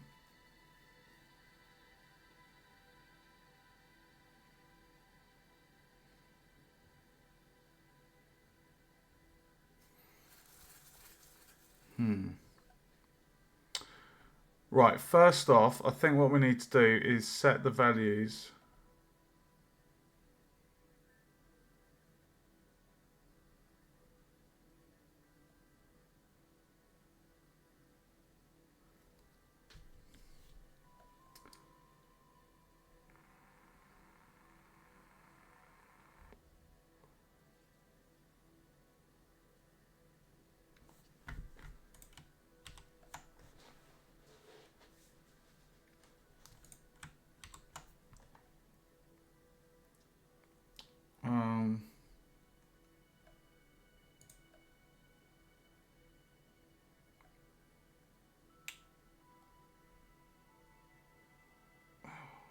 It needs to be a scene variable.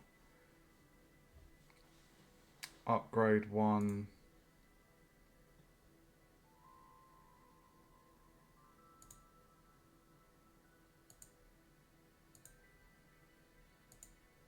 So upgrade 1.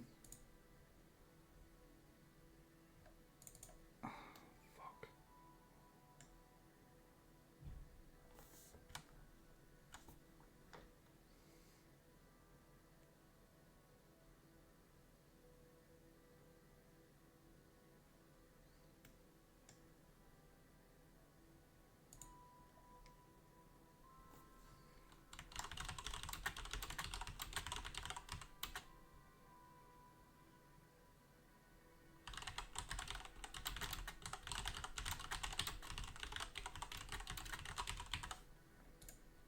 This is going to be a big one.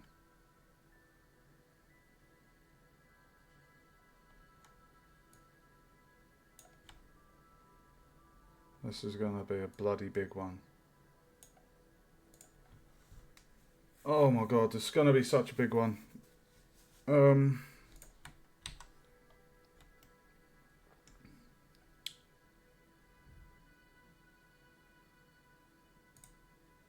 Fish caught.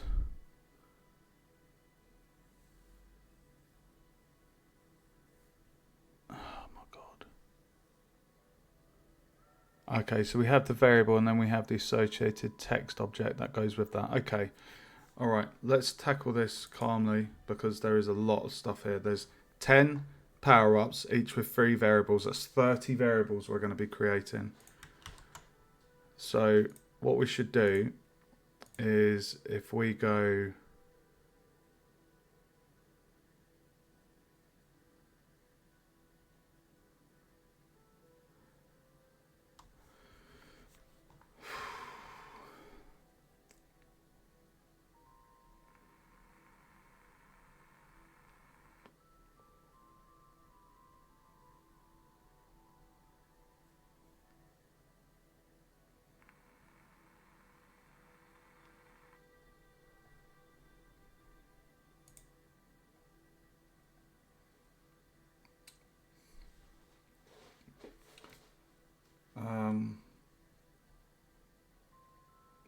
right, we'll go top, left, right. So we'll go level first.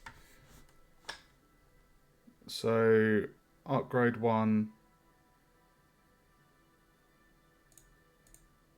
We'll call this upgrade 1 level.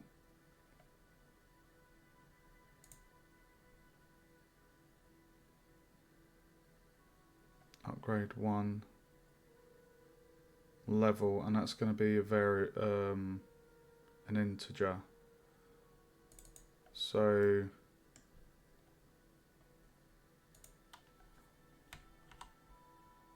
upgrade 1 level, and that's going to be an integer, and then upgrade 1 level. Oh shit.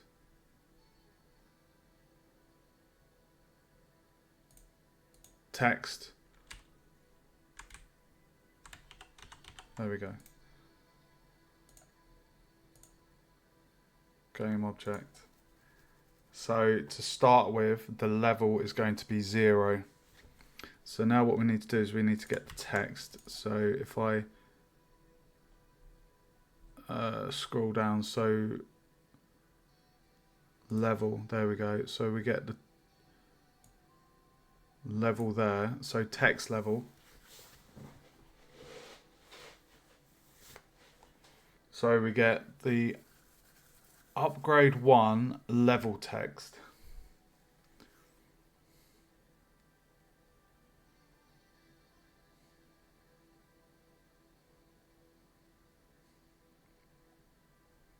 So the current level is 0. And then that's that. So now what we need to do is, oh fuck.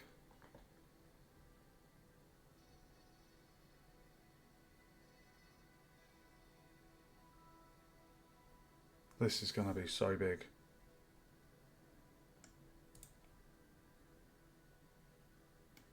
This is gonna be so big. Oh my god. Right, so this is going to be upgrade 1 level integer to string. And it's going to be upgrade 1 level text.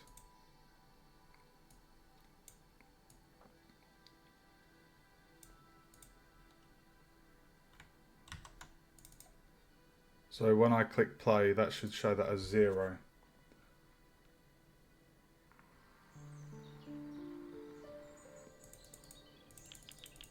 Okay, good. Okay, that's one part of the job done. Now what we need to do is we need to create the variable for upgrade 1 cost.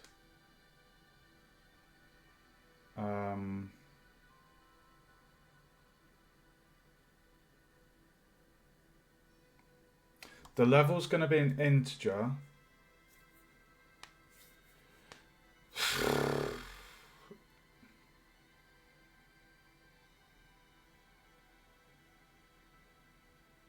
I feel like it needs to be a float because I've got multipliers going on and they're going to create decimal numbers. So I feel like the generation and the cost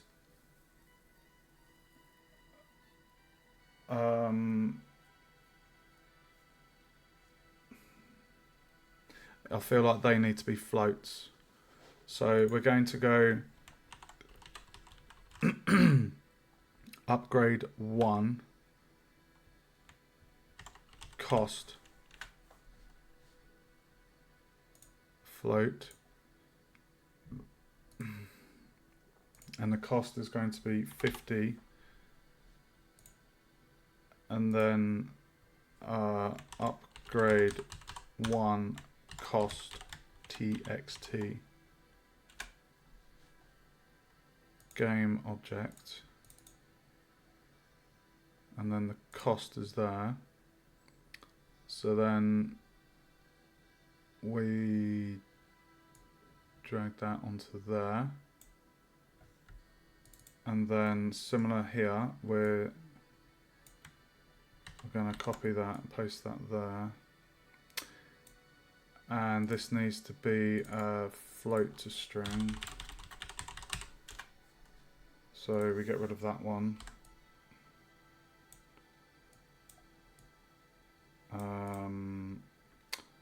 So this is going to be upgrade 1 cost,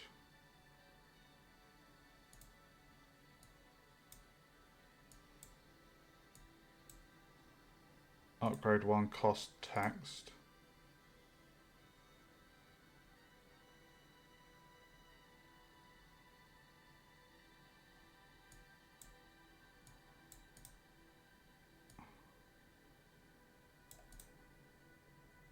okay. So now we should see that reflected. Oh, for fuck's sake. I keep doing that. When I'm full screen in Visual Script, I do play and then I have to come out. Oh.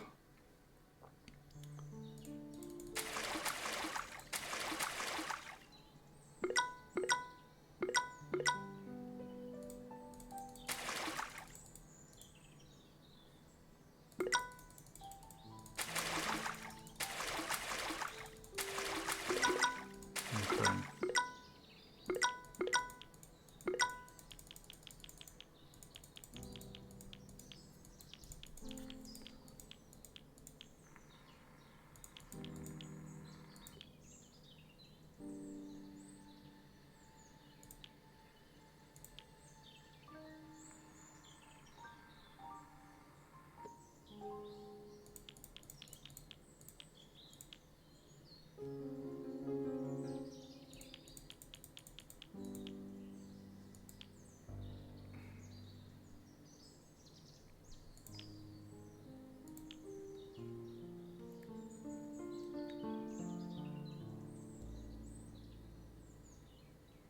Base XP per click multiplied.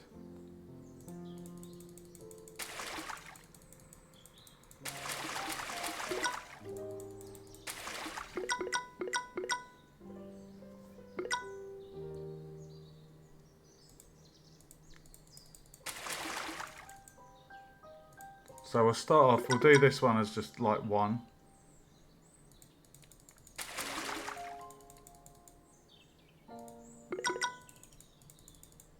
Okay, so we've got the level, we have the cost,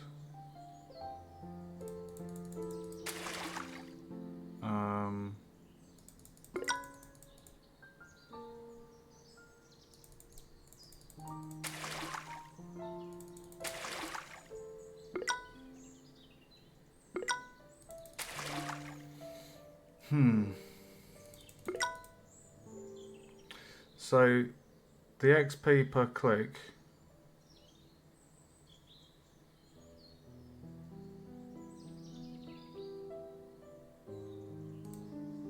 level 0, the cost is that.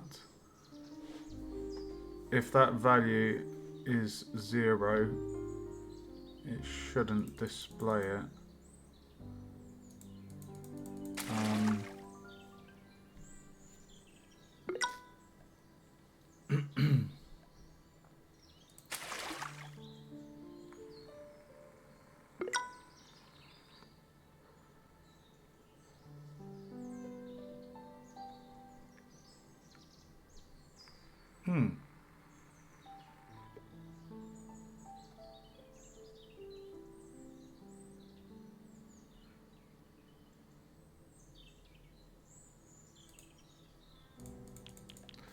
XP per click increased by 1.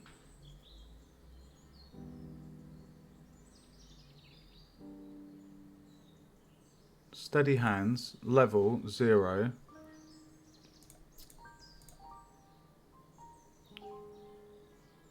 Increases... Oh, okay. No, sorry. I've got something wrong here. XP per click increased by...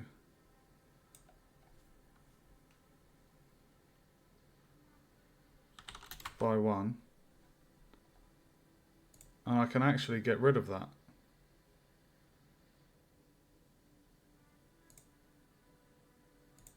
Because...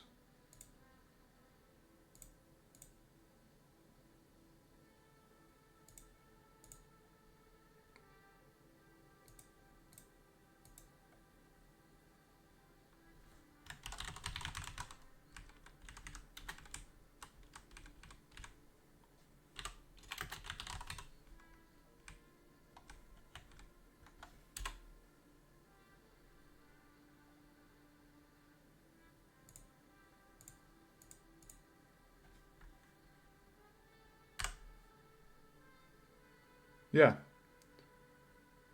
Increases XP gained per click by 1. So I should only have text level, text cost. Text level, text cost. Perfect. Okay. Right, that simplifies that one. So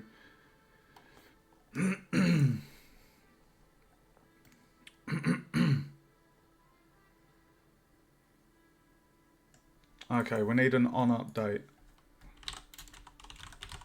And the on update is going to handle the display. So we need to compare the cost of the upgrade to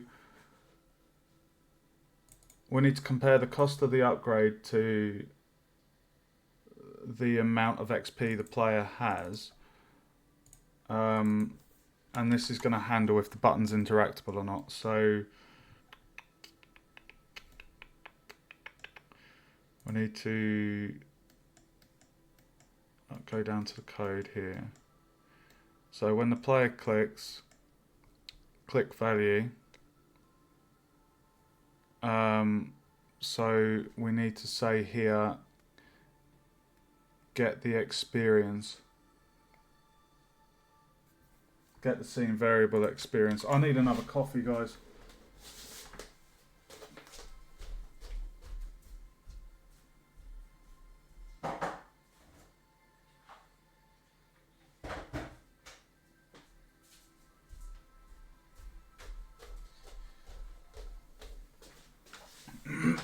Right, so what we're doing, the first thing we need to do with this section here, so this is going to be checking all the time, and it's going to be like, does the player have enough money to buy the upgrade? If they do, then we allow the button to be interacted with. If we don't, it's deactivated. So it gives visual feedback to the player that handles the actual button being able to be clicked. Okay, so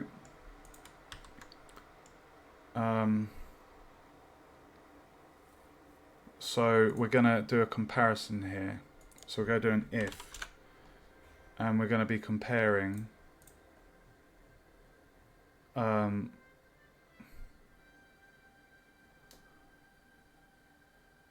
oh my god, right, the upgrade 1 cost.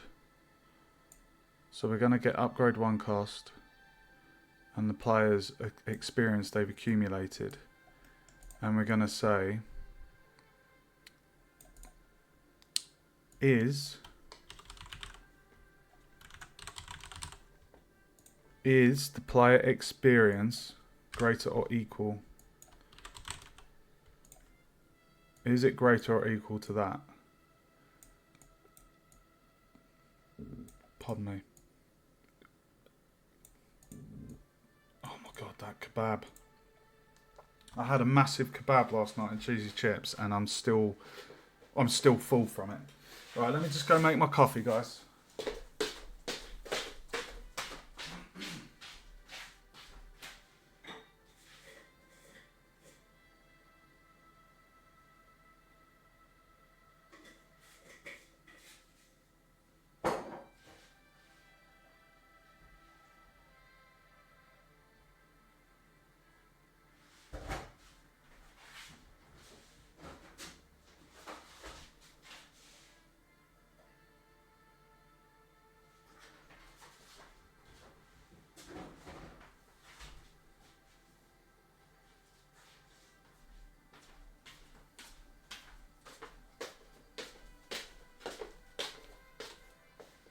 Right, guys, I might need to actually pop down to the shop before it closes. I'm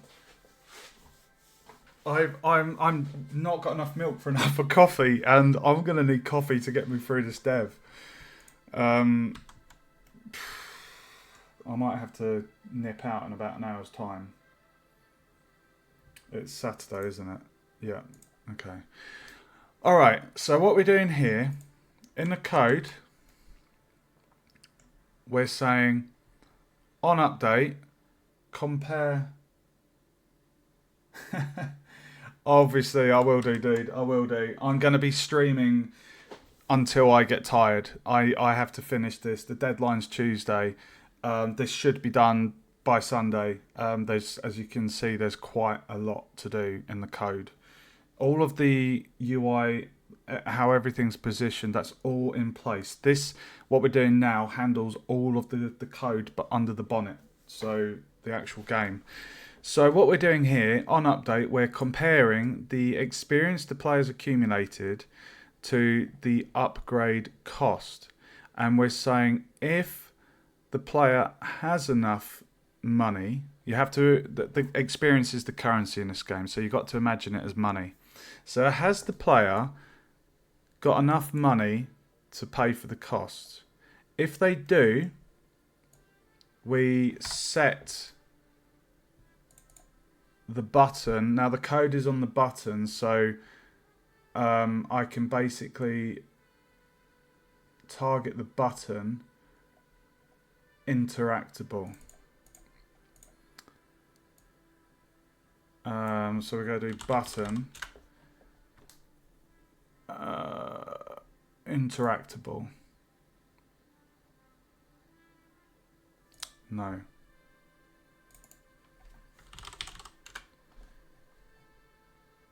There we go. That's better. So we're going to say if they have enough experience to buy the upgrade, yes, it's interactable. If they don't, we're going to say they can't interact with it. So let's test that.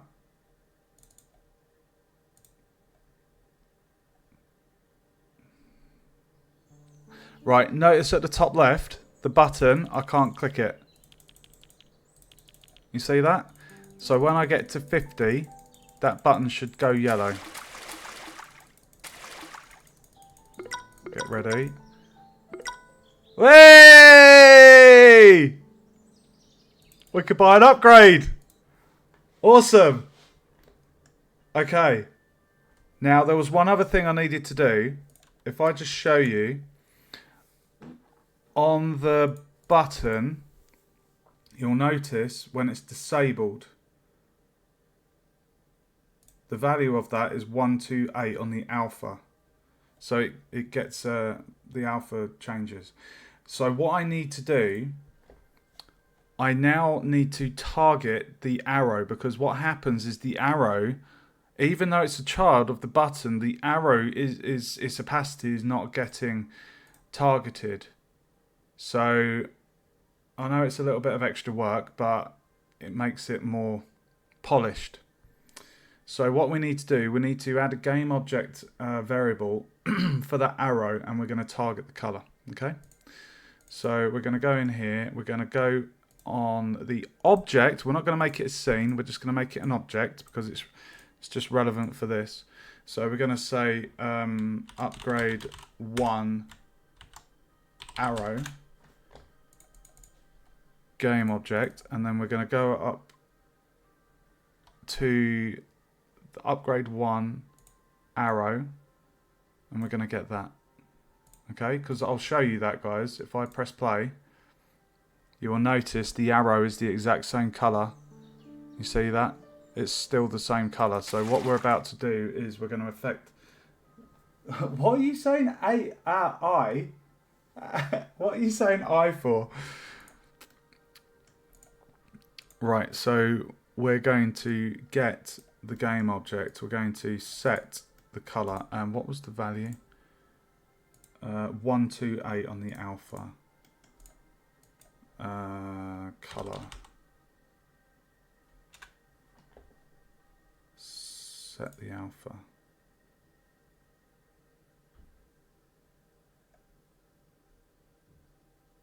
Um, 128. 255 is the 4, isn't it? 128. Yeah, 255. So 255 128. 255 128. 255 128. 255 128. 255. Okay.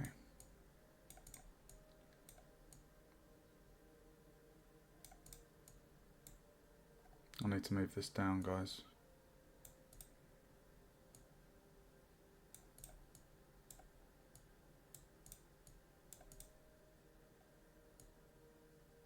Okay.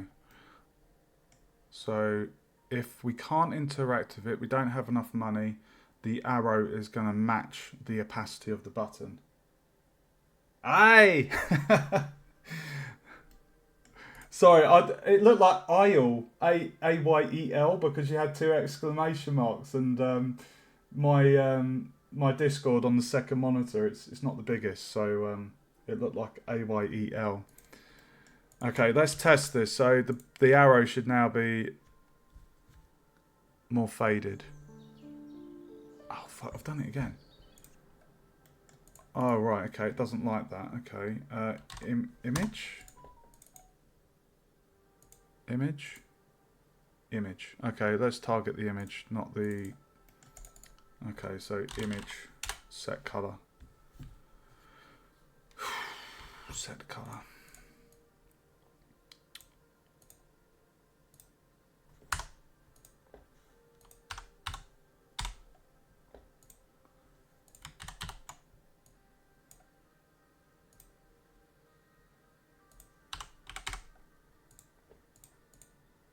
So 255 128.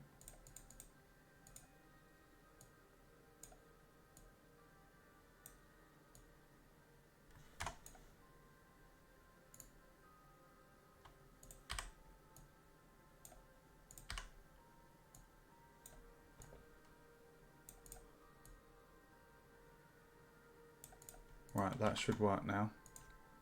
Oh my god, I keep doing that. Playing when you got the full the visual script full screen, it's not going to work. Right, so the arrow should now be. Oh. No, we don't want it to be white. Oh, what a pain in the arse. Copy the hex. Hex code has to be that. There we go. Bloody hell.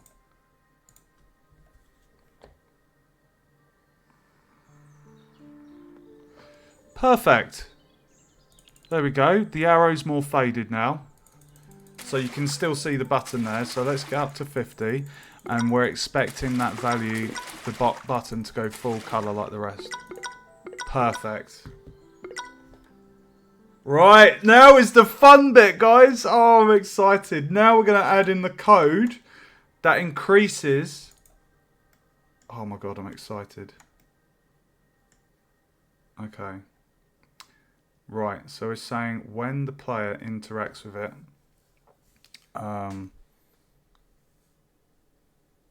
okay, right, hold on a second. Let me do the maths here. Let me just think about the code. So the on update handles the condition for the button to be interacted with. So I think I need to add in a Boolean check to say can purchase, and then that can be a condition on the pointer click, so when the player interacts with the button. So let's add in a variable to say can purchase.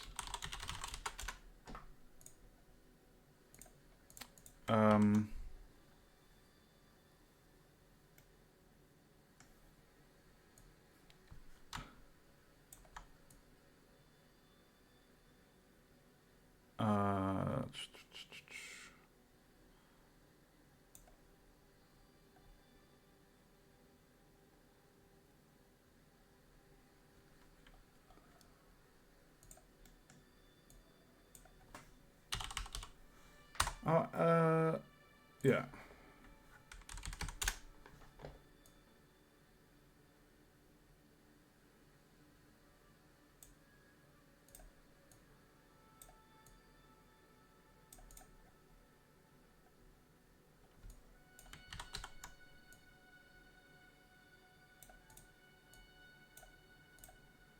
Right, so if they've got enough money,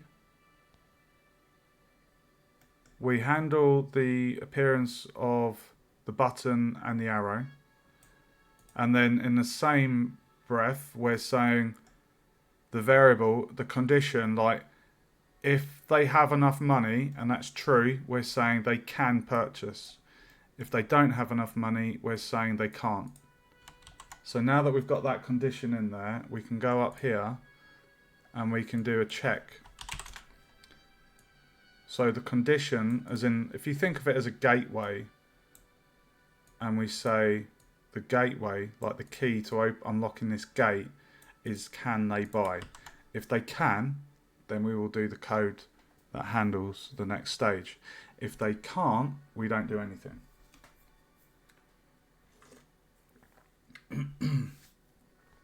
Right. Oh my god, right. There's going to be quite a few things going on here, because if you remember, if I just temporarily, if I hide the how to play, and if I show statistics, if I show you the statistics, we have a couple of things that are going to be affected here. So we're going to need to basically have two variables for XP spent and upgrades purchased. Okay. So XP spent is going to be a float. Upgrades purchased will be an integer. So whenever we buy something, we need to make sure that we are adding to those, because it's going to be a nice statistic variable for players. This is what I mean when I mean this is a lot of work what I'm doing at the moment. Like it's a ridiculous amount of work. So oh my god. Oh my god. Right, where to start with this? Right, I think the first thing to do is to say when they click on the button, can they purchase? Yes, they can. What are they going to do after they click the button? Well, we're going to increase the level of the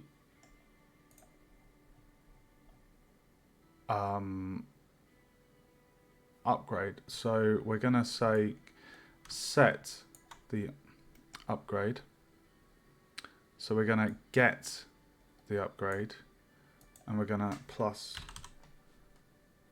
1.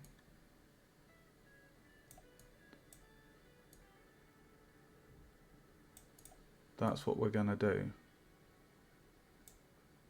So if the player clicks and they have enough money and they can buy it, we are going to increase. I mean, in logic sense, in terms of us trying to keep track of what's going on, it might make sense to deduct the cost first. So we would. Oh my god. Oh my god. Right. We'll get the experience of the player. We're gonna set the experience.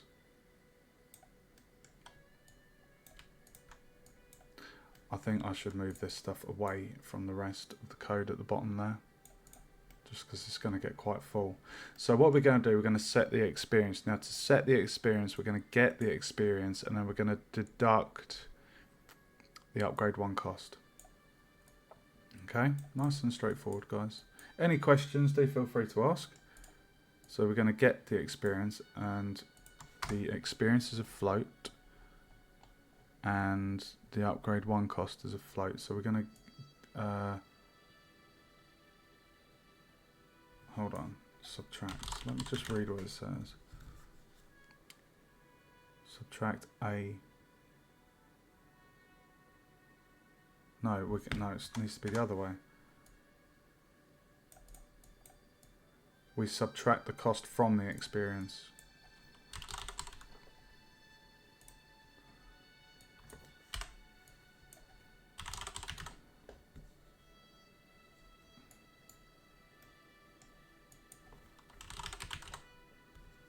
Subtract A from B, A minus B.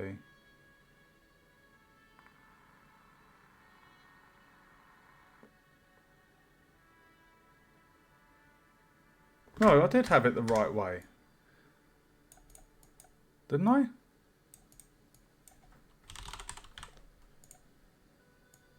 We subtract the...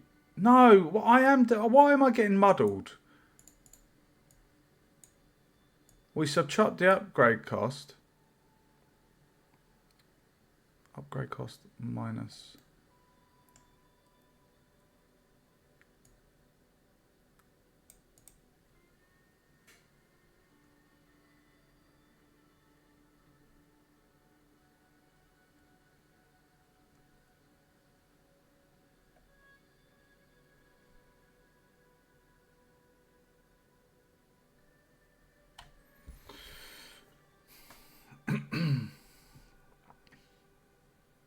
Why do I feel like I'm getting confused with simple maths?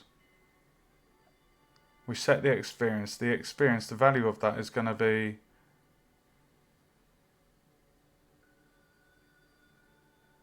Yeah, experience mine. Oh my god, why am I getting so muddled? I can't be that tired, surely. Experience minus the upgrade cost.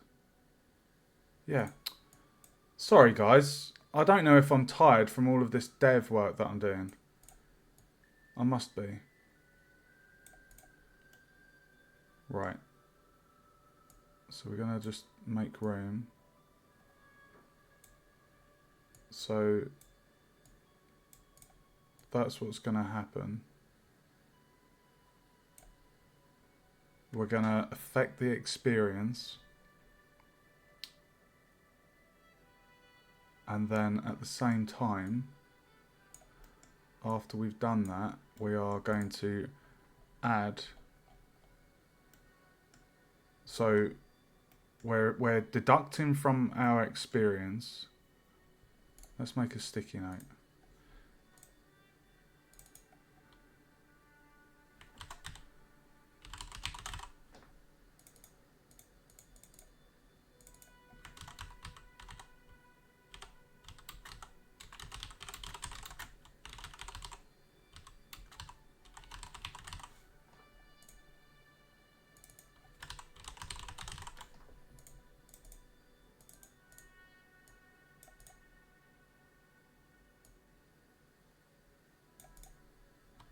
Okay.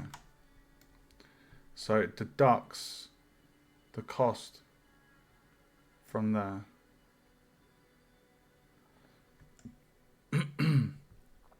This increases the level. So we deduct the cost, we increase the level.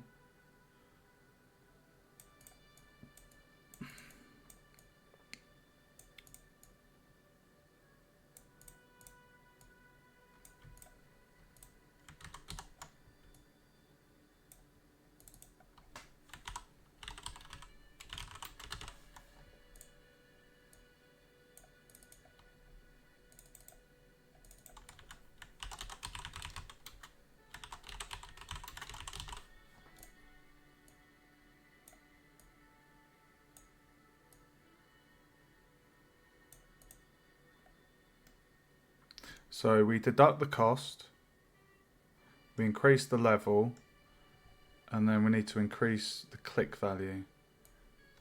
Set the click value.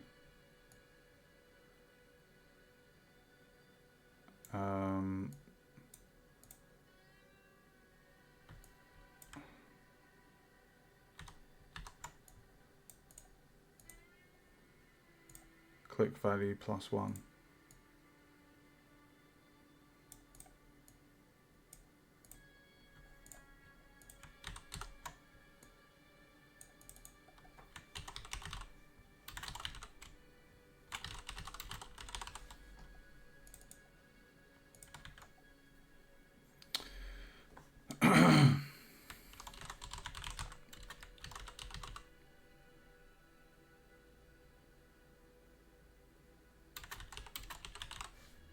Okay, guys, I think this is going to work.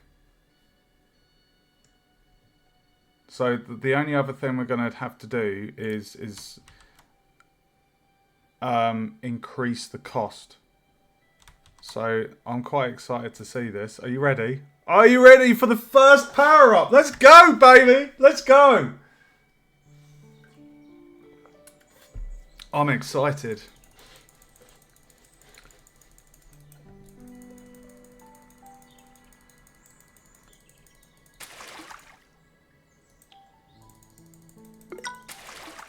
Oh, we're getting 2 XP now.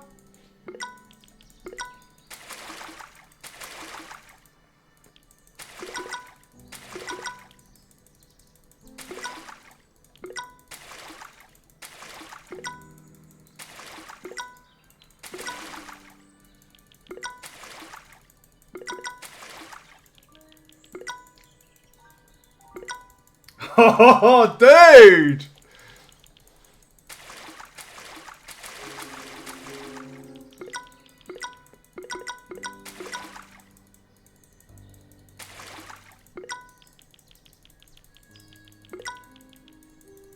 Dude.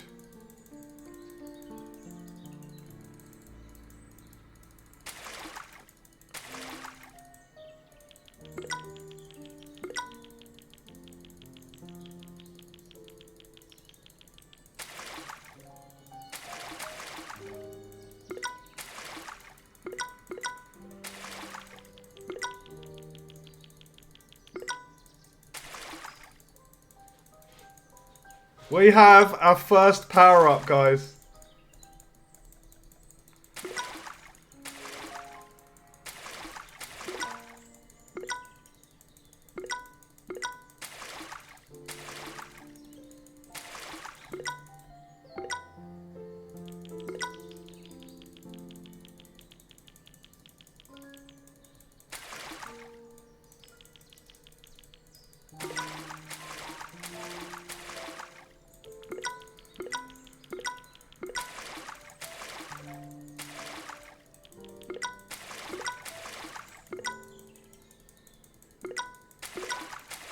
Look at that.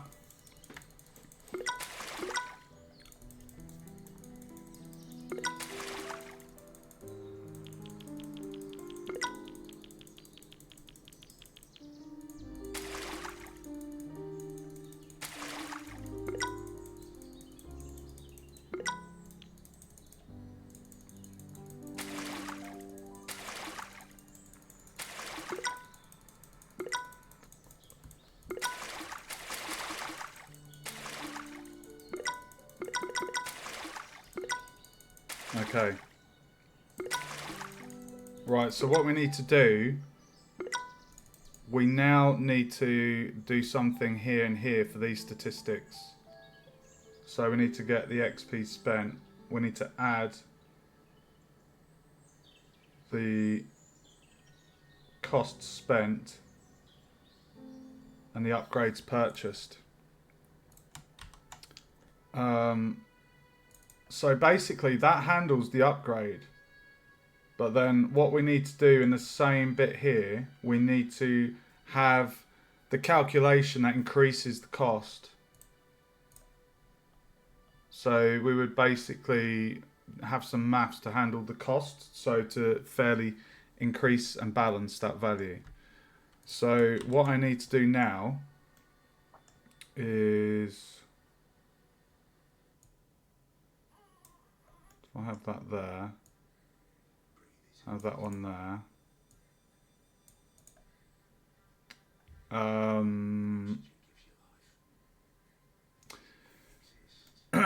Right, so let me just go to my scene variables. So, right, we need to have XP spent. So if I go on the statistics, we need to go to XP spent.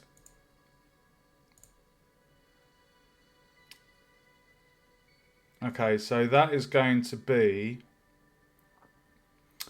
a float. So let me just check.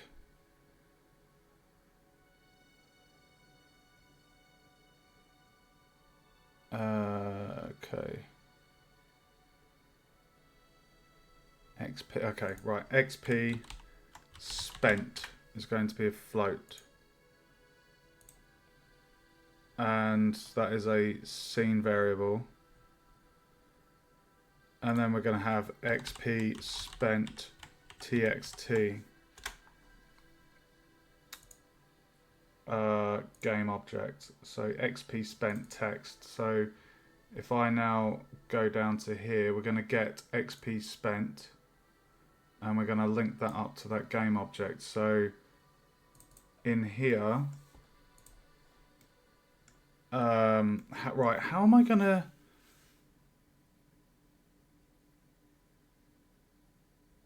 Yeah, so basically, whatever this value is here, the upgrade one cost. So basically, in the same bit here, we're going to also need to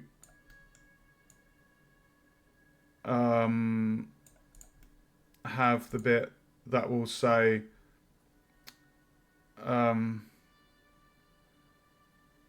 right, set XP spent. So we're going to get the XP spent, and we're going to add the value of that. So whatever this value is, that's how much XP has been spent to upgrade. So we need to add to that.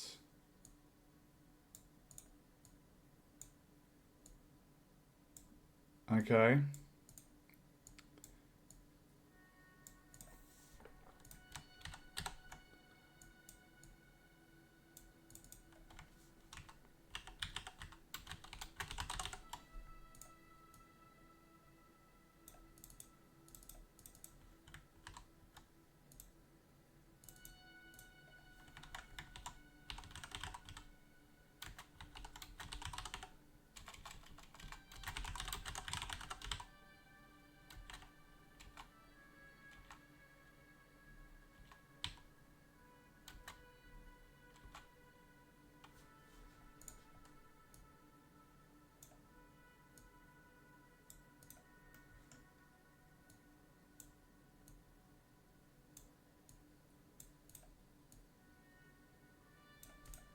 Okay, so now we can go to the interactive section here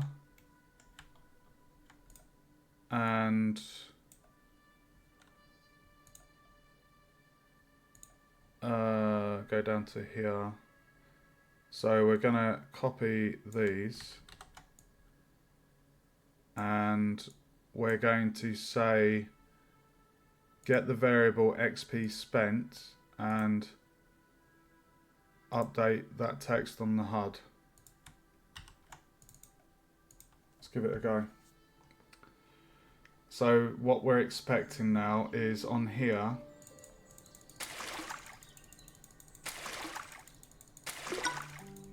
as I spend money,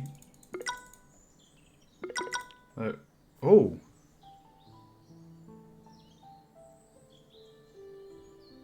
Why is that gone?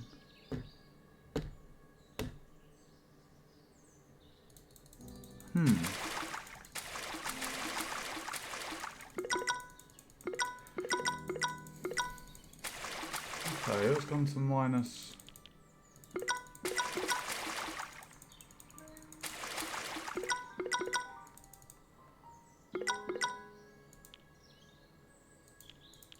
Why has it gone negative?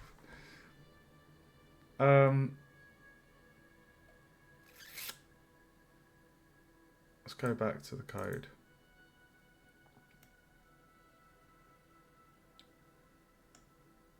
No, we would get that value. It wouldn't be that. It would be... No, it wouldn't be that.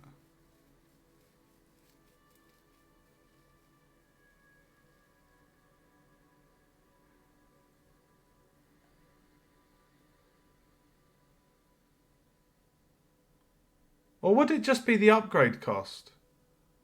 It would just be the upgrade cost.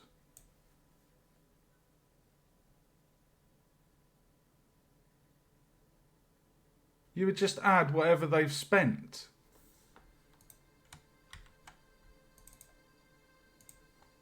This is what I mean when I said this is going to be full on.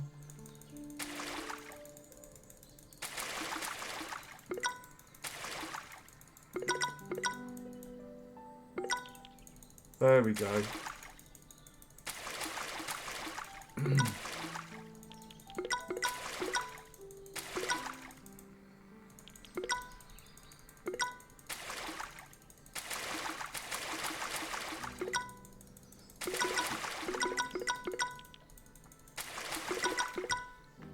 Okay, and then we need to upgrades purchased will be an integer.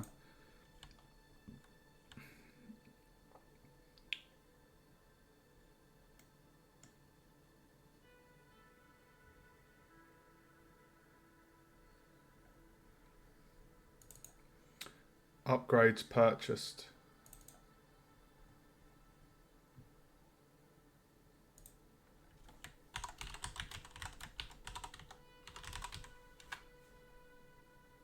Integer.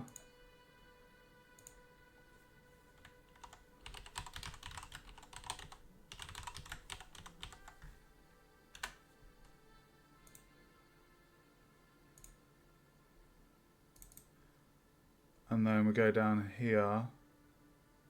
So I can minimize XP spent. The upgrades purchased. We are targeting the text for upgrades purchased. And we're going to just drag that down there. Okay. So now, what I need to do is stats, upgrade level increase. If I bring that back, and then the same bit there, if I just move this across. We're going to set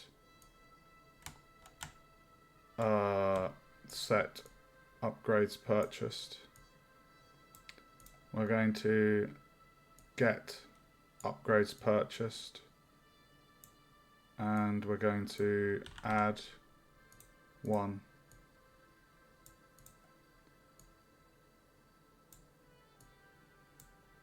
So we add 1 to that.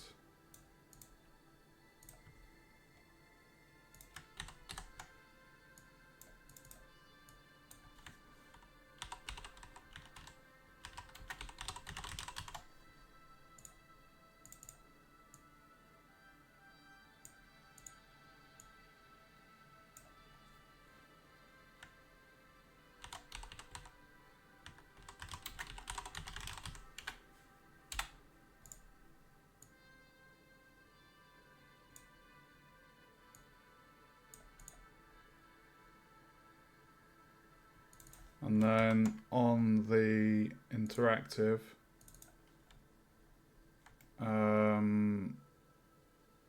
we're going to need that.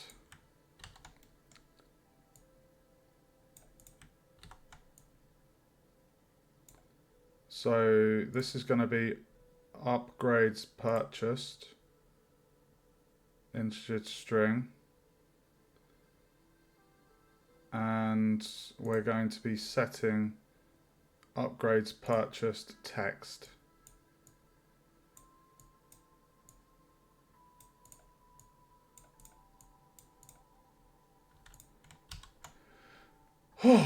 Right, let's test it, shall we? So now,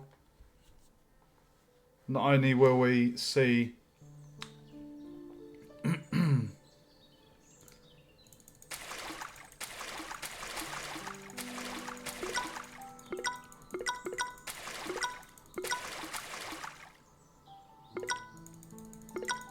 love it! Oh, I love it! It's so fun. It is so fun making games.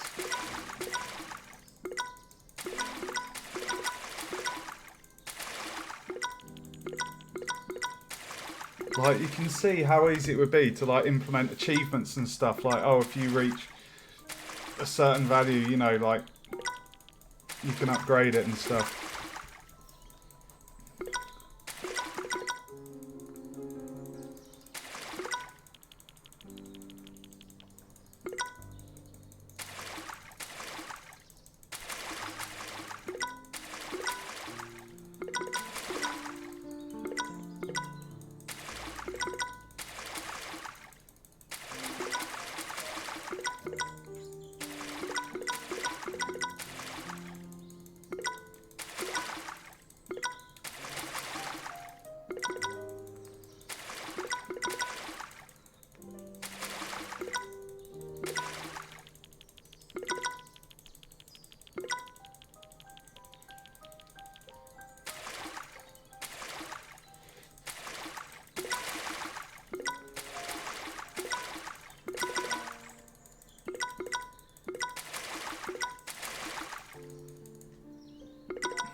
Right, so that is all the stats for that particular upgrade done. When we get the automatons, which are the ones that generate, so there's 8 that generate, that's when we would add the XP from the automatons to that statistic at the bottom. There's still the matter of calculating average clicks per second, because I would like to have that statistic. But as for the rest of the stuff, like you can see as I'm clicking there, you know, this statistic's getting added to. What I need to do, I need to get total clicks added, because the way that currently gets displayed is total clicks is getting done here. So total clicks. So what I need to do is I just need to basically copy that and move that up here, because what this does on update, this will basically ensure that everything's kind of getting done live. So I can remove that bit there. So now the total clicks, if I was to press play, that should have 0 in the total clicks on the statistics. There we go. Okay, so now we need to do the same for total XP gained. So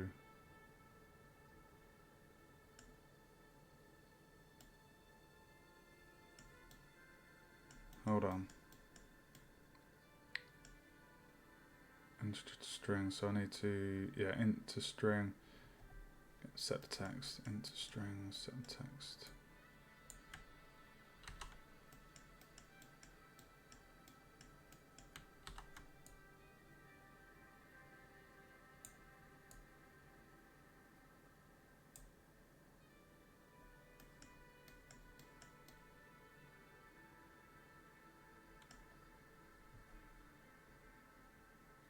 Total XP.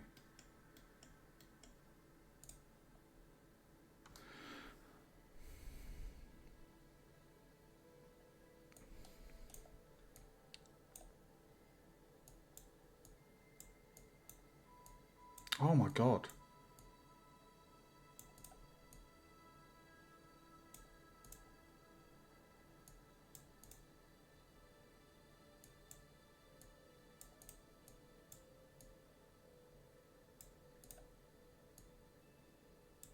Right, so HUD, total XP, total XP, total XP, total XP. So now what I can do is I can remove that from there.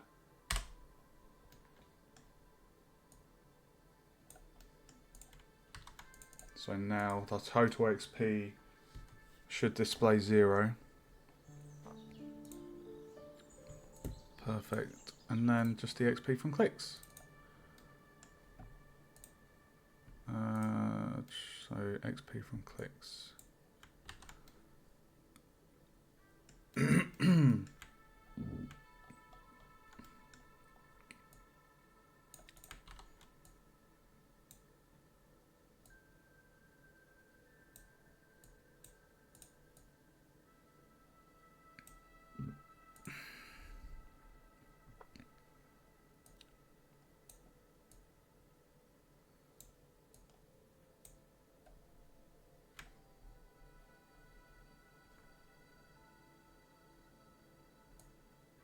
HUD XP from clicks.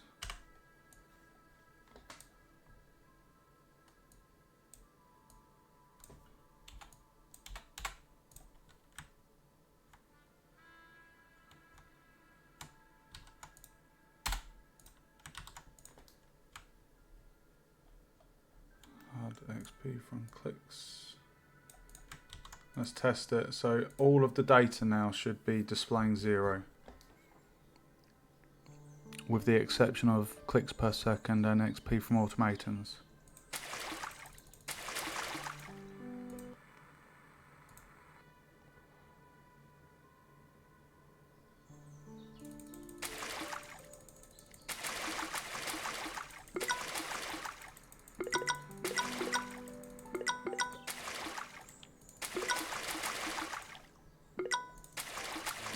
Holy shit! We got a Goldie! That's a 0.25% chance to catch Goldie. And we caught it at like 30 fish in. I had a dude with me earlier and we were testing it and I got to, I think, 3,000 and something clicks before I got a Goldie. So to get Goldie that early on is fantastic.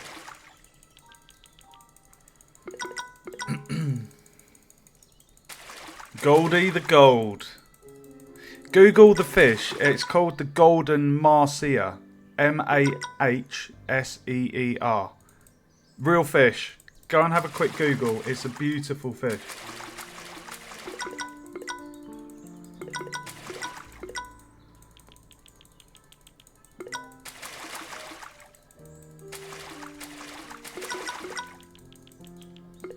Right, I've got all of my statistics getting added correctly, guys. All we need to do now is do the maths to get the cost upgrade balanced. So I am so happy with that.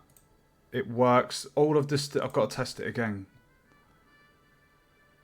So as you can see on the HUD and the statistics at the bottom, they're all 0. The moment we click, we start increasing our statistics. And then when we buy our first upgrade, the XP spent shows and the upgrades purchased gets added to. Holy shit! Another Goldie! What? What is going on? Dude! That is meant to be a 0.25% chance. 0.25%. That's 2 times. Earlier it took me over 3,000 clicks to get that bugger. Crazy. Orange Jesus is blessing us right now. Play the lotto. I think I've passed the time to buy a ticket. It's 8:30 here. I think the lotto stops selling the tickets at 7 o'clock. Maybe I'll get one for, I don't know, next week. I mean, I could buy one. That's a good idea, dude. Right, let's go into the code for the button. So what we need to do, so in the code here, it's nice and labeled. We know what's going on. This bottom section handles the button being interactive or not. And we know that if we can buy, we deduct the experience from the player. We update the HUD with the stats. We increase the level of the upgrade. We update the HUD to say the purchase upgrade's been purchased, and we also increase the click value by 1 as per the upgrade description. So the last thing we need to do is increase the cost of the upgrade. Now this is the tricky bit, because this is also the balancing, scaling of the cost. So what I'm going to do,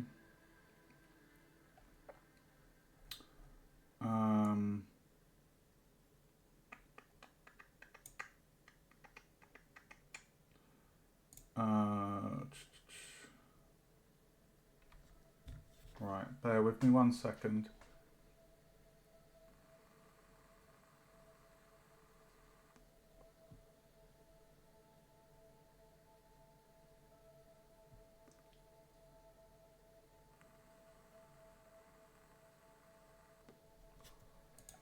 Right, so I think what we're going to need to do is we're going to need to get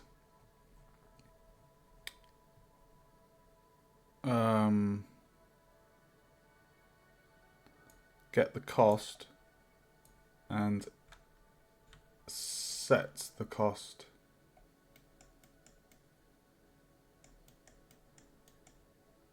Right, so this is the cost. So what we're going to do is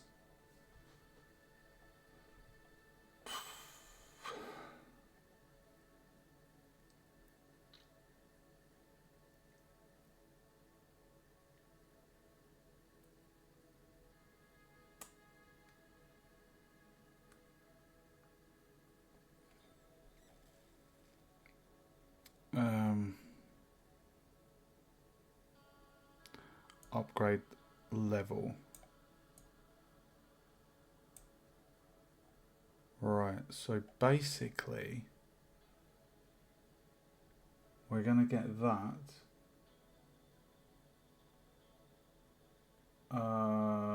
What is that node, that maths that I need?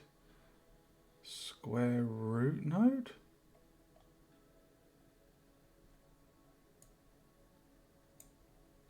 Square root?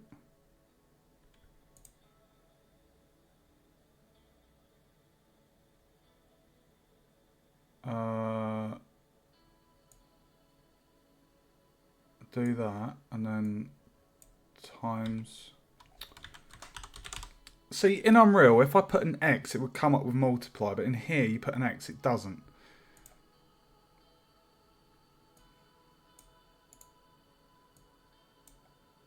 Let's see if that works. So I have a feeling that should work. So what we're doing here is we're getting the upgrade cost. We are getting the level of the upgrade, and then what we're doing is we're calculating the square root of the upgrade times in the result of that by the upgrade cost, setting the upgrade cost, I think.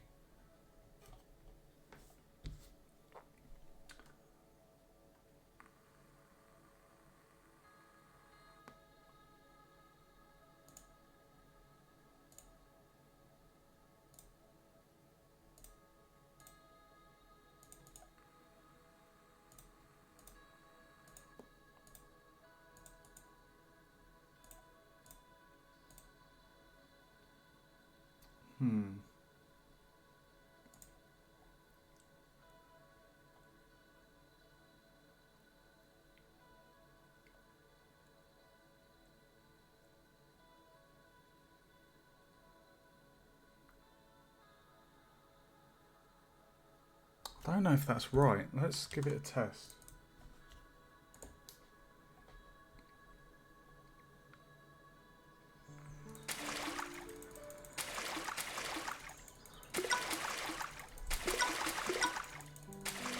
Let's see how much it increases by.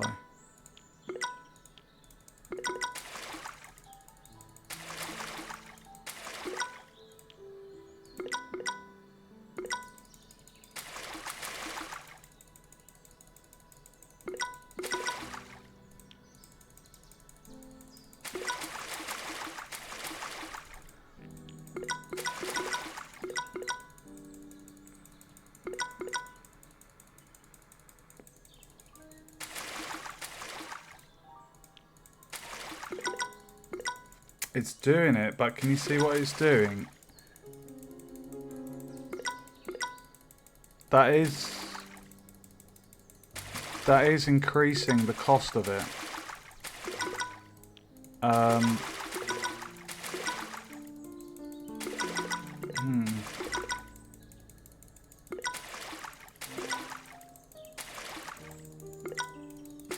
Oh my god, it's a bit of a grind to the next level.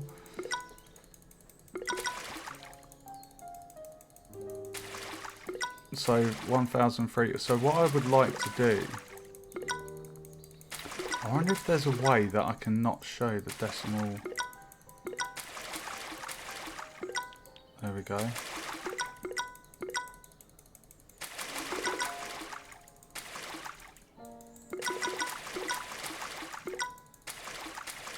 Okay. So it's obviously because we're doing multiplication, and especially as we get further into the game, we're going to have the base XP per click being multiplied. It does need to be a float, but I'm wondering if there's a way that I can not show the decimal figure. I wonder, can I concatenate that?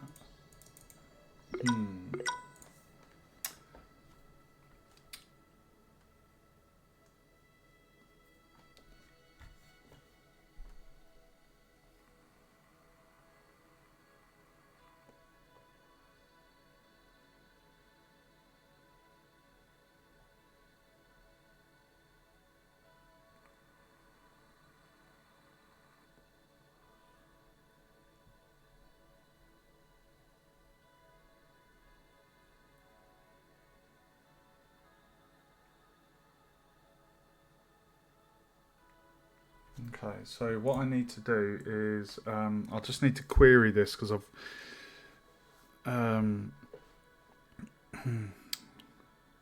one thing I also need to do quickly is just make sure that the XP on the HUD XP.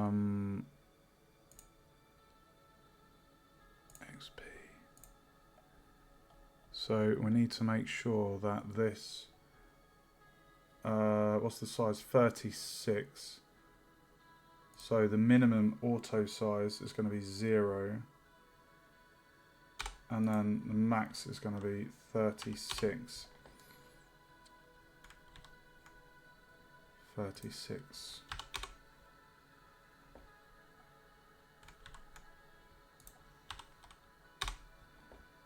And then on the XPS, it needs to be 0 and 36. The reason why I'm adjusting those values, guys, is because what will happen is as those numbers get bigger on the bar, we'll need them to shrink and stay within the box. That's what I just did there.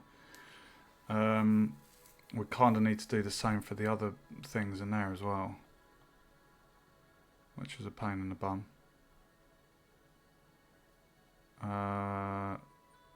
So I could quickly do that. Needs to be done. Right, total clicks. We don't want that being all the way up there. Probably have it about there. And we need to have the auto size in there. So we need to have 15 as the max, 0 as the minimum. Sorry, hold on, what have I just done? So 15, it was 15 font size, so 0 and 15. That's for the total clicks, and then for the clicks per second. clicks per second is 15, so auto size, so 15 on there, and then the time spent, that's 15, so auto size 0 and 15. And then if we go on to the total XP gained, we're just going to bring that back to there, and auto size, so it needs to be 15, and then go on to the XP clicks, bring that back, auto size, so it needs to be 15, and then the XP from the automatons, bring that back to there, auto size 0 and 15, and then go on here, XP spent, get the text spent, and so this needs to be auto size 0 and 15, and then upgrades purchased, we need to just bring that back to about there, auto size 0, 15, and then the fish caught, bring that back to about there, auto size 0, 15. Perfect. That's a nice little fix I've just done there, guys. Okay, so what I now need to do, now that I've got everything, making sure it stays scaled and fits to the box nicely, what I need to do is, what do I need to do? Oh, I needed to query about the decimal points.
Ah. Okay. Interesting. So there's a function called mathFloor or mathSeal, and what they do is they round down to the nearest integer or rounds up to the nearest integer. So, okay. So we don't want to actually change the decimal point. We don't want to remove that altogether. We want that to stay under the scenes. But for the display purposes, we want to display it as a whole number. So, what is this for? That's the time. Let's go back up. Right, so we're going to need to go into here then.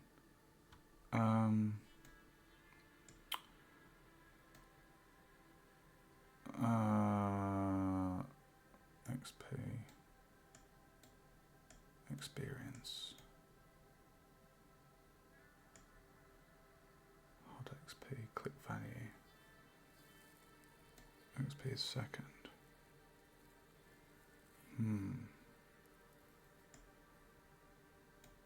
Okay. So this click value is going to need to have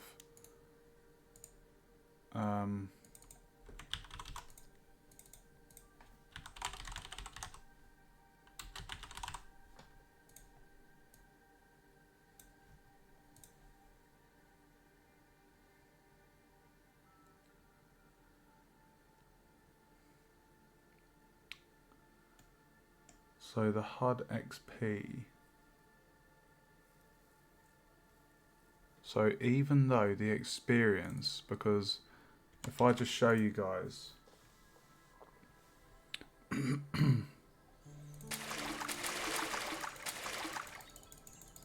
as we're playing, right, we get to that, we upgrade, it's now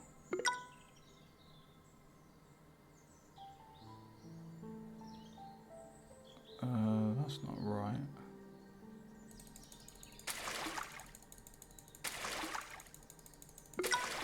Level 2.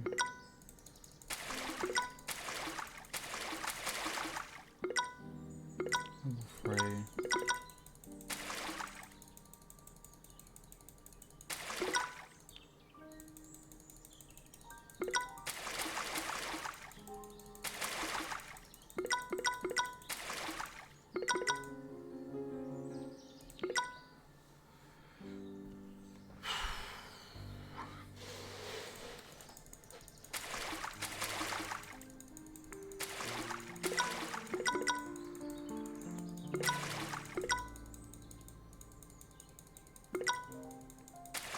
Yeah, do you see what I mean? I don't want these decimal points being displayed like it's ugly. So I can, it's only 3 things. It's here, here, and up there. So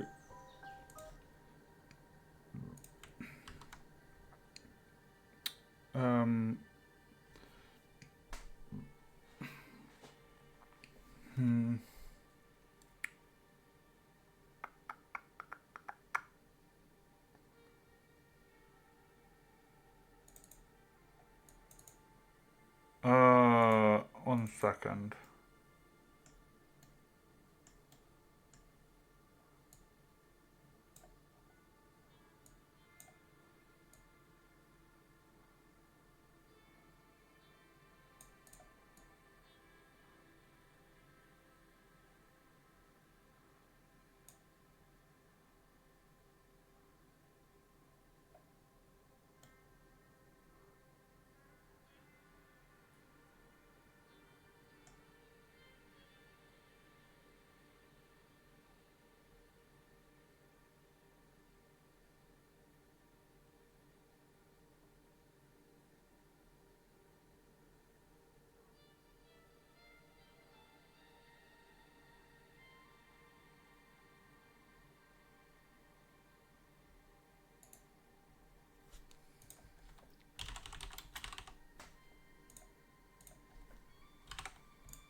Oh my god.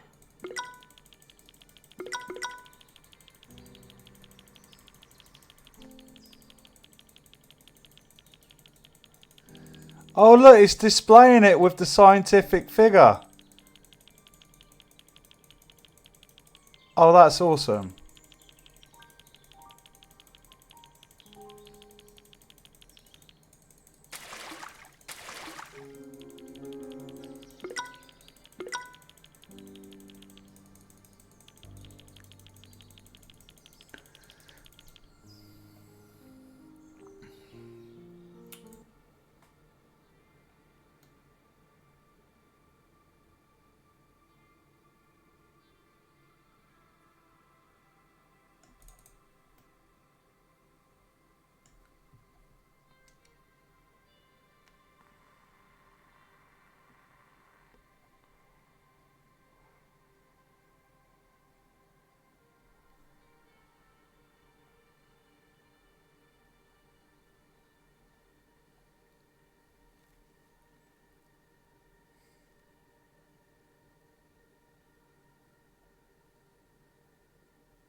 Christ, what am I doing?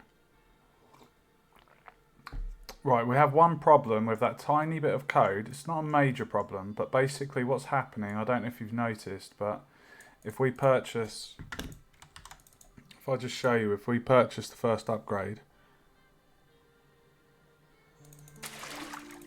right, the value at the moment is 0, and then when we buy the upgrade it sets to 1. Right, we purchase, the value stays the same. Then it's only after we go from above 1 we then get the cost increase.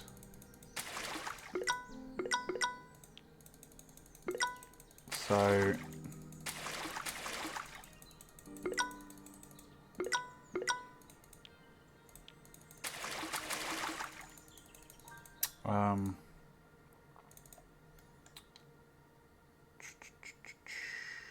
times that. I guess you could then maybe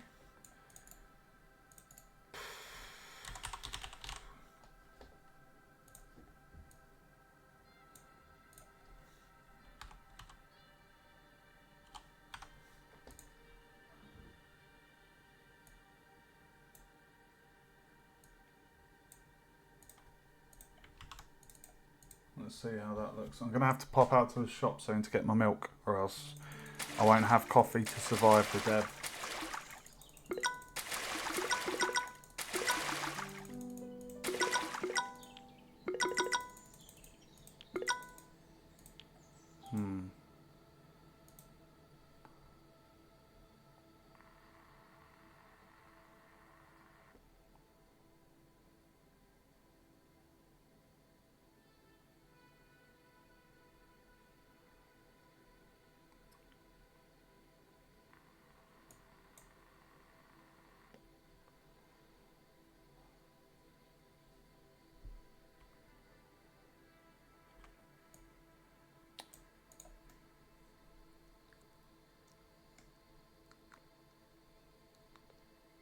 It's because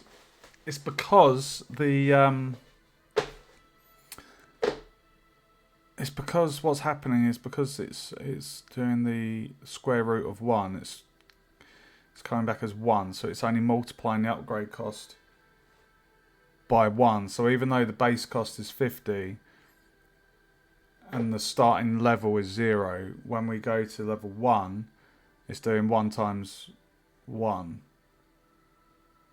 I think, which is why it's coming back as 1, so the cost remains the same. So it's almost like for the first level, we're going to increase the cost. I think that's kind of what we need to do, maybe.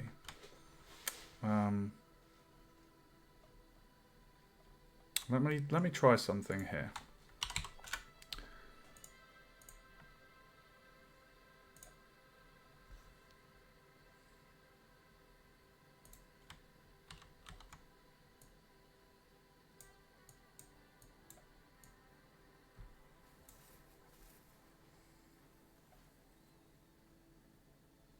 Because this is what handles the upgrade cost. So we're going to say if upgrade level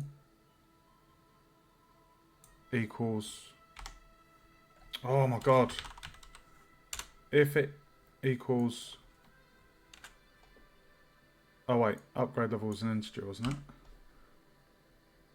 Upgrade 1 level is an integer. So if we do integer literal, so we're going to say if the value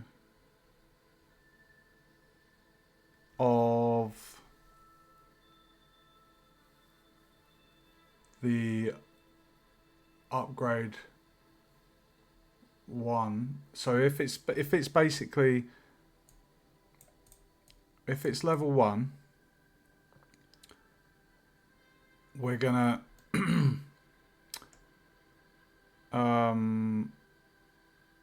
we're going to Uh, we're basically gonna increase the cost by like, I don't know, 1.5 maybe.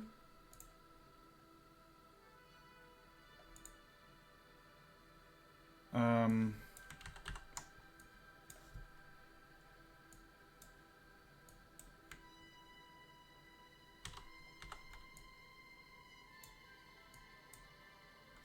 Upgrade 1 cost is a float. Yes, it is. Right, times multiply by scalar, and we're going to times that by. If we times it by 2, it'll go up to 100. Would that be a fair value? So the first cost is 50. Yeah, because then it's. No, I think it should be.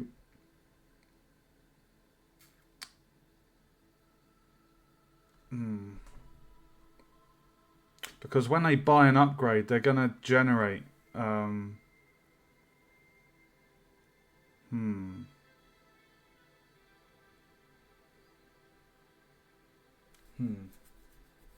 when they start clicking, they generate 1 XP per click. When they buy the first upgrade, they then generate double the amount.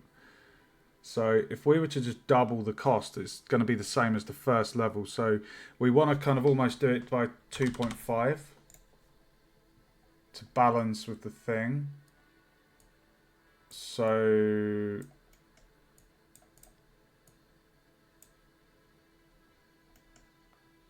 let's see if this works.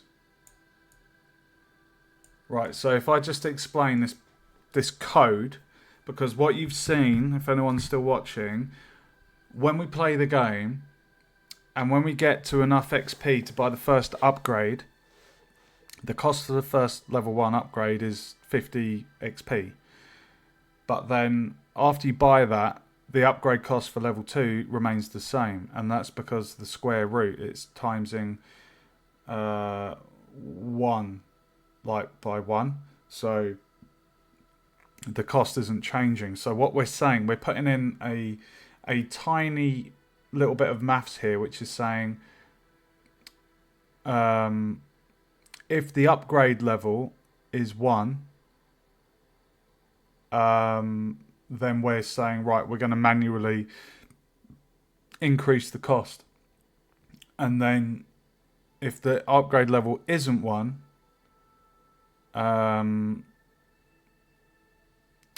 we're going to, hold on, add 1, upgrade level, increase upgrade level. Yeah, so basically we're saying this is only for the first instance here. We're saying if the item upgrade level is 1, we're going to increase the cost by 2.5, and then every point afterwards it's just going to do the normal thing. So let's test this.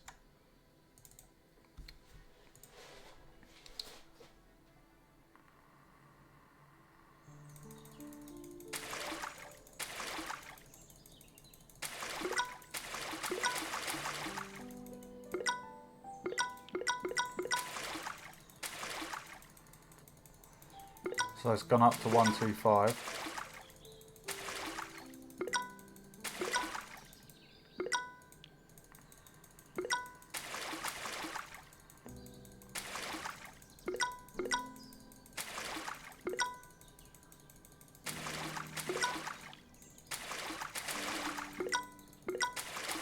There we go, I'm happy with that. That's fixed the issue. Definitely more clicks between levels. I'm very happy with that, so I'm just going to test that again.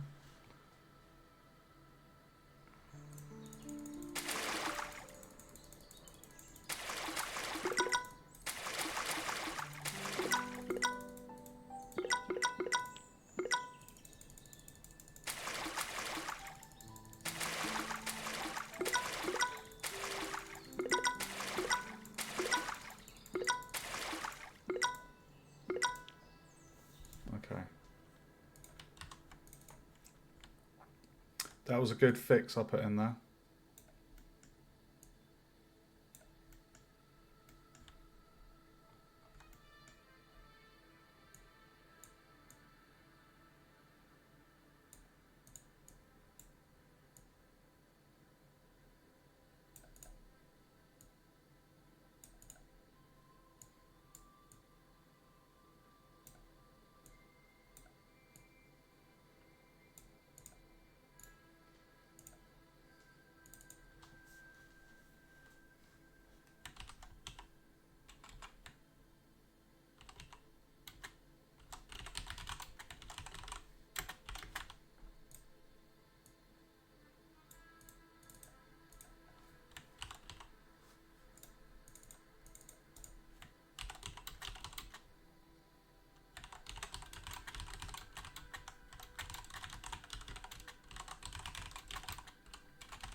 Perfect.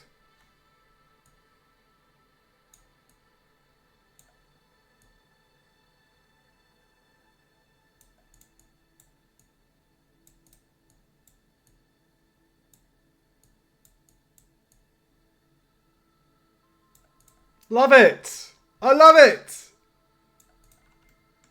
Excellent.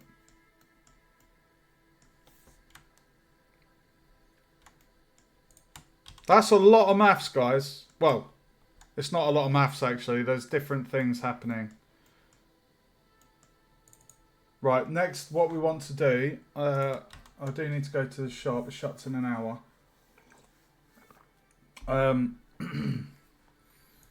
What I want to do is... Oh, hold on. Right, let me make a note of the things that are being shown on screen as a decimal point. So...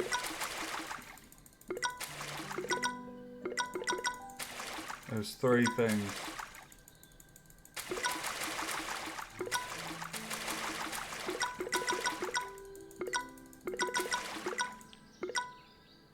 Right, so it's the upgrade level cost.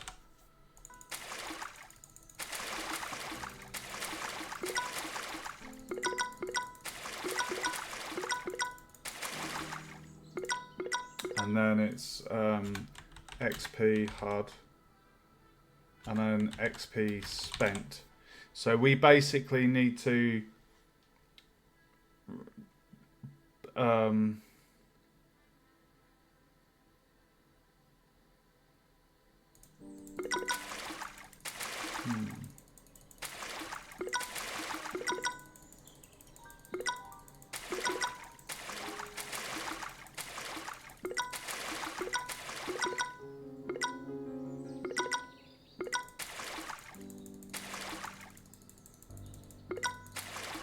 yeah, I basically... No, it kind of needs to have that, though.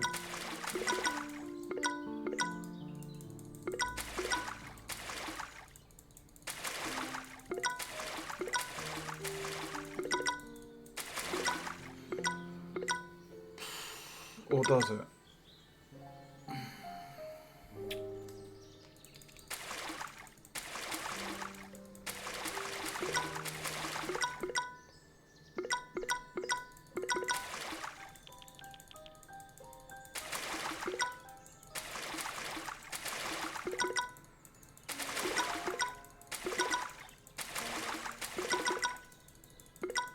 I could leave the decimal points in there, but I think it looks ugly.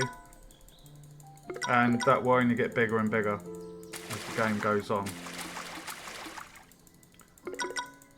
So,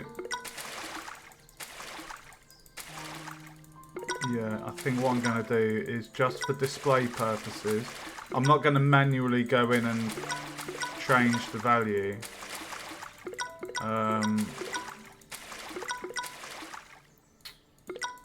But what I'm going to do is just the display, I'm going to there's a thingy right, so if we do the XP,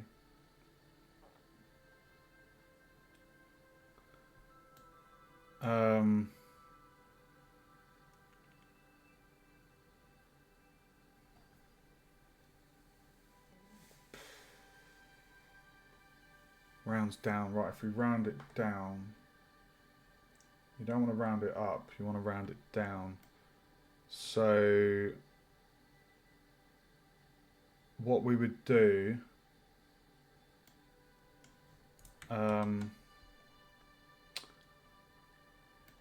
let's give this a test. Sorry, I just need to test this one more time. Let's just... What?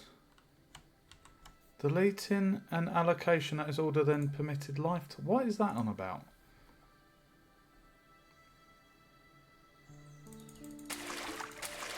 We want to know, we just Right, we need to level up and check at what point we start to see the decimal points. And then we know that what I'm about to do is working. So I'm pretty sure it's after this next level. Okay, so at level 2 upgrade, we see decimal on upgrade. And then I think at level 3, we will see it on the stats and the bottom left. Yep.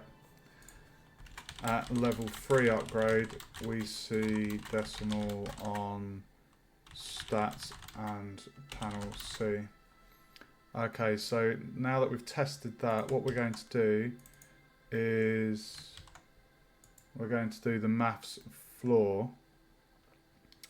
So I'm going to do math floor returns the largest integer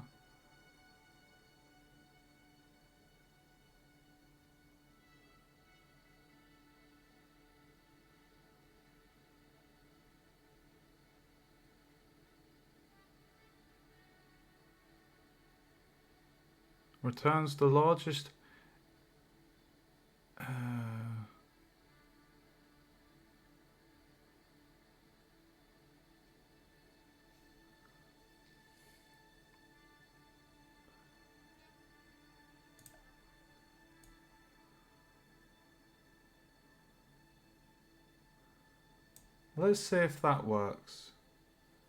So if I plug,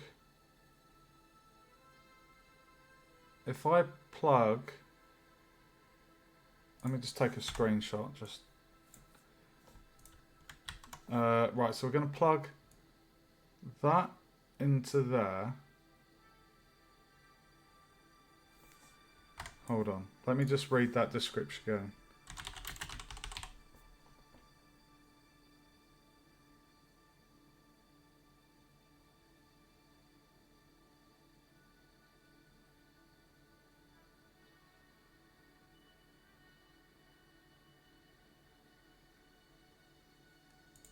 Yeah, it was that one. Okay, so we're going to plug that into there.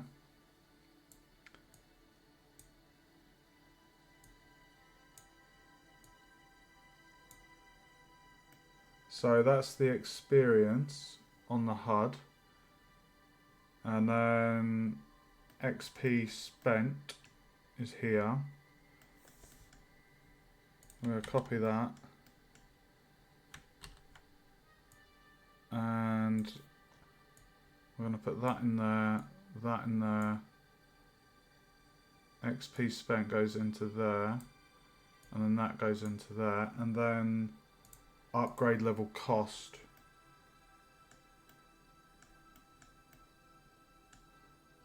Upgrade 1 cost.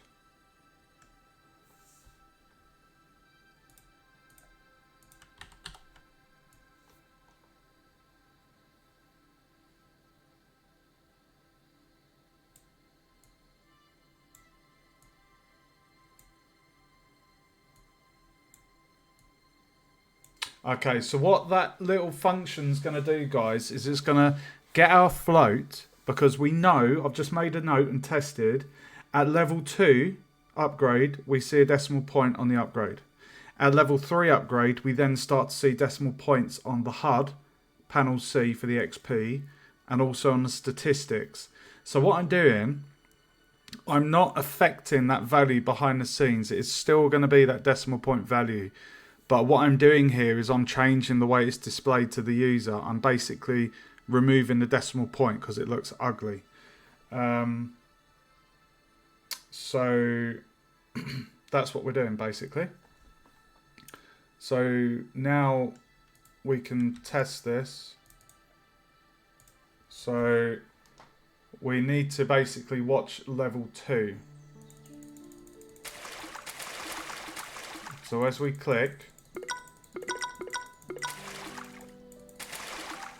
we upgrade. Right now, if we buy the next level upgrade, we're expecting to not see a decimal point.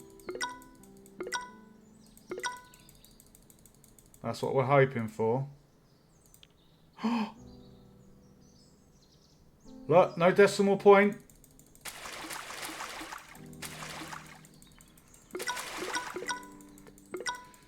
Right, at level 3, we are expecting the XP here, and on the XP spent, we're expecting those to not be decimal points. Perfect.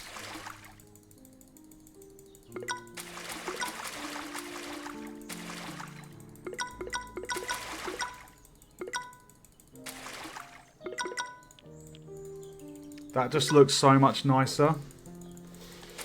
The decimal points just get so ugly. Really, really ugly. So just rounding it down, it just makes it look so much nicer for the user. I just, they got to points where sometimes we'd have like five figures after the decimal point. So I'm really happy that's resolved that problem. I'm going to leave that there. I don't mind that being wedged in there. So that's fixed. Upgrade level cost, done that. Right, guys, we've got our first power up working. Like, that is fully functional, the first power up. I'm so happy with that. It's really nice and tidy. And what is going on there? Why is that so close? Sorry, I spoke too soon, didn't I? So that handles like the upgrades and stuff. And basically we can recycle this cost. So I can determine what values I want the other upgrades to be.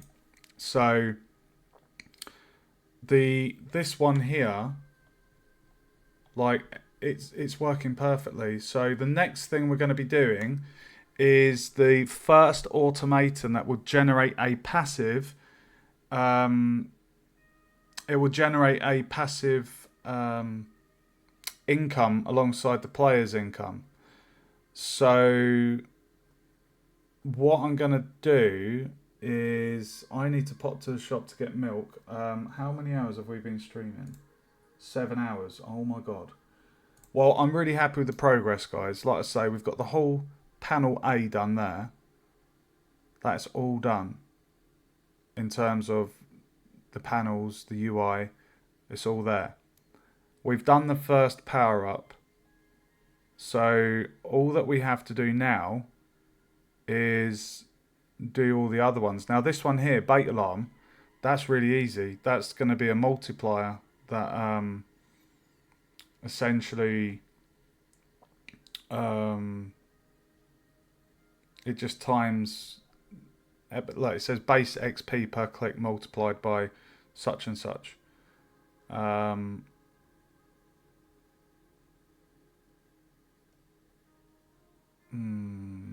2. Yeah, so like we could have that as a super expensive one because that's going to be quite a big one.